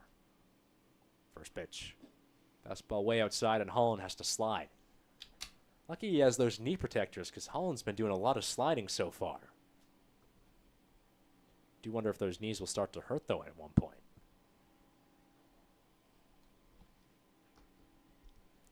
Sun now officially covered here at the ballpark. Dark blue sky gleaming all around. 1-0. It's bounced. Hard bouncer left side, fielded by the third baseman. Throws to second, in time, turn to first, is there as well. A nice bounce back double play around the horn for the Portland Puffins. That ends the frame. Not before Old Orchard does a whole lot of damage, though. It's 4 runs on 2 hits, 1 error, 1 left on base. And the Bugs lead 6-0 here in the second. Going to the bottom of the second here on the Bugs Sports Network.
It's a commanding lead for Old Orchard already here in game number 2 and only the bottom of the second inning. 6-0 Bugs against South Portland. I'm Ryan Randoni, joined by Jack Mulligan. Mark Axelson in the cleanup spot to start things for South Portland in this second inning. Faces against Noah Fitzgerald on for a second inning of work. Fitzgerald spotless in the first inning. A couple strikeouts, was 3 up, 3 down. Righty on lefty, first pitch. It's a hard fastball that's a bit low. And, I think that close loss in game 1 has completely taken the wind out of South Portland. It really does feel like that was a momentum changer in game 1. 1-0 pitch. Called a strike on the lower edge. It just felt like they were building momentum. I mean, the sixth inning, the Old Orchard didn't score at all. And it was taken away from them. 1-1. Cut on underneath. It's skied high in the air. Infield right side. The second baseman Brindle to his left, and he makes the grab in time, losing the hat, but in the outfield for out number 1. Well, Brindle with a quick dash over to the left side in the outfield. Called off his first baseman, Frank, and made the grab with his hat a couple of yards behind him. So Axelson's gone after the F4, and Jerry Chessie up at bat from the right side. First pitch. It's a breaking ball taken low. Chessie takes a healthy hack outside the batter's box. Also practices a bunt. Now steps back in. 1-0. Fastball inside. Now Old Orchard with the win is set to host the first round of the playoffs in the Central Division. Winner to take on the Northern Division champion in the final round. 2-0. Swung on a miss. Dealt the hack on the fastball. Now, if it was up to you, do you want Old Orchard to play South Portland I or Sebago? I can't endorse anybody, Jack. No endorsements. No endorsements. Absolutely not. I can't root for either team. 2-1. Fastball inside. Now, I mean, if You you were shut gonna, that down quick. I did. If you were going to talk about who Old Orchard would probably want to play, I honestly probably would guess it would be Sebago with the way they're playing. They've lost, I think, 5 of their last 6. 3-1. It's ball 4. Another fastball that's inside. It also helps when you win 17-5 and 10-0. Oh, yeah, 100%. But Sebago's really struggled late in the season. They already had the most wins or losses, in the division. South Portland's played less games, but it does seem like the Puffins, towards the later end of the season, have been the better team. So a man at first and Chessie, 1 out here in the bottom of the second. First pitch for Grady Hotham. Taken in for a strike. This is truly an interesting zone by the umpire. It's ever evolving.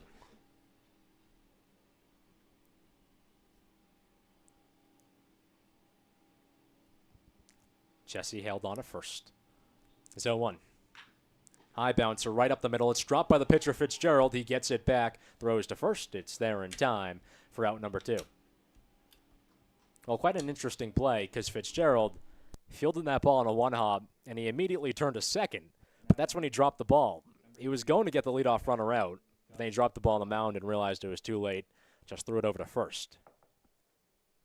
So he recovers in time and does get 1 out, but there is a man on second in Chessie.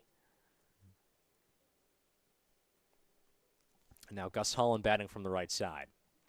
Fitzgerald glances back at second, now deals. It's a breaking ball that's chopped foul. What's kind of An funny ugly about pitch that? off of Holland's leg. That's to walk it off after 1-hopping a couple times. What's kind of funny about that play is that typically it'd be seen as an error, but since there's an out, there's no error. Yeah. Seen as a 1-3. Yeah, it's what he was intending for in the first place, Yeah, right? always, definitely. Who needs a double play?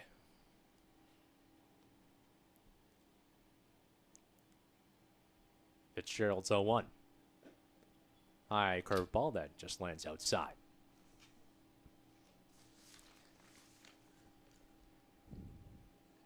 Well, Holland in the first game was not actually in the lineup for South Portland. Holland, a rising junior out of Southern Maine. 1-1. Lined high in the air, deep left center field. The center fielder's there, but he can't get there in time. The runner, Chessie, racing past third. Throw won't come in, and South Portland finally's got a run on the board.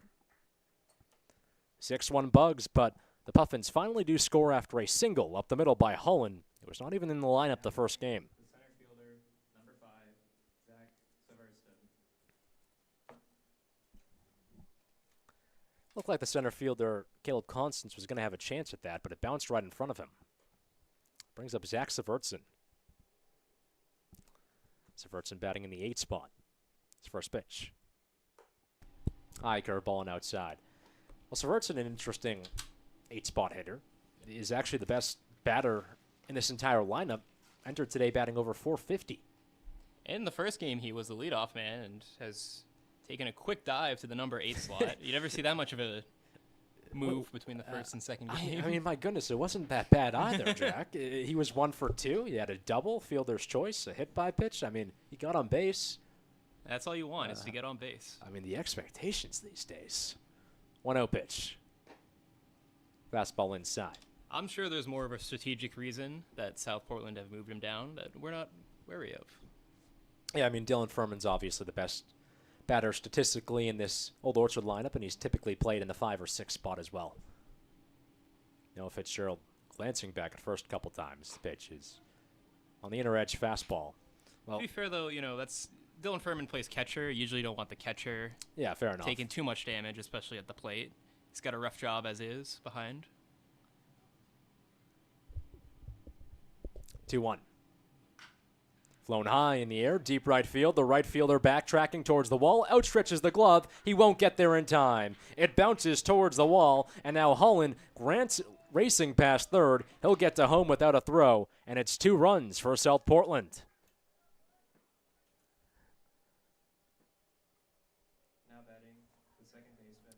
So there were 2 outs. It was still a 6-0 game, but Old Orchard has quickly allowed 2 runs off back-to-back hits to Gus Holland and Zach Severtson. This one a double to Severtson, and now he's got 2 on the day. And quite the run by Gus Holland going from first to home with only, I guess it's 2 outs, so he's running on contact, but... And again, Severtson no stranger to being dominant. Had multiple hits in 6 of his last 8 games. First pitch for Derek Martin. Righty fouls it off.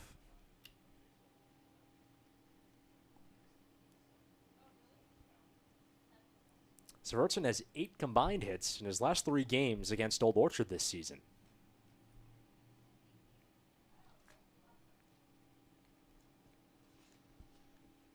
Martin, on the other hand, just batting 100 this season.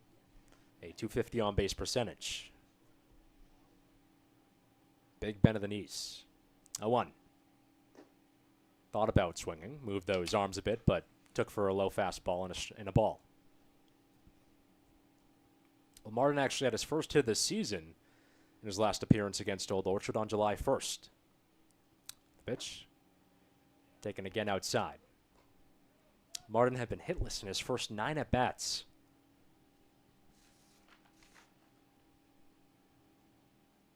Game number 1 did not have a hit. Fitzgerald again looking back at second. 2-1. Curveball outside.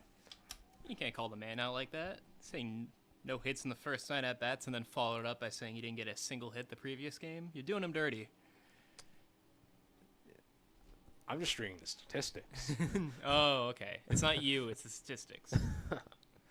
3-1. Called strike, top of the zone. Martin was looking like he was ready to run to first.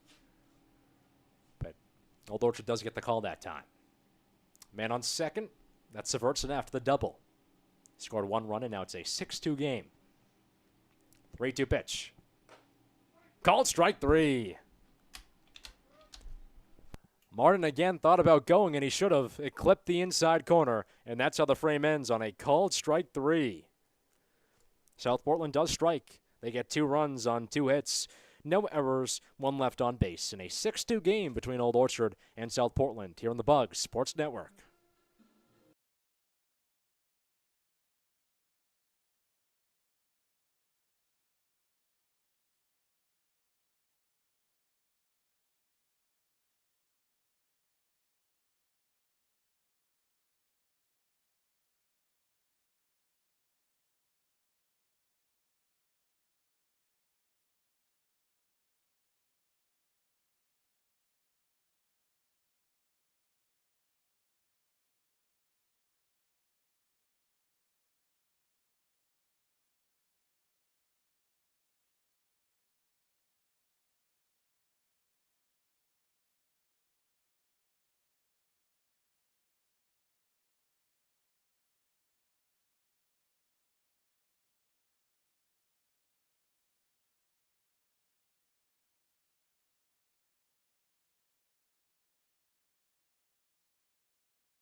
Old Orchard's up to a dominant lead already. It's 6-2, top of the third inning. I'm Ryan Randoni, joined by Jack Mulligan. First pitch for the righty, Dylan Furman, is cut on and bounced left side. The shortstop's there, but he drops it. Wow, that is already the second E6 of this game. The shortstop, Tyler Herculo, had fielded it pretty easily. Then he just dropped it on the ground as he was about to make the throw. So a quick E6, and Furman's in at first. Already a second on-base appearance in this game number 2. That's been the problem. Old Orchard's already gotten a lot of guys on base, over 10. Quinn Dillon comes up at bat. He was the guy who grounded the E6 in the first inning that Tyler Herculo suffered. First pitch for Dillon is taken for a strike. Dillon looks to his third base coach, Max Silveski, for advice. Already he's up back against the pitcher Brady Inman, new man on the mound for South Portland. The pitch. Swung on a miss. Out the hack inside on the heater.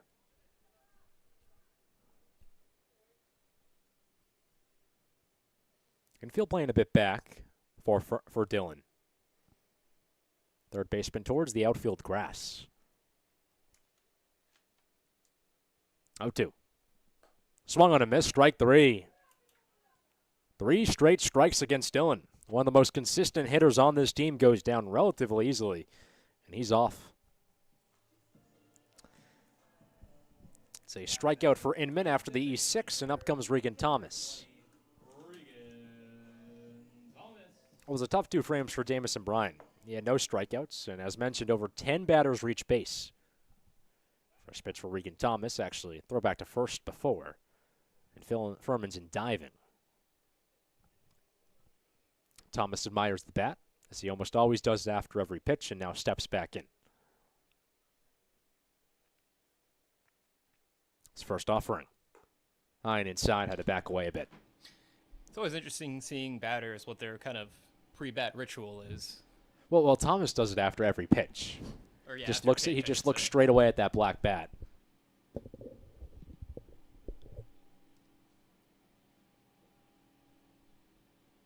He's 1-0. Bounced right side. The first baseman to his right won't get there in time. Well, I'd say that bat's worth admiring if it can get you a hit like that. Well, Thomas on base for the first time in this game. It was a nice hard grounder right side. First baseman scooted towards his right. That was swift, but was not there in time. Just a few feet in front of him, and it bounced into the outfield. It's Thomas's first hit of this doubleheader in general. Now comes Nick Brindle from the right side. Lone at bat in this game was the star of the second and got on base thanks to an E5. Eventually did score, part of a 4-run second inning. Now Inman takes time on the bump.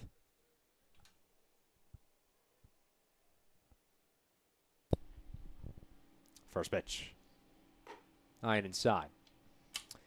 Yeah, first 5 base runners reached in that second inning for Old Orchard. It was an E5, a single, then 2 walks and a double. Actually, excuse me, the first 5 of 6 was a strikeout to Caleb Constance. 1-0.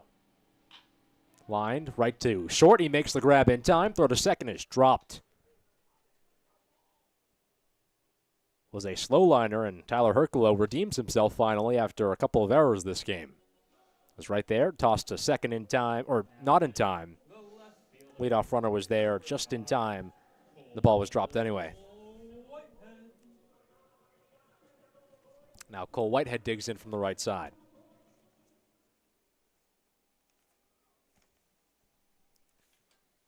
First pitch. Fastball in the inner corner.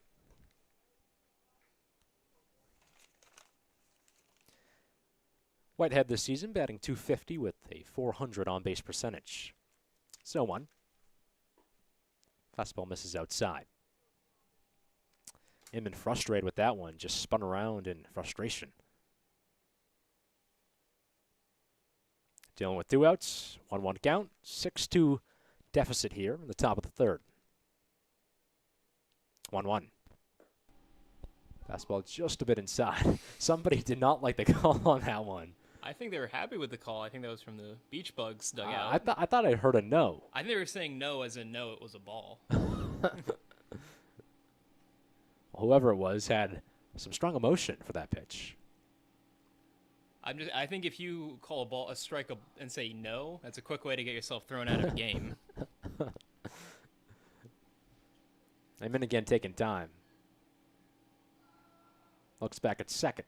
2-1. Swung on a miss. Altiak on a way outside fastball. Feels like these dugouts have waken up quite a bit between the first and second game. Yeah, it's gotten later. You would think they would get more tired, but they've gotten more energetic. I know I'm more tired. 2-2. High and inside again. Another no. Yeah, seems like maybe, they're trying to maybe egg on Inman a bit or trying to mess with him. He's got a 3-2 count after starting out 1-2. Here it comes. The runners already go. The pitch is swung on and missed it. Strike 3. Inman a strong ending to the inning. And he looks towards the batter in confidence, smiling, and that ends the frame. No runs in this inning for the first time. Inman gets out of it. It's no runs on one hit, one error, two left on base. Still a 6-2 Bugs lead, entering the top of the bottom of the third here on the Bugs Sports Network.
Old Orchard, for the first time today, does not score any runs in an inning. Still a 6-2 lead for the Bugs in the bottom of the third.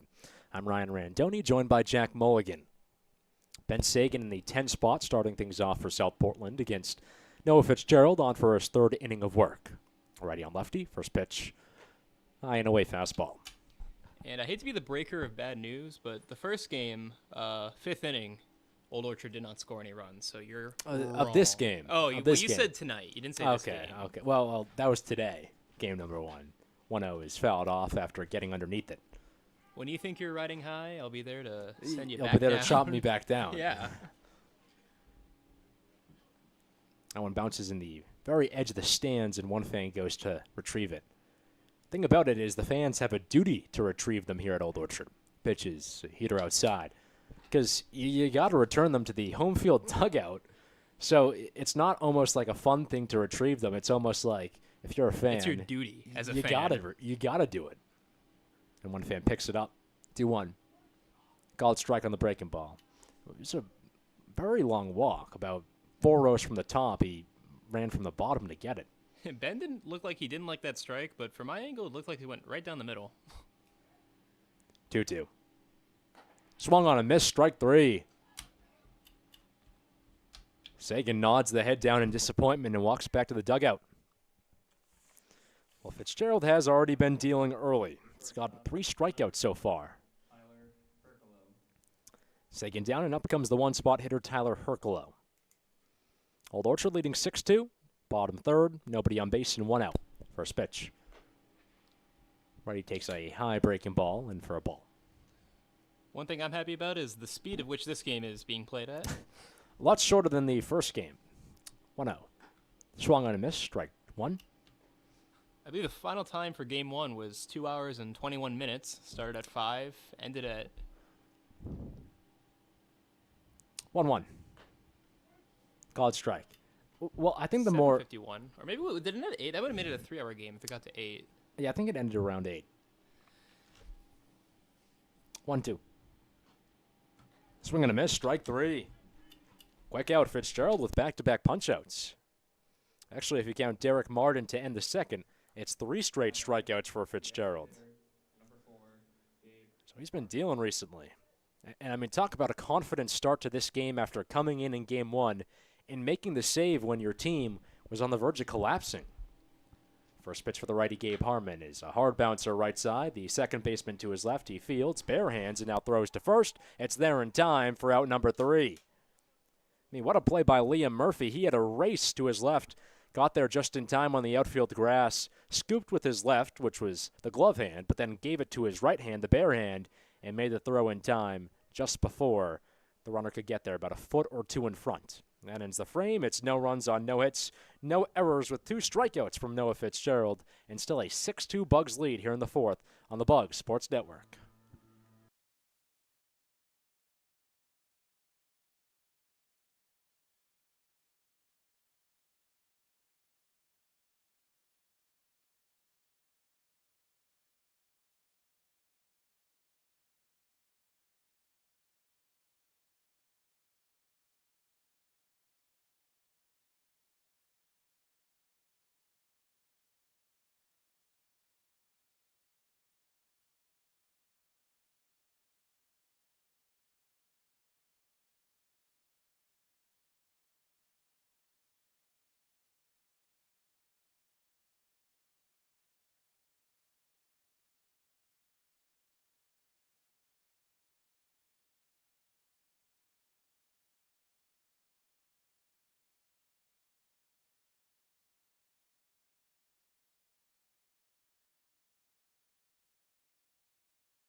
Old Orchard already with a good lead here in the top of the 4th. 6-2 Bugs against South Portland. I'm Ryan Randoni, joined by Jack Mulligan.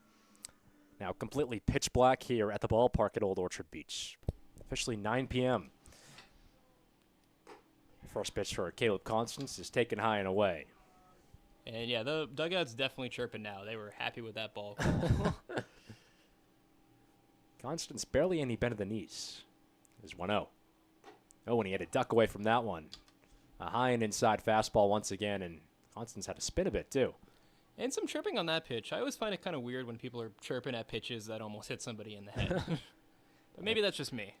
Well, hit by pitches were an issue for Old Orchard at one point in game number 1 today. There was 3 of them. 2-0. Swung on a miss. Strike 1. That was a very nice swing. Just couldn't get contact with the bat.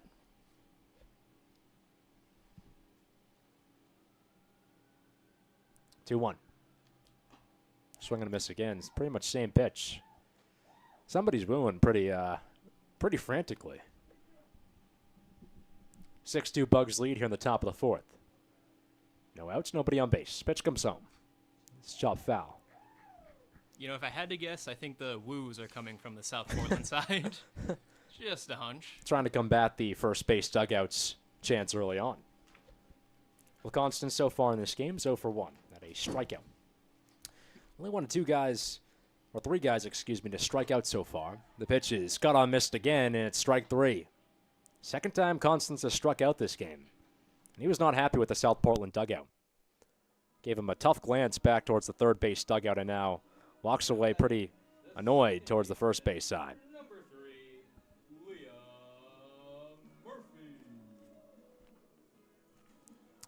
Now things return to the top of the order with Liam Murphy.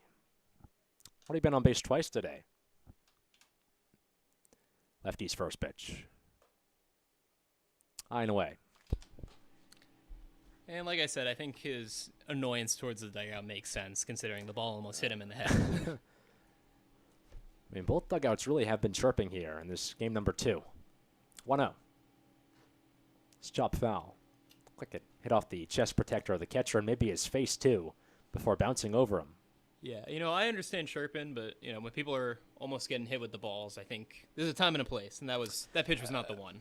I think too it's probably added on to the fact that Griffin Ruffner in game number 1 took a tough hit by pitch and was actually injured and has not come back. So probably some annoyance with that. 1-1. Inside towards the waist. And that was the second straight hit by pitch in that game number 1 against South Portland. And both hit by pitches led to a substitution. 2-1. Fastball outside. And yeah, the umpire at home plate talked to the pitcher for a bit after that second hit by pitch. So tensions were boiling, but it was eventually subsided. 3-1 count here for Murphy. It's pitch. Swung on a missed. Steps outside the batter's box and now readjusts the gloves. The Puffins are they're chirping even when it's a ball. It's usually you do want to do that when it's a strike. They're kind of chirping their own pitcher unintentionally. Payoff. Outstretched swing, but he does tip a little bit of it. Trickles towards the backstop, and now looks like the on-deck hitter Tommy Hennessy goes to retrieve it. No bat boys here at the GNCBL. No.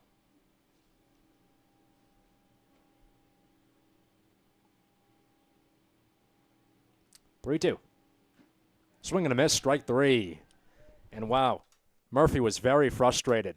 You wonder if the chance got to him, but he almost slammed the bat on the ground. Then he pumped his fists in frustration and just dropped that bat in front of the dugout. He was really frustrated. It was a low breaking ball, almost in before the plate. But he went fishing, and it really kind of frustrated him. Now Hennessy up at bat from the right side. His first pitch. Swing and a miss. Fastball right down Broadway. 6-2 Bugs lead here in the top of the 4th. 2 outs and nobody on base.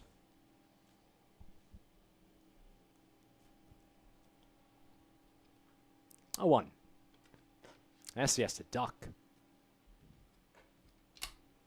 It's another high and inside fastball. Tommy Hennessy reached base his first 2 at-bats this game. 1-1. Called strike on the inner edge. And now Hennessy getting yells from one dugout telling him to swing it. Like you say, he's already gotten on base twice this game. 1-2. Swing and a miss, strike 3. You wonder if the chance got to him. The pitch was a bit outside, but he went fishing. That's how the frame ends. Hennessy strikes out. It was back-to-back strikeouts, actually 3 straight strikeouts. And no runs on no hits, no errors, no one left on base, and 3 Ks for Inman on the mound. Still a 6-2 Bugs lead entering the bottom of the 4th here on the Bugs Sports Network.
Bugs go 3 up, 3 down for the first time tonight, and it's back-to-back innings without any runs for Old Orchard.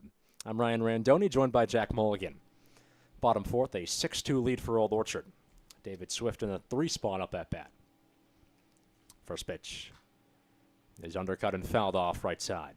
Yeah, what started off as a really strong start from Old Orchard, which, granted, they are holding on right now. They've cooled off within these last 2 innings.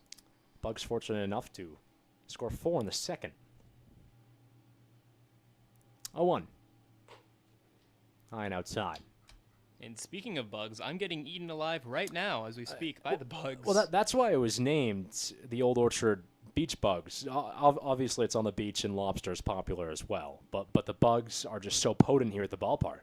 Pitch is in for a ball. Well, there's also a nickname for lobsters. They are known as the beach bugs. Yes, but it's because in the left field side, when there was a AAA team here and the fans used to sit, they would get eaten alive by the bugs. And again, another strike on the inner edge. Swift didn't like it. He talked to the umpire, but, I mean, he almost swung at that ball. Was moving his arms about halfway before he pulled back. If you come to the ballpark, make sure you pack your bug spray. Do. Undercut high in the air, short right field. The second baseman Murphy chasing that ball down the line, and he won't get it in time. He scoops in the outfield. But the man is on first. That's Swift. So a nice single that was blooped perfectly on the right field line. I mean, Murphy raced there, lost his cap about halfway on the dash. It just dropped about a couple feet in front of him. You see Mark Good threw effort the bat. nonetheless. Mark threw the bat at Chessie there. I don't think Chessie was ready for that. Jesse's up on deck. Mark Axelson now batting. Look back at first. Pitch. It's outside. But yeah, the Bugs used to really kind of, I mean, they were a big annoyance here at the ballpark when the AAA Guides were playing. That was the affiliate of the Seattle Mariners, I believe. 1-0. High and inside. Axelson had to back away. Speaking of pain, I can't imagine the pain of having your AAA team be on the literal opposite side of the country. Yeah. So I don't know who was thinking that one through. 2-0. It's inside again. Axelson has to just contort his body back to avoid getting hit. I think during that time, that's when the Mariners would have been bought by or owned by Nintendo. They were owned by Nintendo, really? Yeah. 3-0. Called for a strike. Strike down the middle. Axelson moved the arms. Didn't swing through it, but got the call anyway. Admittedly, I don't know the exact time frame, but from the 90s up until the 2010s, the majority owner of the Seattle Mariners was Nintendo. Well, that was in the video game 80s. 3-1. It was fouled off. It was in the 80s, so it might have been a bit. When they bought him in the 80s? Or The Guides played here in the 80s. Oh, okay.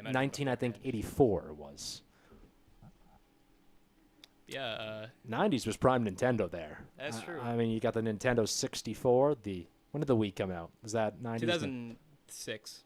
Pitches skied high in the air, deep left field. The left fielder racing towards his left. He won't get there in time. It bounces towards the wall. One runner racing past third. He gets the go-ahead to home, and he'll easily trot in. South Portland's coming back. Was 6-0. Now it's 6-3. It's an RBI double into left by Mark Axelson, and David Swift scores.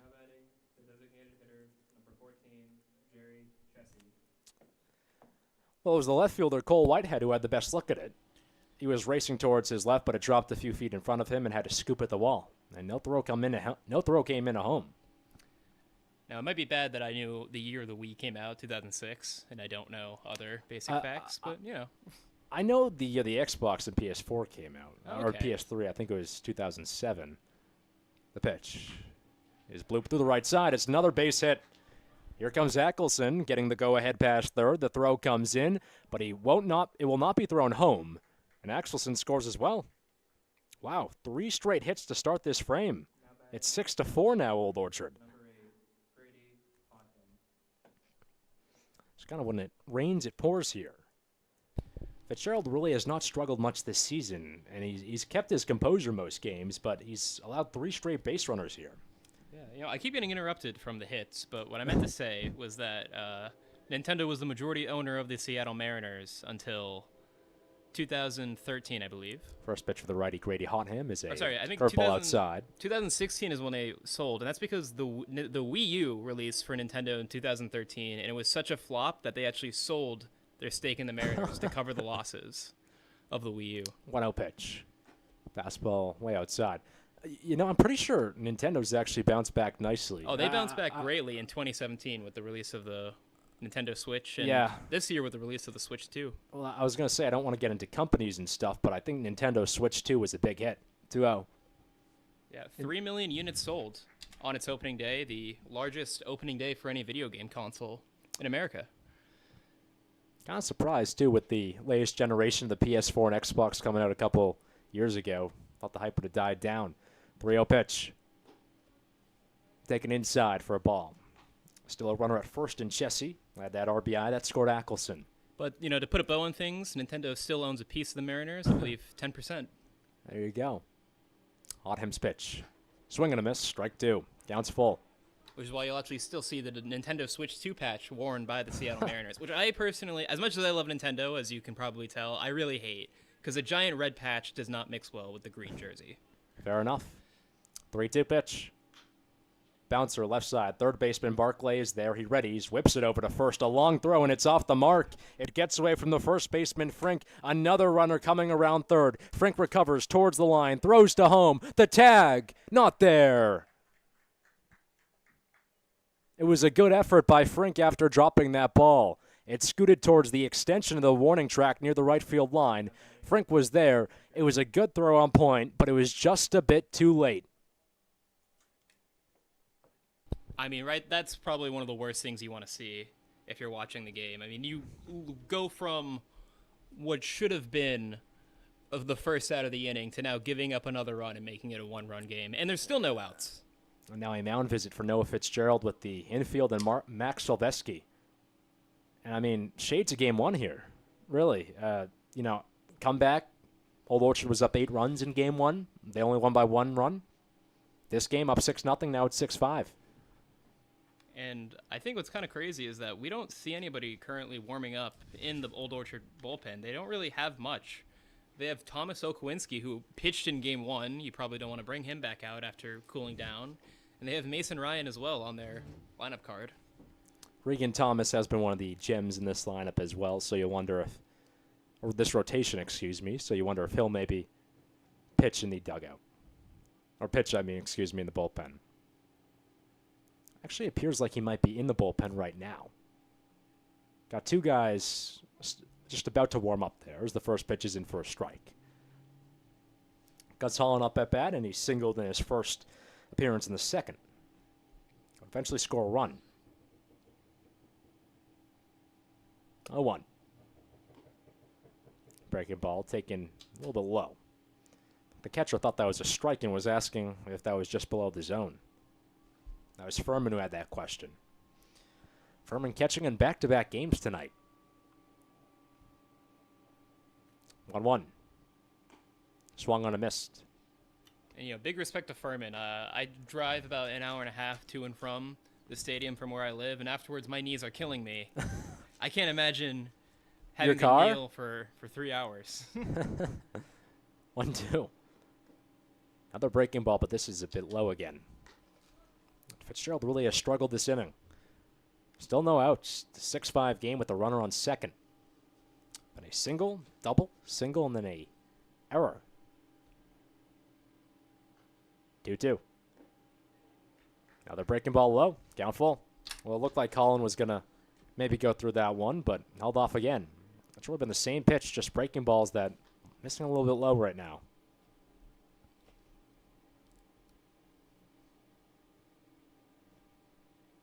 Three-two.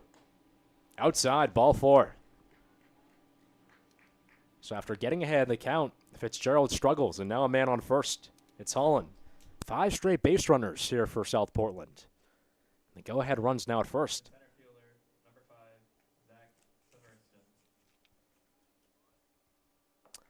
And who else but Zach Severtson now up at bat for South Portland. This guy's been so dominant. He's been batting over .450 this season against Old Orchard. Righty's first pitch, and he squares, takes it back. It's a heater high and away. Once again, looking for that bunt, and last second chooses to pull back and take the ball. Don't want to be giving up any strikes on a bunt. Svertson does a couple practice bunts outside the box. Now steps back in. It's 1-0. High bouncer, left side, third baseman Barclay is there. Throws to second, in time, turn to first. No. Got one, couldn't get the second. Well, it was a fortunate play for Barclay to get the leadoff man at second. He was playing in on the infield grass, and so it was an easy turn to his left to make the grab in time on the high bouncer. So he got that play to second. Can't get the guy at first, though. So runners on the corners now for the Puffins. Still a 6-5 game here in the bottom of the fourth.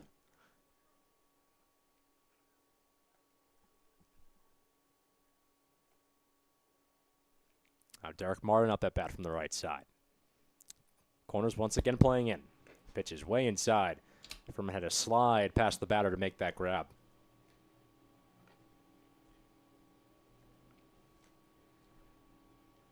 Martin's 0 for 1 today with a strikeout. That ended the second frame.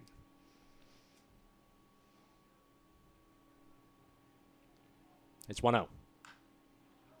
It's fouled off. That'll make it 1-1. There you go. See, we can do math. Bugs with a 1-run lead. One game won by one, not one run as well. 1-1. Or actually a throwback to first before, but it's not there in time. You can call that one base. There you go. 6 straight base runners in this frame for Old Orchard, or for South Portland. Martin's pitch. Skied high in the air, center field. The center fielder is right there, and he makes the grab easily for out number 2. Runner from third comes home. Throw is in. The tag just a bit late. Oh, that was actually on point. It was Grady Hotham who was racing home. He got there in time, but, I mean, the throw from center field, that was by Caleb Constance, was right there, just a bit late.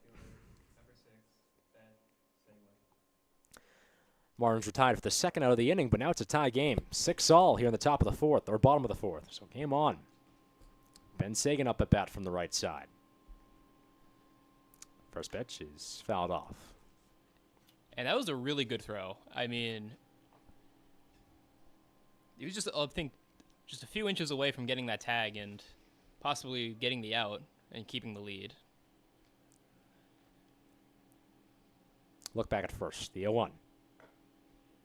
Got a ball just a bit outside. But I guess that's why they call it a game of inches. A few inches away. Would have kept the lead. Now it's a tie game. Again, Old Orchard, regardless, is still the number 1 seed no matter what in this division. 1-1. Fouled off, same spot, right field side. They could take a vacation their next 4 games, theoretically. But They can. I think they want to try getting outright first so they can get that home field in case they do make the championship. Well, that's the thing, again, we talked about earlier, is that day 1 of the championship series is 2 home games for the home team. 1-2. 9 inside. Sagan steps out of the batter's box and just shrugs it off. Steps back in. Yeah, I mean, so the home team could hypothetically win the championship without playing on the road at all. Which is, it's very unusual for a 3-game series. Runner goes, gets a good leap, 2-2 is not a strike. Wow, the first base dugout is up in arms about that. There's a lot of yells. Third base dugout saying good eye to Sagan, but me, that would look at the worst at the top of the zone. Now the umpire looking back at the first base dugout. Hopefully no one gets thrown out. A good lead again, 3-2. The runner goes, bounce, left side. The shortstop, Hennessy there. He fields, throws to first. It's there just in time for out number 3. About a foot ahead of the base runner, Sagan, who if he got on base would have scored another run for South Portland. Instead, Hennessy with a good throw, and that ends the frame. 6-all entering the top of the 5th here on the Bugs Sports Network.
Top of the fifth, Old Orchard now tied with South Portland at 6-all after 4 runs by the Puffins in the bottom of the fourth.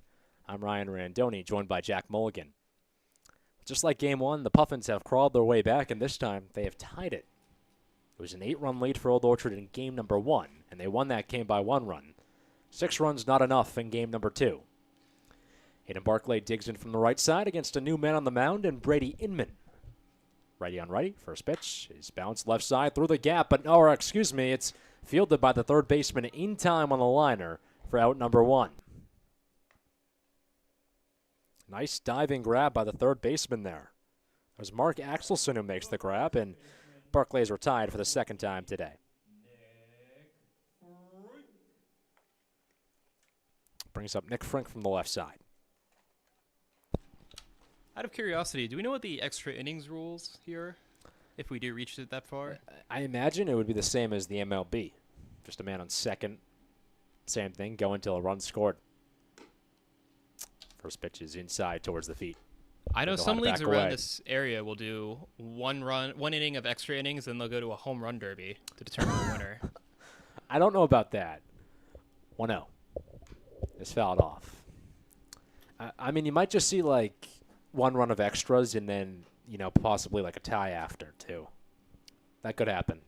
It's done by points in this league, so hypothetically, there could be a tie where both teams get like 1 point. 1-1.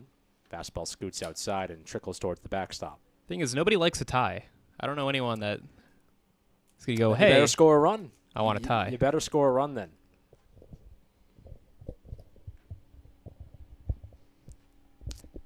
Do 1. Frank thought about going, but he didn't. Held off, and it was a pitch outside. Frank again has walked today. Also had a induced double play ground out. 3-1. It's fouled off.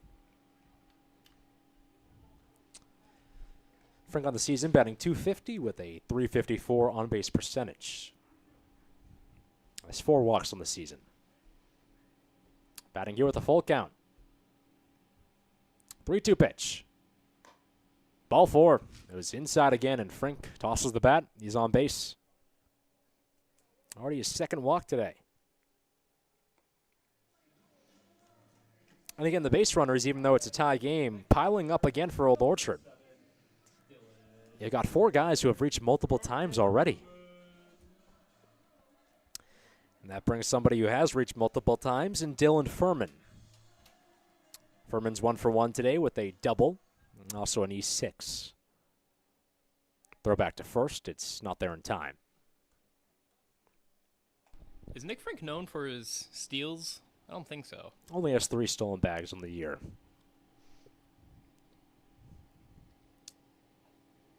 Frink again with the big lead. Pitch. It's a fastball that misses outside. The catcher, Gus Holland, immediately slid to his right and thought about throwing. Instead holds off. Furman gets some orders from his third base coach, Max Silveski. 1-0. Another fastball that misses outside. Oh yeah, call me crazy. I don't really see a world where Nick Frink tries stealing here. Well, he did last time out against Sebago have 2 stolen bags. 2-0 is skied high in the air. It's the shortstop backing up, and he makes the grab in foul territory right before his left fielder and right field or center fielder in time for second out of the inning. So Furman retired for the first time today on an F6. Now it's the right fielder Quinn Dillon up at bat. Yeah, Frank had 2 stolen bases on Sunday against Sebago. Those 2 dominant wins. Look back at first. Third baseman playing back here for South Portland. The runner goes. The pitch is skied high in the air, but it's well into foul territory. And, maybe you're right, because Nick Frink just tried stealing right there. Yeah, he did. He has a lot of confidence. Actually, in that game against Sebago, he had a home run as well. It was a grand slam. Well, there's obviously going to score a lot of runs when you're winning 17-5 and 10-0. How about that? Outscored in a doubleheader 27-5. It's Pretty much 2 mercy rules back to back.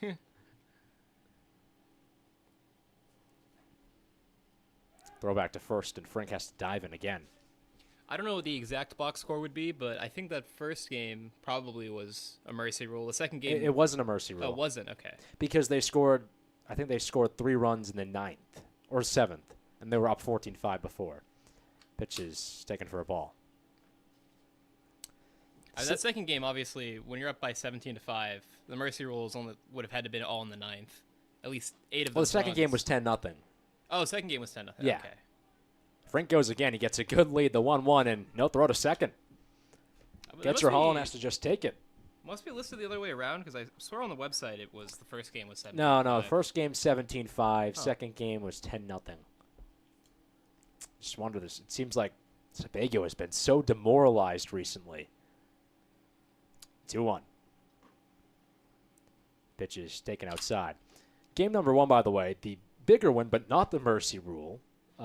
Old Orchard scored its most runs, of course, in the season. Also had its most hits in the season at 19. 3-1. Fastball inside. So, I mean, just an all-around dominant performance. Oh, it was 3-2 count. Bugs split that doubleheader with, or split the first doubleheader with Sebago last week at 1 apiece. Runner goes again, gets a good lead, and no throw to third, but it is a called strike, and that ends the frame. So Frank testing out the stolen bases, but a strikeout ends the frame. It's a called strike 3, and still no runs for Old Orchard in the frame. It's 6-all heading to the bottom of the 5th here on the Bug Sports Network.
New man on the mound for Old Orchard here in the bottom of the 5th inning. I'm Ryan Randoni, joined by Jack Mulligan. It's Mason Ryan facing off against Tyler Herculo, and the first pitch is inside for a ball. It's a righty-on-righty matchup. Well, Ryan, is pitching for the first time this season. There's 1-0. Light bouncer, right side, second baseman's there. Murphy throws to first. They're in time for out number 1. Ryan had a good chance at it. It was a few feet to his left side, but held off and let Murphy do the work. So Herculo is retired for the second straight time. Now it's Gabe Harmon. He's 0 for 2 today with a couple of groundouts to Murphy.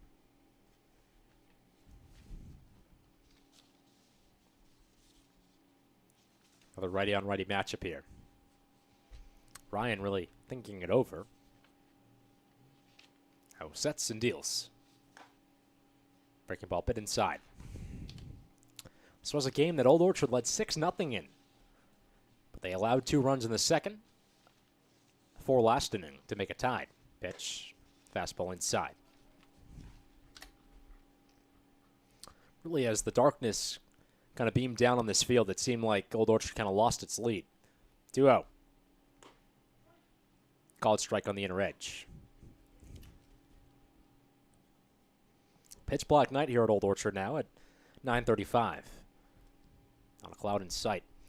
2-1. Pitch inside. This is probably the latest game we're going to have at the ballpark this season. No, you're gonna jinx us by talking like that. Oh, you're talking about later. I don't think see. we'll have a later game. 3-1. Ball 4. It's inside. Couple inside pitches there by Ryan, and Harmon's at first. One man aboard with 1 out. 6-6 game here in the bottom of the 5th. Well, next game at home's on Sunday, and that's a doubleheader against Augusta. But game number 2, I think, starts at 5. So probably wouldn't be that one. Unless game number 2 is a real pain. First pitch for David Swift is taken inside again. It was a called strike. Swift was a bit surprised, but now resets. I say, with how much things change around here, you never know. Well, tonight wasn't supposed to be a doubleheader originally. It was just supposed to be one game. 0-1. Crushed. Deep left field. The left fielder racing towards his right side near the pole and makes the grab in time for out number 2.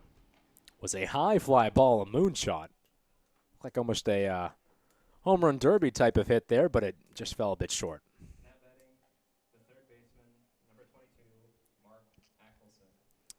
I wanted to talk about this earlier when we were talking about Seattle. Didn't get the chance to talk about Riley. That amazing home run derby performance last night. That's true. I love the brother too, catching for him behind the plate. That was pretty awesome. Yeah. First pitch for Mark Axelson. The runner goes, gets a good lead, throw over to second. The pitch bounces in front, tag, not there. Wow, it was right on point by Furman. What I was going to say is that the wind has very much died down here over the last few hours, and if that ball was hit earlier by Mark or by David Swift, I wouldn't have been surprised if it once again went over the Bill Dodge Kia sign in left field. Instead, it was an F7. Would have been a second home run over the Bill Dodge Kia sign this season. 1-0. Light bouncer right side. It's through the gap in time for a base hit. The runner comes around third. The go-ahead run will score, and South Portland has itself a 7-6 lead after trailing 6-0 in this game. It's a single for Axelson, and so Mason Ryan comes in, but he's struggling just as much as Fitzgerald was in the last inning.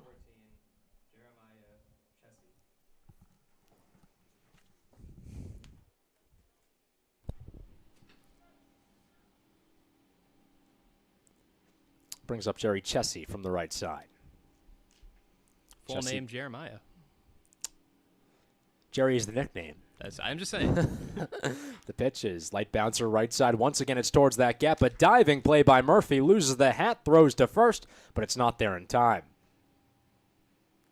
It was a similar play. This time, Murphy just went all out. Made the diving play, and I think that's the second time he's already lost his cap this game. Spun around a quick throw to first, but it was not there in time. But hey, you got to love the effort by Murphy. There's a single for Chessie, and Axelson's at second. 7-6 South Portland lead, bottom of the 5th here. Grady hot him on the left side. Pitch taken for a strike.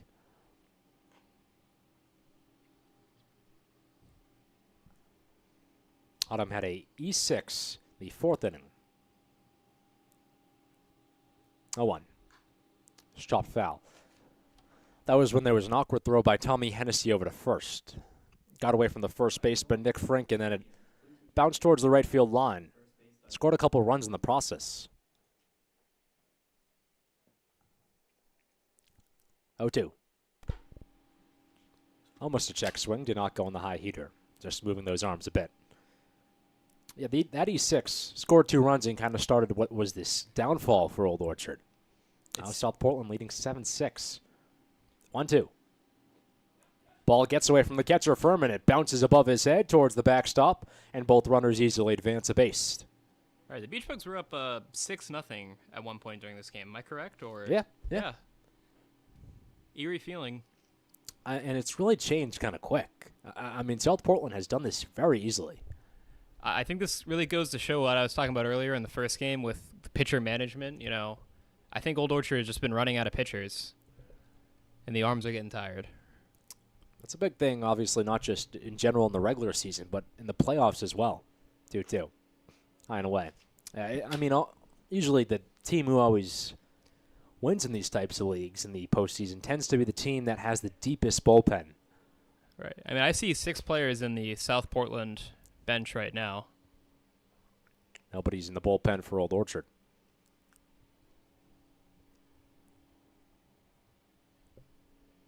Ryan taking his time on the mound. Shrugging his shoulders, trying to figure things out here. Already allowed 1 run. Man on second and third as well. Pitch. Bounces again away from Furman. He loses the gap. Tries to get that ball, but not before a run scores. Another pass ball. Furman couldn't find that ball at first. He finally did, but not before a run scored. It's an 8-6 South Portland lead now. Now batting the catcher, number 3, Gus Holland. It's also a walk, so Hotham's at first. Now 4 of the last 5 base runners have reached. Brings up the catcher, Gus Holland. Is that a single today? Also a walk. Was put out in the 4th after a throw over to second on a fielder's choice play. 3-2. Swung on and missed.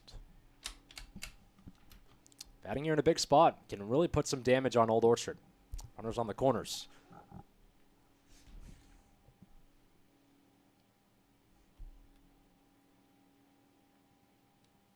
A 1. A little bit outside the breaking ball. Furman slid to his right. Man on third chest, he was thinking of coming home, but Holland told him to stay put. And there's currently nobody warming up in the Old Orchard bullpen. And Ryan just coming in. And you wonder if Coach Max Silveski expects him to be in for the long haul here. 1-1. Way high fastball. I mean, they only have 1 pitcher left in Thomas Okowinski, at least on their lineup card. Maybe they'll do what South Portland did the previous game and have one of their infielders come in and pitch an inning. Ryan with some frustration on that last pitch. Really put everything he had into it in the juice, but it's not even close to locating the zone. Runner goes from first. The pitch is outside. Furman slides to his right. Slow to get up. Now finally does, but another pitch that's outside and causes him to slide a bit. He's had to do a lot of work behind there here in Game 2. Now facing runners at second and third. It's an 8-6 South Portland lead in a game that Old Orchard led 6-0. Bottom 5th inning here. 3-1. High fastball. It's ball 4. Holland's at first. The bases are loaded for South Portland. And now the infield collapses on Ryan slowly. It's actually mainly his first baseman, Nick Frink, who's telling him to just calm down. Now his catcher Furman joins the talk.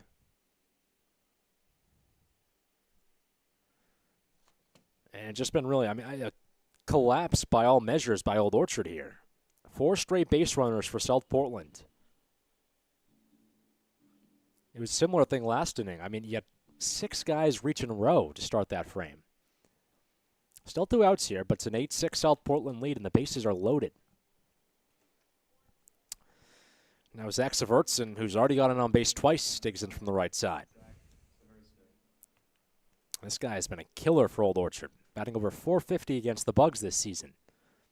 He squares the pitch, takes it back, fastball bounces away from Furman, quickly slices off the cap and recovers, and the runners can't advance. And what started out with getting 2 outs within the first 3 hitters at the top of the lineup has now led to 4 straight men getting on base and a 2-run lead for South Portland. 1-0. High fastball.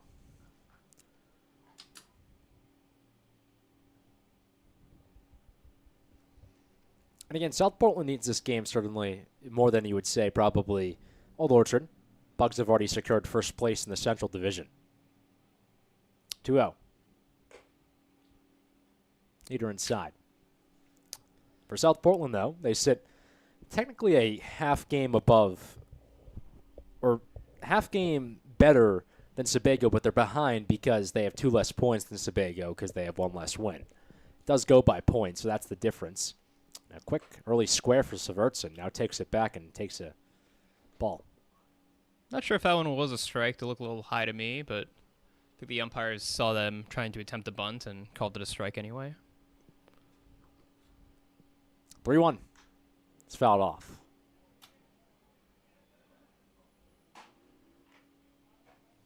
You hear that ball hit the concrete. A loud smack.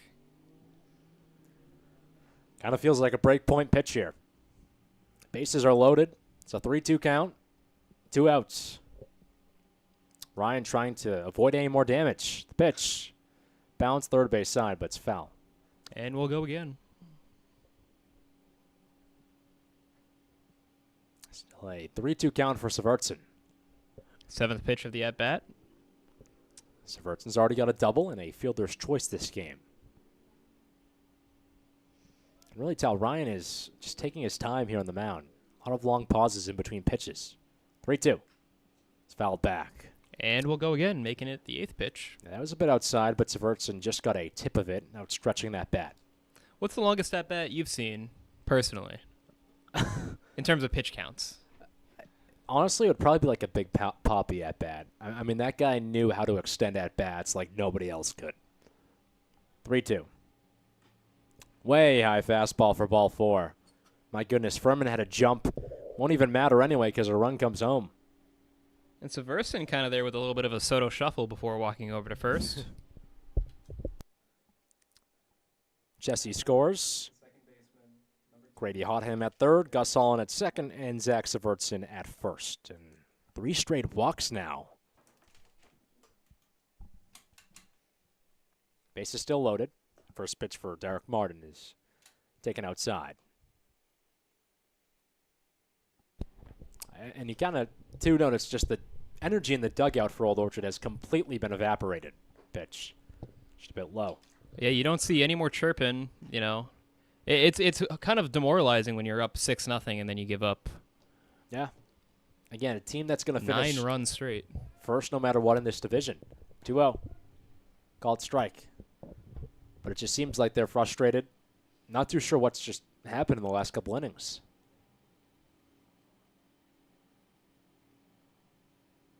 Two-one.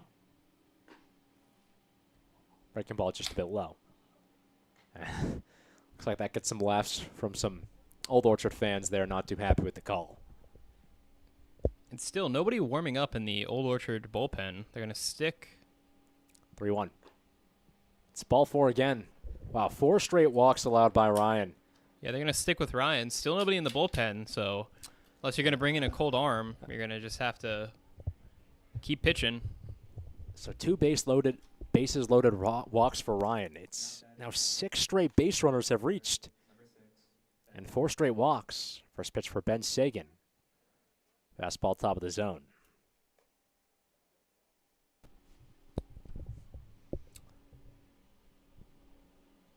A 1. Fastball misses outside. And that time didn't even wait to the end of the PA announcement before throwing that first pitch. And that's kind of unusual because Ryan's has been a guy who's been taking his time. Another quick pitch. Yeah, he's definitely picking up the pace. I think frustration is setting in right now.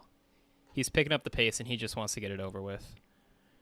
Seems to be throwing heat, but just is kind of struggling now to locate the zone. Oh, he stomps his right foot into the dirt. Glances back at third. 2-1. Called strike top of the zone. And, I can see why he's frustrated. That's 4 straight walks given up by him, and before that was 2 singles. 4 straight walks, 6 straight base runners. 2-2. Light bouncer right up the mound. It's fielded by pitcher. Underhands to first there in time.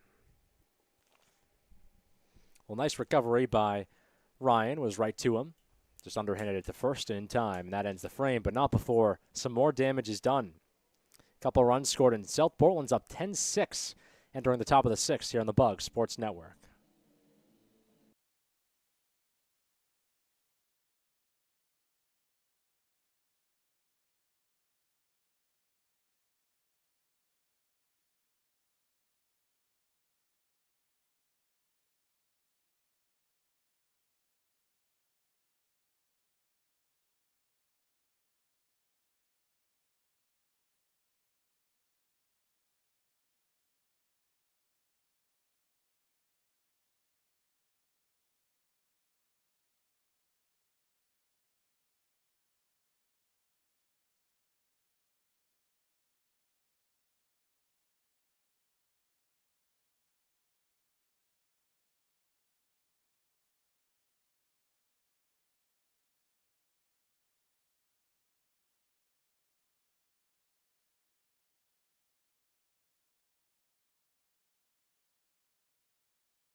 Bugs falling apart here at the ballpark, and a quick first pitch for Regan Thomas is flown in the air right to center field, and it's caught in time for out number 1. Well, I mean, this was a game where Old Orchard led 6-0 in. Bugs now find themselves down 10-6 here to start the top of the 6th. And joined by Jack Mulligan here, it kind of just seems like the pitching ran out of gas for Old Orchard. First pitch for the righty, Nick Brindle. Taken for a strike and an edge. And finally, a man warming up in the bullpen. Looks like it might be Thomas Okanuski. Pitch. It's bounced foul. I think both sides are getting quite tired.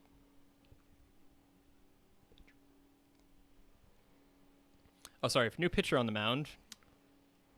The 0-2 is called strike 3. Well, Brittle's not happy with it. Quick strike call there on the inner edge. There's 2 outs quickly. Now batting the left fielder, number 5, Cole Whitehead. That brings up Cole Whitehead from the right side. His first pitch. Thrown high in the air, right field line. The right fielder to his left, but it's out of play. That bounces into the Bugs bullpen, which was occupied a second ago, but now does not have anybody in it. And we also have a new pitcher for South Portland, number 12, Keeler Voigt, VOGT. And Voigt really noticing it pretty quickly. Deals very fast.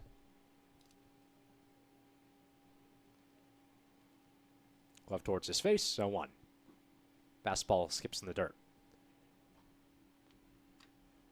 which I can understand. I mean, we've been here since 5 o'clock when the first game started. It is now quickly approaching 10 o'clock, so about 5 hours here at the ballpark. 1-1. Just a bit outside. Looks like Whitehead's taking time out of the batter's box every just pitch to kind of reset, get him to slow down a bit. Now Voigt takes time this time. And I think there's also some frustration setting in for the Old Orchard. I mean, they're kind of just rushing into the box. Quick 1, 2, 3 strikeout. They need to slow down and calm themselves. 2-1. Moved the arms a bit, but did not go through on the outside. Breaking ball. But again, this is a team that Old Orchard has a chance of playing possibly in the postseason. 3-1. Called strike on the outer edge. Again, that time, Whitehead was thinking about it, but did not follow through. Now he's dealing with a full count.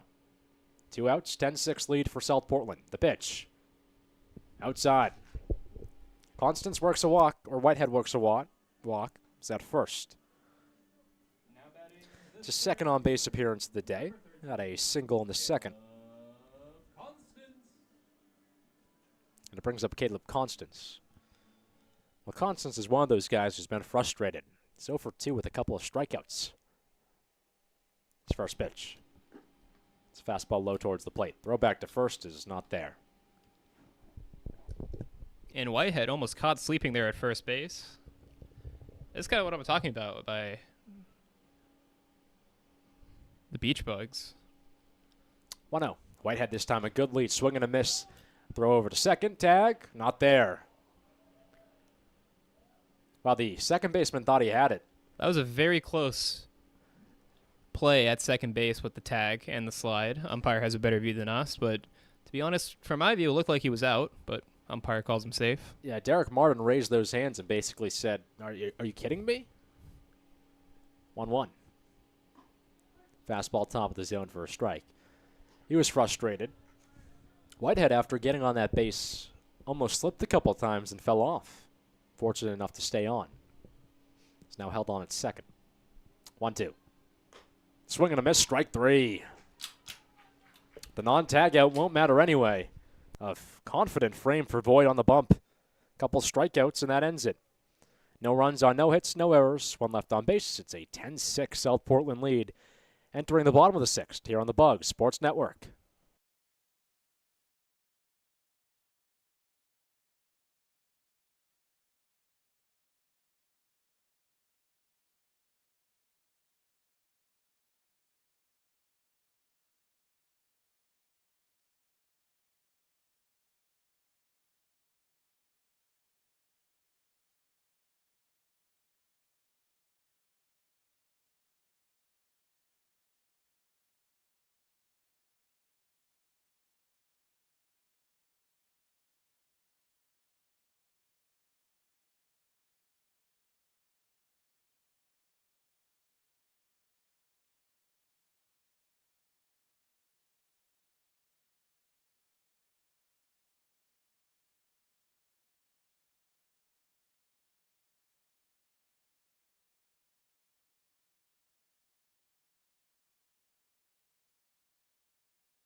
South Portland trying to extend the lead before Old Orchard bats for the last time. I'm Ryan Randoni, joined by Jack Mulligan. It's 10-6 Puffins lead here, the bottom of the sixth, and the first pitch is way high and outside. Trickles towards the backstop. It's Tyler Herculo, the one-spot hitter up at bat. Second pitch, scoots inside towards his waist. Was a nice frame by the catcher Dylan Furman, but did not get the call. 2-0. High heater. Quickly 3 balls and no strikes. And we saw this last inning. The walks have been a problem for Old Orchard. 3-0 pitch. Inside again, ball 4. Herculo was basically doing the tango there, just scooted outside the batter's box before he could get hit. Takes his place on first. There was a stretch of 4 straight walks in the 5th inning. Now another one in here in the 6th. Gabe's calling for time, giving the umpire a few new balls, running low. Catcher Dylan Furman also took some time to talk things over with his pitcher on the mound. Hopefully he has a lot of balls because people are returning them to the first base dugout when they're hit foul. Well, that's the thing about Old Orchard. You got to return the balls. You got to return them. A runner gets a good lead here. He's already towards second. Throw comes in, but it is way late. It scoots towards the outfield. He trips, and now he has to stay put at second. I mean, Herculo got a massive lead there. The throw, I'm surprised Furman threw that because Herculo was basically already at second by the time the pitch came in. I think a lot of frustration from the Old Orchard Beach team. I mean, you're up 6-0, and now you've given up 10 runs straight. Furman had the go-ahead to go to third, but he basically slipped off the second base bag. Still thought about going, but eventually held off. Wow. Pitch inside, right over the head of Gabe Harmon, the extra hitter. I mean, South Portland was one batter away from hitting around in the previous inning. And the one before that, they hit 8 out of 10, so... 2-0. Called strike, top of the zone. Fans are Somebody's energized. happy. You got to pump a little bit of energy into the Beach Bugs. I mean, the energy in the crowd has kind of really dissipated over the last couple innings. Crowd's probably been slashed in half compared to the first game. 2-1. Sign inside again. I mean, you had a healthy crowd to start the night, but basically everybody on the right side of the left side of the press box has pretty much either moved over to the right side or isn't even there anymore. You know, I think the other idea for the Beach, or for South Portland is... It looks like there's some frustration with the South Portland head coach and the home plate umpire. He's yelling at both umpires, and I think he gets a warning. Looks back towards his dugout now. He seems very frustrated. Not too sure what that's all about.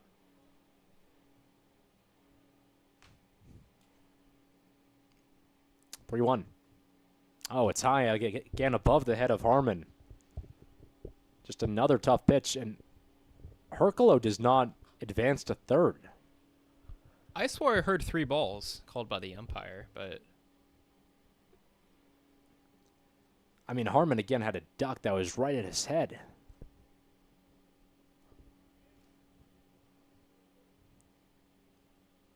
Three-one. And he takes ball 4. No, it's a strike.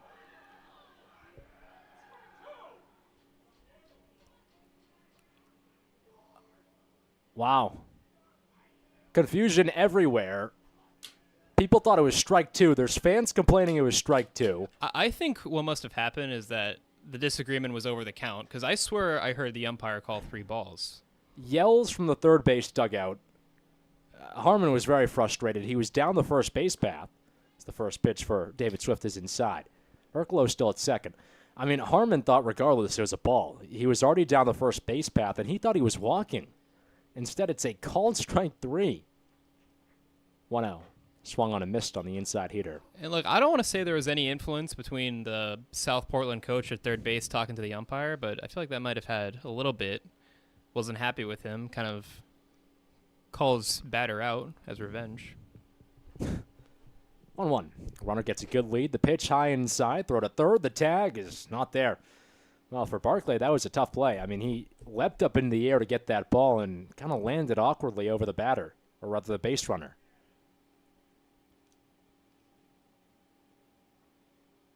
That was Herklow who he was jumping over and almost basically just landed on top of him.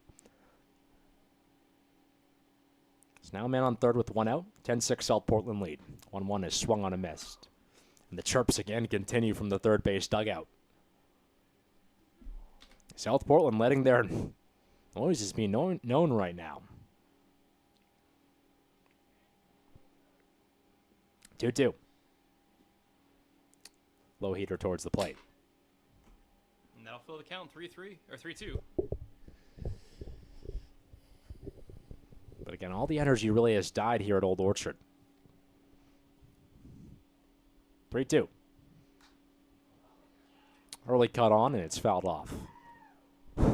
And South Portland once again getting chirpy. I think they've been energized after that strange call from the previous at-bat. A lot of woos coming out. It's a full count for Swift with 1 out. He's getting cheered on. 3-2. Skied high in the air to some woos. The center fielder towards his right. He makes the grab in time, but that's going to allow Herklow to tag up. He scores. It's 11-6 South Portland. So a nice sacrifice fly from Swift. It's his second fly out of the game to left, and now Mark Axelson is up at bat. Well, he's had himself a couple big hits so far. Had a double in the fourth and a single in the fifth. That single, what was part of, well, the start actually, of what would be 6 straight base runners in the fifth. First pitch, 9 inside. Axelson with one of the more unique stances for the South Portland Puffins. Really bends the knees and kind of sticks the butt outward. 1-0. Bouncer right side. The second baseman outstretches, but he won't get there in time. Well, we've seen Murphy dive a couple times today. Wonder if he wanted to maybe preserve the knees from some more contact there. Probably could have dove, but decided to let it go.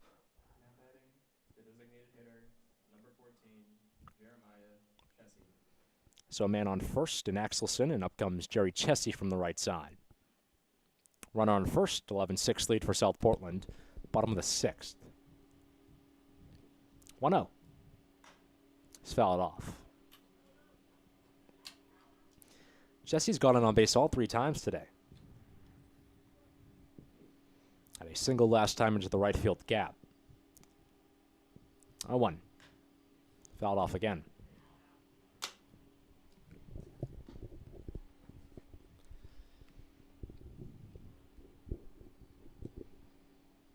Got Axelson now held on at first.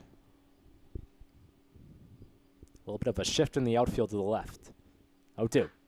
Lined right towards third, fielded by Barclay on the knees, in time for out number 3. Barclay crouched down, but it was right to him, and he gets it in time.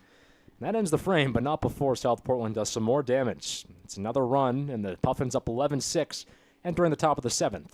We'll take a quick step aside here on the Bug Sports Network.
Tonight's game is proudly sponsored by Bill Dodge Auto Group, your trusted destination for new and pre-owned vehicles across Maine.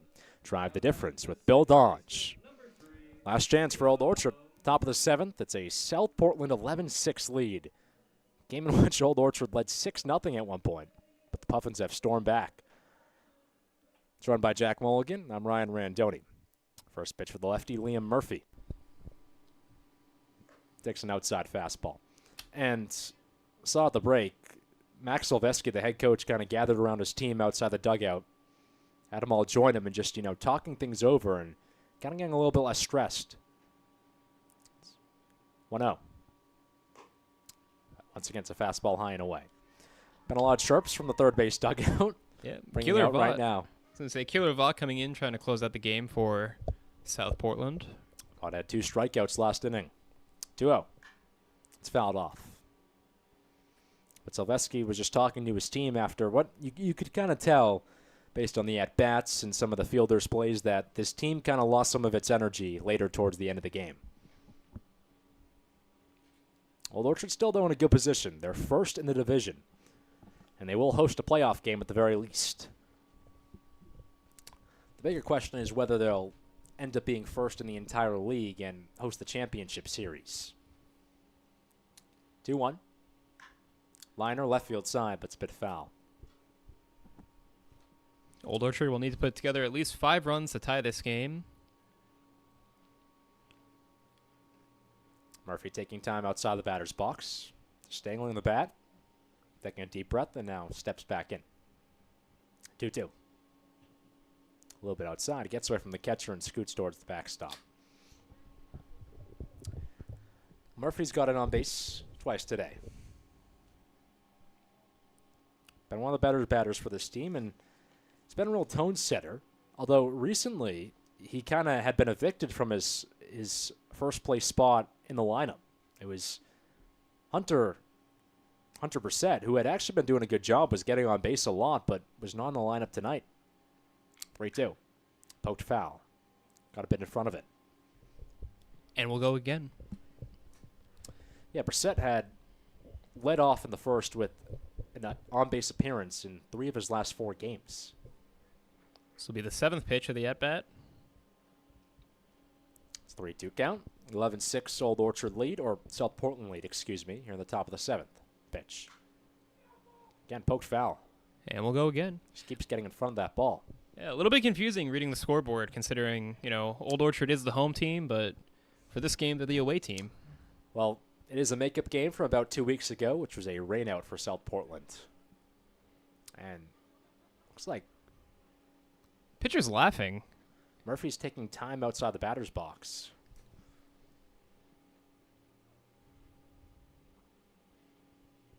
(3-2). Again, poked foul. Left field And side. We'll go again. And now the umpire needs a ball. Ran out. This will be pitch number 9 of the at-bat. There's 3 straight pitches where Murphy's kind of got in front of the ball. He's dealing with a 3-2 count. It's an 11-6 lead for South Portland here in the top of the 7th. 3-2. Takes ball 4. And the South Portland dugout likes that. I can't assume that has to be the Old Orchard. I dugout. think There's it was the no South way. Portland dugout. Why are you cheering for the other team? They're getting on base. I think they're cheering on the comeback for Old Orchard. Now batting number 6, Tommy Hennessy. Brings Tommy Hennessy up from the right side. First pitch. High and inside fastball. Well, the pitcher that time, Vaught, was buried down the mound. I mean, he was almost towards the grass. And there's nobody in the South Portland bullpen, so it looks like they're going to try sticking with. Runner goes this time, gets a good lead. The throw over to second, not in time. Was a bit off the mark towards the left side of the second baseman. And you can see the catcher after the play. Gus Holland was just waving that hand, basically. Seems like it's in a bit of pain right now. Vaught looks back at second again. 2-0. Oh, inside, almost hit the batter. Third base dugout again yelling as the runner goes from second to third, and he gets there in time.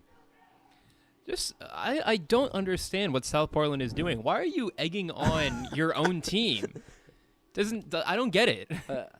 I guess they're just so confident. But that's 2 stolen bags.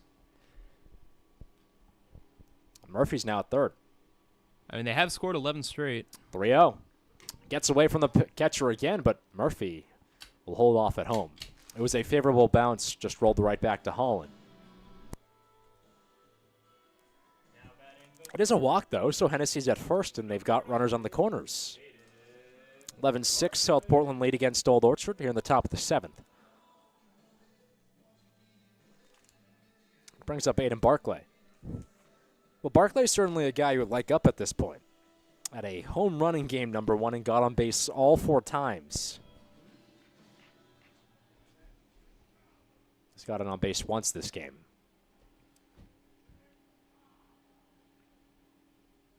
His first pitch. High and inside.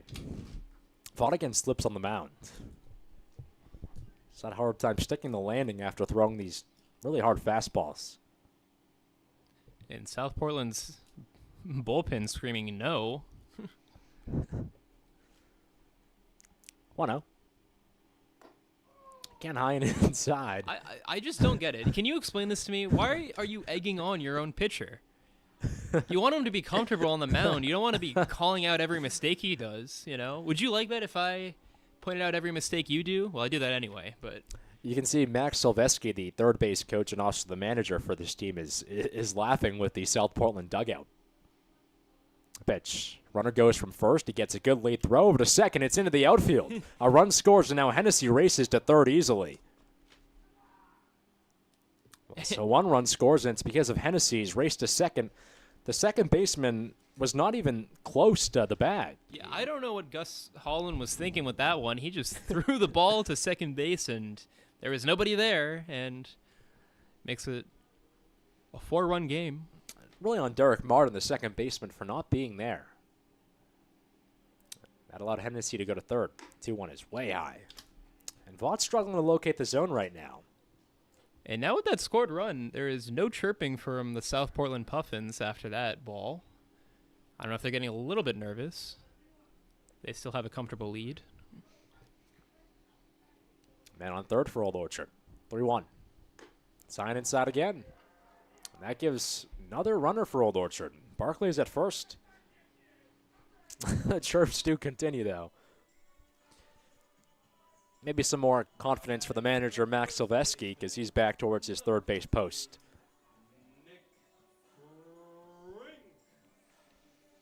Brings up Nick Frank. He's already walked twice today. It's an 11-7 South Portland lead here in the top of the 7th. Now runners on the corners. And that'll be 3 straight walks, actually, from South Portland. And Vaught's talking things over with Holland. Vaught, nerves are a little bit up right now. Needs to get settled down.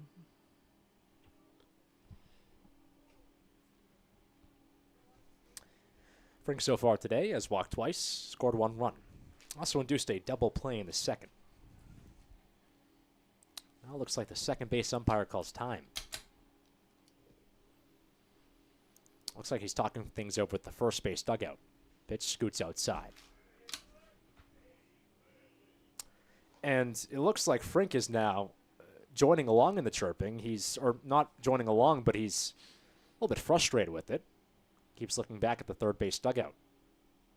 Seems to be engaging in some conversations. 1-0. Sigh. And again, I'll look back. Does not seem to be pleased by it. I mean, I feel like all you have to say is throw a strike. We're really that upset with it. 2-0. Swung on a missed. Frank again chirping. Just shakes it off. Shrugging those shoulders. Back in the batter's box. 2-1. Swing and a miss again. Frank with a home run in the first game of today. Gonna have that grand slam against Sebago on Sunday. And a big spot here. Runners at first and second, or third. No outs. The pitch. Runner from first goes. Gets a good lead. This one popped high in the air. Now the runner Barkley has to retreat back to first. The right fielder coming in. He dives. It bounces above him. 1 run scores. Throw over to second. It's way off the mark. It scoots towards the left field line. And now to the warning track extension. 2 runners advance. They're at second and third. It's a 3-run ball game. And now the chirps ringing out from the first base dugout. Old Orchard banging their hands on the edge of the dugout on that nice fence. It's a 3-run ball game here in the top of the 7th. Now the infield's going to collapse and the pitcher Vaught. So, was looking pretty promising like it was going to be an out, but the right fielder really had to chase in, dove on that ball and it bounced right in front of him, then bounced behind him, froze a little bit off, was towards the left of the third baseman, and it got away towards the warning track extension near the bullpen in left field. So that allowed both runners to get to second and third.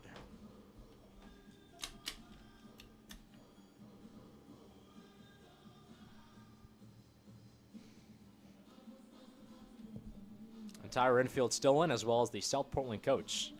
It looks like they're going to stay with Vaught. There is one guy warming up in the South Portland bullpen. So we'll see how that develops, but it is a 3-run game. And kind of shades of game 1, except the opposite side now. Old Orchard had a hefty lead, was 5 runs in game 1 in the top of the 7th. But they only won by 1 run. Had a pitching change, too, in that inning. First pitch for Dylan Furman is high and inside. Bobbled by the catcher Holland, but he receives it back in the air. I mean, at this point, you now have the tying run at home plate with 0 outs, unlike the previous game where there were 2 outs by the time they got the game close. 1-0. High again. And it just looks like Vaught just is just throwing these heaters really high. I mean, these are 3 walks in a row, followed by arguably an error, maybe a hit, depending on who you ask. 2-0. Outside again. It's a 3-0 count. And feels like South Portland, they're losing a little bit of confidence that they had at the start of this inning. 3-0. Called for a strike top of the zone. Furman was ready to go to first. You know, South Portland's still chirping, but now Old Orchard's chirping a little bit back. 3-1. Lifted high in the right field line. The right fielder chasing, losing his cap, but it goes into foul territory.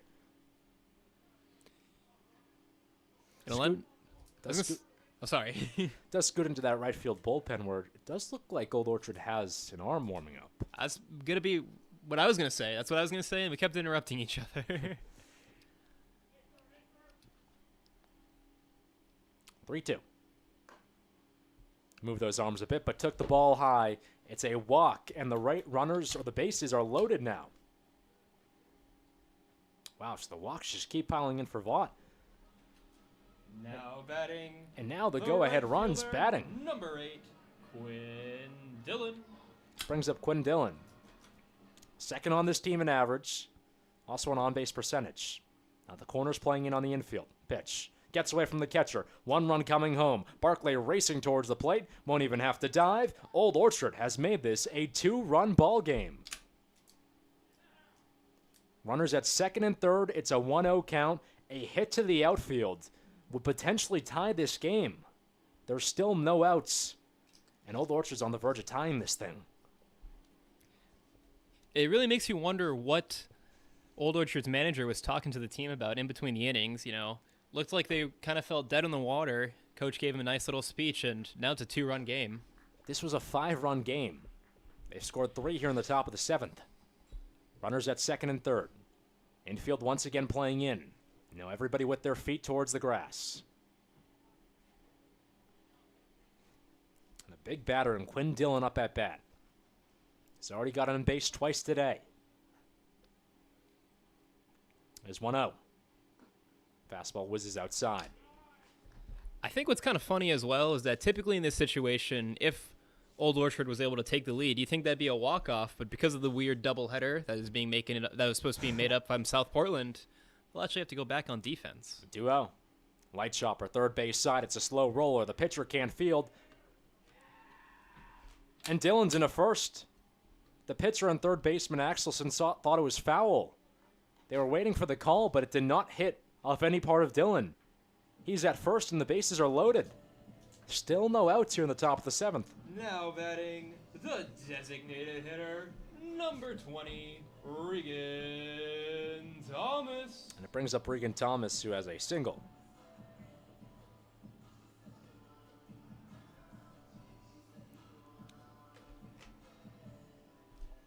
Now the middle infield playing a bit back, but the corners are in even more. First pitch for Thomas is taken inside. Chirps ringing out from both sides here. Yeah, South Portland's still in a chirpy mood, but you can see that you can definitely tell it's gone down now that it's a 2-run game. 1-0. Called strike on the top of the zone. And this is by all means, it's a massive game for South Portland. Again, they're 2 runs or 2 points behind Sebago with just 2 games left after today. 1-1. It's fouled back. So hypothetically, South Portland, if they lost today and Sebago won on Thursday, they would still be in a position where if they won both games on Sunday, they would make the playoffs. But if they won this game here, they would only have to win 1 game on Sunday. So it makes a lot more sense, obviously, to win today and make it a lot easier on yourself on Sunday. Couldn't have said it any better myself. 1-2. Hitter outside. And one thing I do want to point out, with both the first strike and the foul ball, if this was earlier in the at-bat, South Portland would be chirping their heads off. They were cheering. Both times, they just started clapping. No real reaction to the strikes. 2-2. Light chopper, once again, third base side, but it trots foul. And this time, Axelson was ready. He was already down that base path in a second. I mean, you can tell that the confidence that South Portland had at the start of this inning has essentially evaporated. Puffins standing this season at 5-8. Currently still worst in the Central Division. They're right behind Sebago for that 2nd seed. Trying to clinch a spot in the playoffs. Pitch. Say heater. Called for a ball. And the chirps coming in from the first base dugout. I just don't get it, you know? Why are you chirping the balls? I feel like you're throwing your pitcher off. Big payoff pitch here. It's ball 4. Thomas goes to first. Nose ring out. It's another run for Old Orchard. 11-10. Still no outs. And a hit to the outfield could potentially give the Bugs the lead. Now the infield's going to collapse. South Portland head coach comes in too, and it looks like this is probably going to be Vaught's day.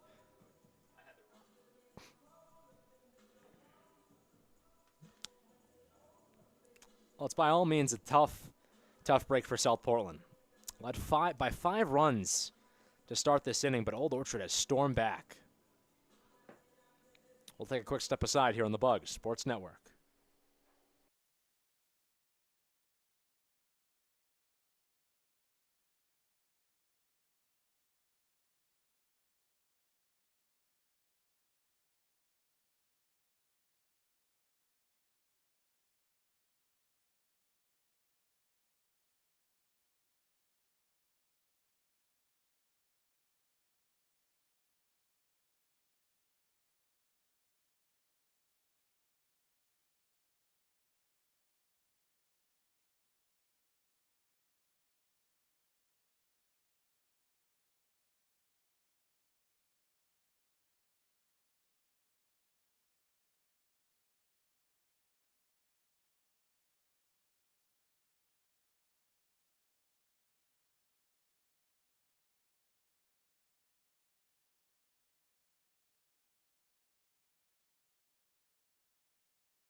A comeback potentially in the making for Old Orchard Beach. They trail 11-10 here on the Old Orchard Beach Bugs Network.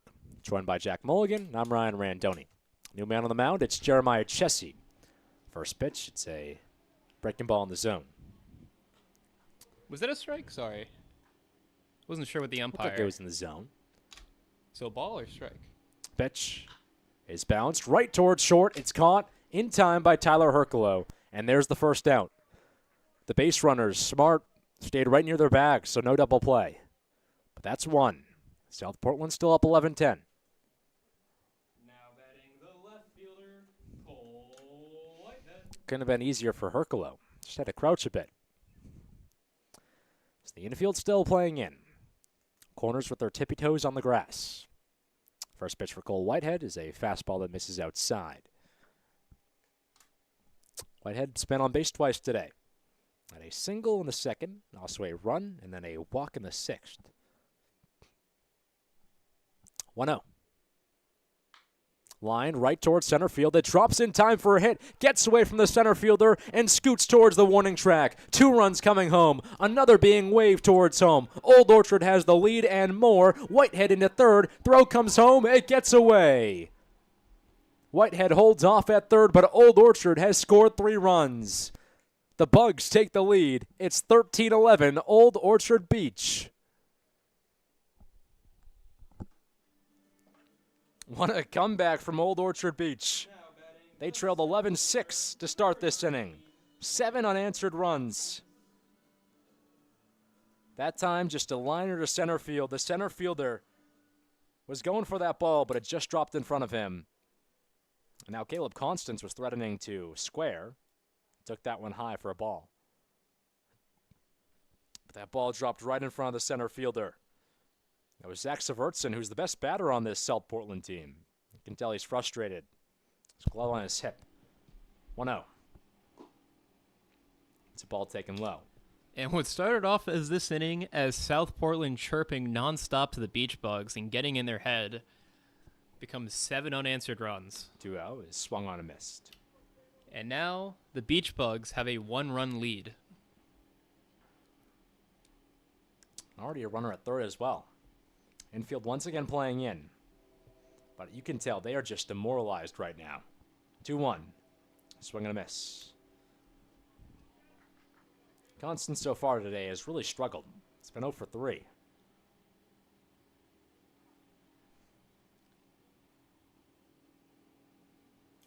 Two. Inside, almost to his face. Set it back away.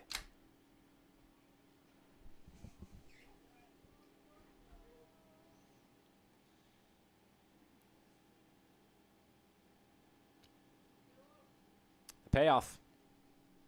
Swing and a miss, strike 3. Constance, 4 strikeouts so far today. He goes down, but Old Orchard still with the lead. Now batting. And things return to the top of the lineup where this inning started with Liam Murphy. Liam Murphy. So we've officially gone through the whole entire lineup this inning. And I think really the story of this frame we talked about is the walks. Long pause on the bump for Jerry Chessie. Now he kicks and deals. Taking strike down the middle. And Murphy was frustrated that he didn't swing at that one. It was right down Broadway. And Jerry Chessie pitched in the previous game, so 0-1. It's a bounce that's foul. So he's getting his reps in. Notice that with Noah Fitzgerald too. yeah. Pitched in both game 1 with the save, and then he started game 2. But at least with Noah Fitzgerald, he ended the previous game and started this one. 0-1. Light bouncer right side. Second baseman is there. He scoops and throws to first in time for out number 3. To quickly end my point, he ended the previous game and then came in to start this one. Chessie, on the other hand, came in at the end of the game, took a 6-inning break, and then comes in for the 7th. Some smiles from head coach Max Silvesky as well as the Old Orchard dugout.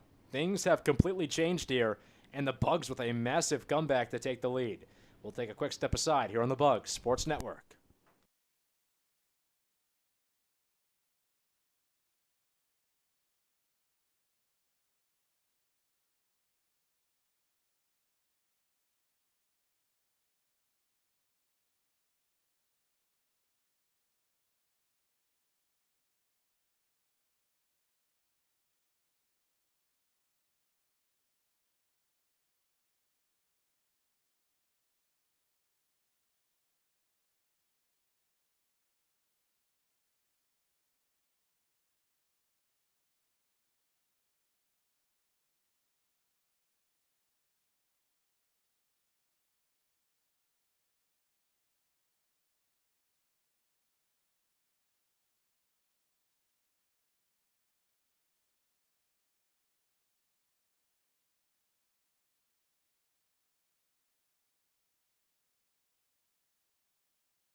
Looking for a stylish, reliable, and tech-savvy ride? Check out the new Kia lineup at Bill Dodge Auto Group. Performance and affordability in one unbeatable package. Top of the 7th with a 13-11 lead for Old Orchard Beach. And what a comeback. Bottom of the 7th. Sorry. Bottom of the 7th. Joined by Jack Mulligan, I'm Ryan Randoni. This is a And makeup game. That's why everyone's getting confused. Well, it was a makeup game. It was originally a South Portland home game, but was canceled a week ago. Pitch. Bouncer right side, second baseman Murphy right there. He drops it, though, gets it back, throws to first. It's there in time for out number 1. Well, Murphy off the quick dribbler just bounced it as he was recovering the throw, but got it right back and just whipped it quickly. So a quick 1-pitch, 1 out here. And up comes Gus Collin, the catcher. Well, Holland had some frustrations last inning. I mean, he had a lot of work to do with all the high pitches he was dealing with his pitchers. Luke Vaught really struggled. Had a couple of walks, but the frustrations were clearly felt by Collin as well. Bouncer once again to second. Murphy this time fields cleanly. Throws to first. It's there in time for out number 2. Back-to-back putouts by Murphy, and now 1 out away from ending this game. This has been, by all accounts, one of the weirdest games this season. The Bugs led 6-0. Then they found themselves down 11-6 entering the top of the 7th. And now they're up 13-11. Yeah, Bugs start off, they score 6. And then South Portland responds by scoring 11. And now the Bugs score 7 of themselves to take the lead once again. Baseball's not usually known as the game of runs, but that's been the case today. Now it's Zach Severtson up at bat. Righty's first pitch. It's behind him. Had to lean inside. Yeah, between both games in the doubleheader today, I think 40-plus runs, possibly 45-plus runs. And Old Orchard, if they can hold on, is going to win 5 straight games. And in each of their games, or at least in the last 4 games, they have scored plus 10 runs. 1-0. Well, way high pitch. We've seen a lot of high pitches today, but that one was especially high. That one might take the record for highest pitch of the day. It was, the umpire could have been standing and it would have gone over his head. I think he was standing and it went over his head.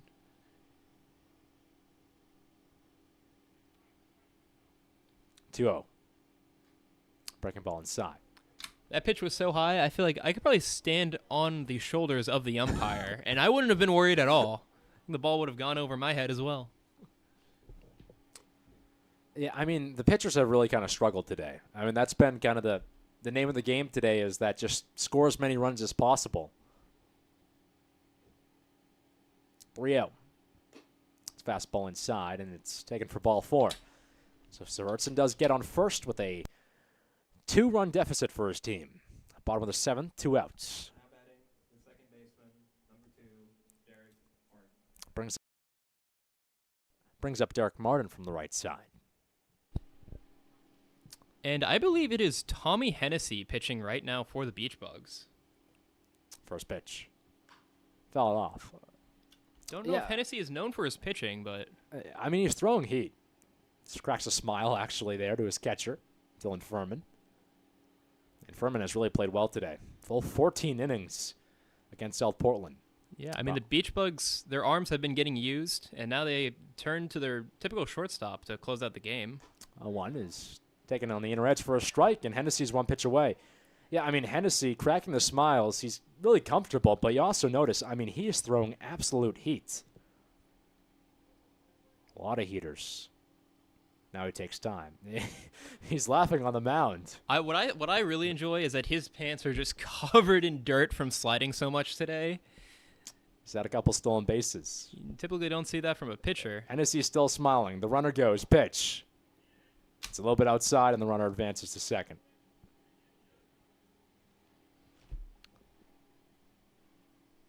So Severson to second now. Hennessy leading in. His right hand above his knee. Now he sets. Trying to end this game. Looks back at second. 1-2. Inside on the curve. Hennessy wanted that one. So did the first base dugout. And I'm going to be honest, I don't know what they saw. Because from our angle, that was a ball. Yeah. He waved his arms up in the air, but that looked tightly inside. Batter had to back away on that one. 2-2. Called strike 3. This time he lands the curve. Hennessy smiles. Looks towards his first base dugout. Coach Max Silvesky claps his hands, and that's how this game ends. High fives all around. I mean, what a game. Old Orchard led 6-0, allowed 11 unanswered runs, and then they came back in the 7th. A discussion right before the inning. Max Silvesky helped his team have some confidence. They scored 7 runs, and the Bugs take it by a score of 13-11 over the Puffins. Big win for Old Orchard. It's 5 straight now for Old Orchard, and they are solely in first place of this division. Already clinched after the Game 1 win, but now going for first place in the entire league, and I believe with this win they have it. Final score, 13-11 here in the top, here in the 7th. And that'll do it. Alongside Jack Mulligan, I'm Ryan Randoni. You can catch us for the final home games of the season for Old Orchard on Sunday. It's a doubleheader against Augusta with the games at 3 and 5 o'clock. Old Orchard trying to continue its run to get that first place spot in the entire league before the postseason. For Jack Mulligan, I've been Ryan Randoni, signing off on 2 Bugs Wins.